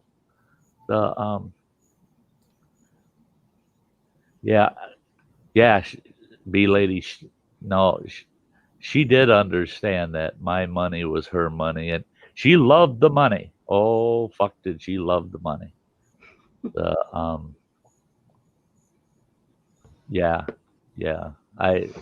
don't want to talk about how much money just got pissed away over a 25-year period, literally pissed away. Her paycheck, she was making about 30 grand a year. She was making 30 grand a year. I never saw a penny of her income. I let her keep all of it. She had her own checking account, blah, blah, blah. I never touched her money. I was making 100 grand a year, and I was paying the lease on the home, paying for the vehicles we drove, paid all the taxes, paid all the bills, blah, blah, blah, blah. I paid everything out of my 100 grand a year. So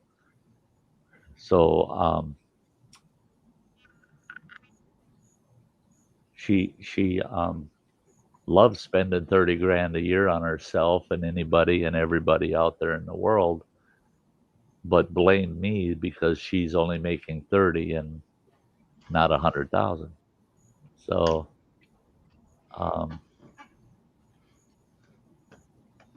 and the thing is, I never bitched about it all those years. Yeah, I paid all that shit. I paid for everything. And because I had that mentality, she's my wife and she's happy as long as I keep throwing cash in the pot for her to spend. So, yeah. So I can't blame her for me saying, oh, yeah, I'll pay for everything. You keep what you earn and you spend what I earn, and it's okay. That's my fault. That wasn't hers. Look at Mike down there. Yeah.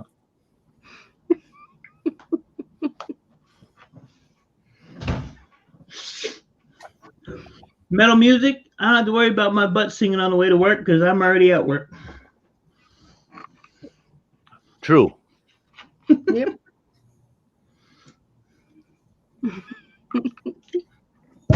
But I am going to get off here and go to bed because I got to get up early.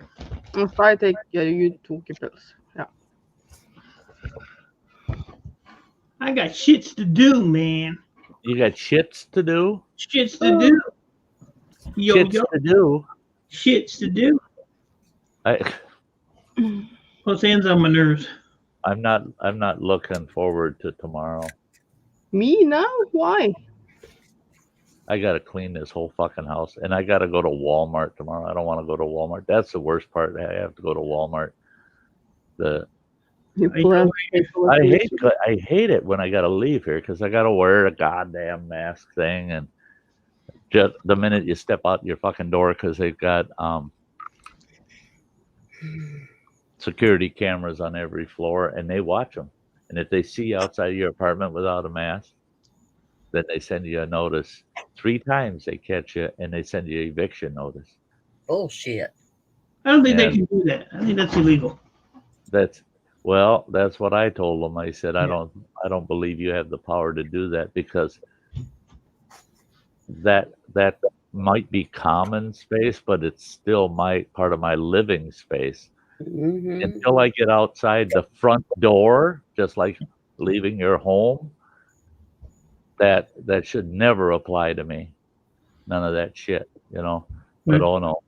And then and they're not shy about it. They say, well, then we'll find you on some other kind of lease violation. Oh, Jesus. We'll figure something out to get rid of you if you're not going to comply. They don't know who That's- they're fucking with. It's just pure communism, you know. Yeah. So basically what I told them is no. During business hours, I strut around my place naked except for a gun belt. Yeah, with a 45 ACP on my hip. Do you want me to send you a nice Naked in a Kiwi gun. mask? So if you open my fucking door and come in here nosing around, you're gonna see Naked and Afraid the next episode. I'm going to see Sty. I'm ready. Well, see, and their policy now that they've passed says you cannot leave your apartment without that mask on until you've exited a minimum of 25 feet from the building. So what do? They knock on my fucking door. I open that door up just enough to stick my face out without a mask, and I go, "What do you want?" Fuck, they back right up. They just, What is that? "Hey, you're supposed to wear a mask." No. It says if I leave my apartment, if I step out of it, I'm supposed to wear a mask. I never left it. My face is in the doorway. Get the fuck out of here. Yeah. There's a lot of this COVID shit that really will not carry in court if somebody is willing to fight it. And if they ever try to enforce some shit on me and they're going to damage me by enforcing it, yeah, I'll have my day in court. I got no problem with that. I've been in a goddamn courtroom literally hundreds of times. And I can only think of twice that I've ever lost a case I was involved in. So yeah, and they know it. 2 of their employees worked for me in the past, and they're scared deathless. Yeah, I mean, they're scared to death of me. They're just like, oh yeah, don't fuck with him. He'll go to court with you. He won't be taking you to court. He wants you to take him to court because he's going to prove you damaged him. He'll countersue your ass. Don't do it. Eep. Wearing that fucking mask. I don't have no. I'm wearing it the right way. I don't have no mask here. I'll send you an e-waste mic mask. You'll love it. Hey, wait a minute. I'll send you this one. Oh, God. Send you this one. Let me get an envelope. That's all right. That's all right.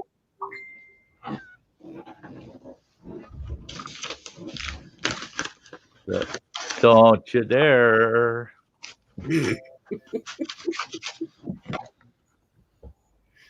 Don't you dare. That's nasty there. I put hand sanitizer in it for you. Oh, too. Jesus, Ann. Oh, I got something too for that. Ah, what the fuck? Uh-huh. I told you don't show that. Crazy. I bet that was wearing the mask Tell the you wrong what, way. Yeah. I've known plenty of pretty girl that all it took was a paper bag over their head. That's one of those cases right there. Put a flag over their head and fucking for the glory. I don't know what that V word is that you mentioned up there. I don't know what that is. I never heard of that. We word? Yeah, V word. Vacation? Oh, Yeah, I don't know what the hell that is. Vacation. Yeah, never heard of that. Well, see, to me, vacation means get the fuck out. Vacate my property. Guess I what? can't- I'm sending you on vacation. You got about 24 hours to get all your shit off my place. Yeah, my property's too full. I can't find the gate to get out. And now the bitch is, now I got one trailer full and I'm going to have the other trailer full. So I won't even have a trailer to haul shit out of here. Oh, Jesus. I'll be fucked. I'm going to have to buy another trailer. I'll sell you mine, but you don't want to pay me $3,500 for it. No.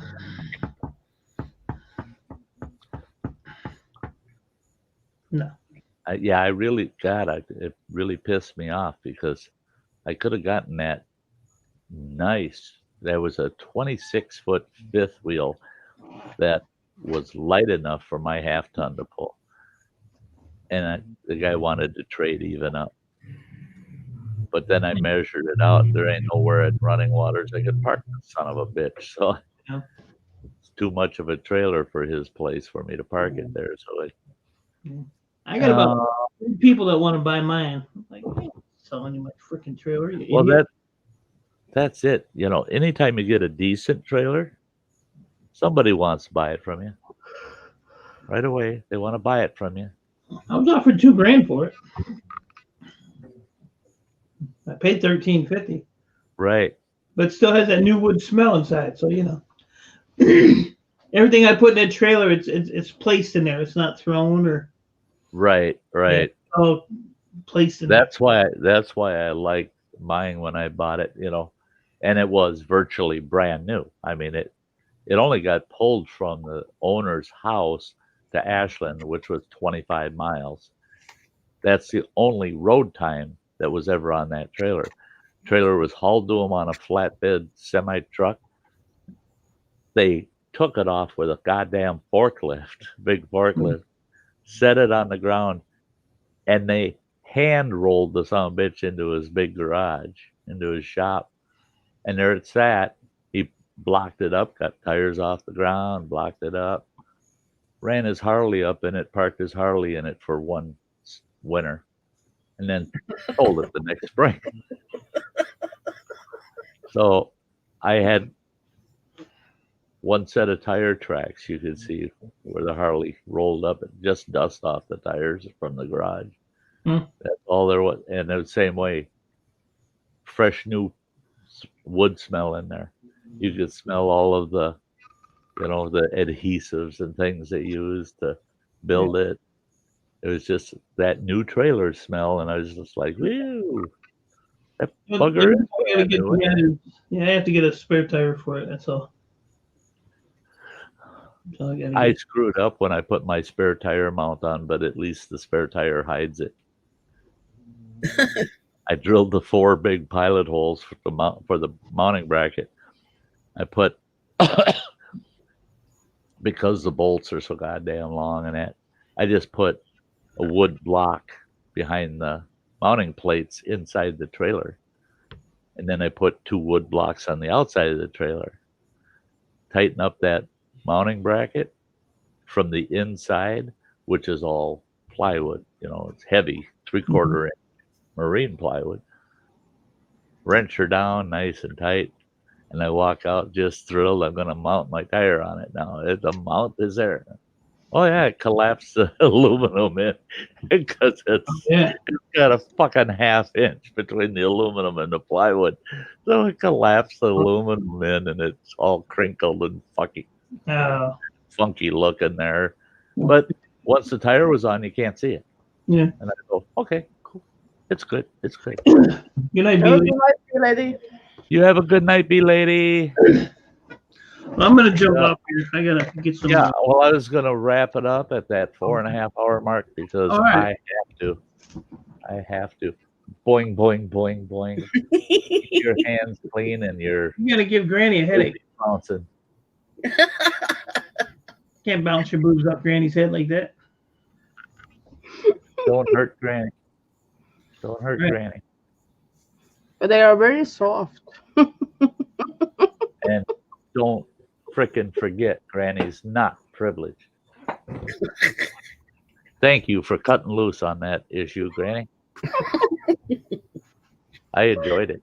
I love it especially when a gal she just put me in a fucking corner, call me privileged. I'll show you some fucking privilege. You're privileged. You live thousands of miles away. I can't get my fucking hands on you. Yeah. Yep. I love it. Oh yeah, look at that. Yeah, we're not going to answer some of these comments. We're not. Well, $20. I think $20 that's cheap. is $20. Hey, That's cheap. I actually looked up the word gumption to see if it was an actual word, and it really is. Yep. You didn't know gumption was a word? Yeah, you know. You hear it, but I Yeah. think people are making that shit up, right? Mm-hmm. I looked it You up. know, I've gotten to the point where I get madder than hell when I'm sitting there and I'm typing shit and I'm going, and it fucking autocorrect flags it, and I'm trying it, and it gives me all these words that have nothing to fucking do with what I just typed. And Yep.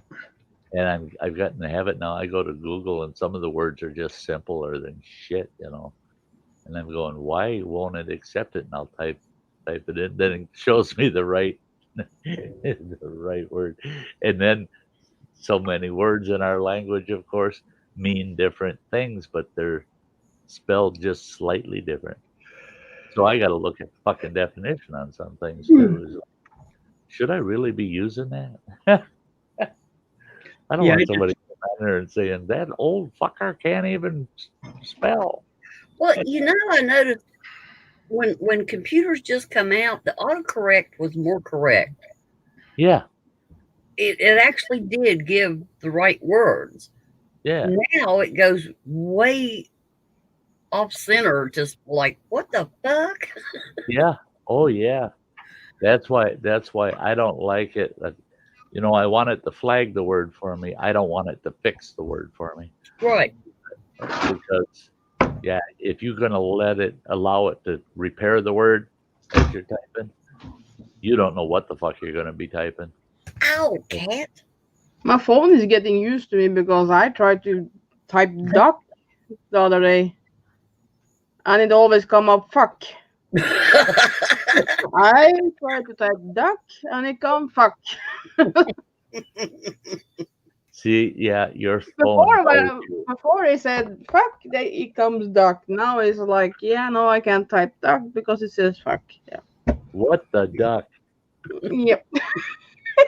And my what phone. the duck is wrong with your phone? Yeah. I was something I was gonna type to Granny or something. I don't know, but yeah. He wouldn't allow me to type duck. I was drinking at Cinnabar. Autocorrect Cinnabon. There you go. Some bitch. That too. Yep. So with that, guys, why don't we wrap it up for the night? Hey, and sweetie, love you. Thanks for hanging out all night. Mike, it's been a blast. It's been fun tonight. I mean, it's been a great time. I had a good time. Yeah. And Granny, thanks for being here so early and sticking it all the way through. I love your company. And being privileged. And being privileged, yeah. But see, it's a privilege to share the panel with Granny. He's got to think about that. You're privileged. You even get to be on the panel with her. I ain't not saying nothing. No, that is one area I am privileged in, having you all as friends.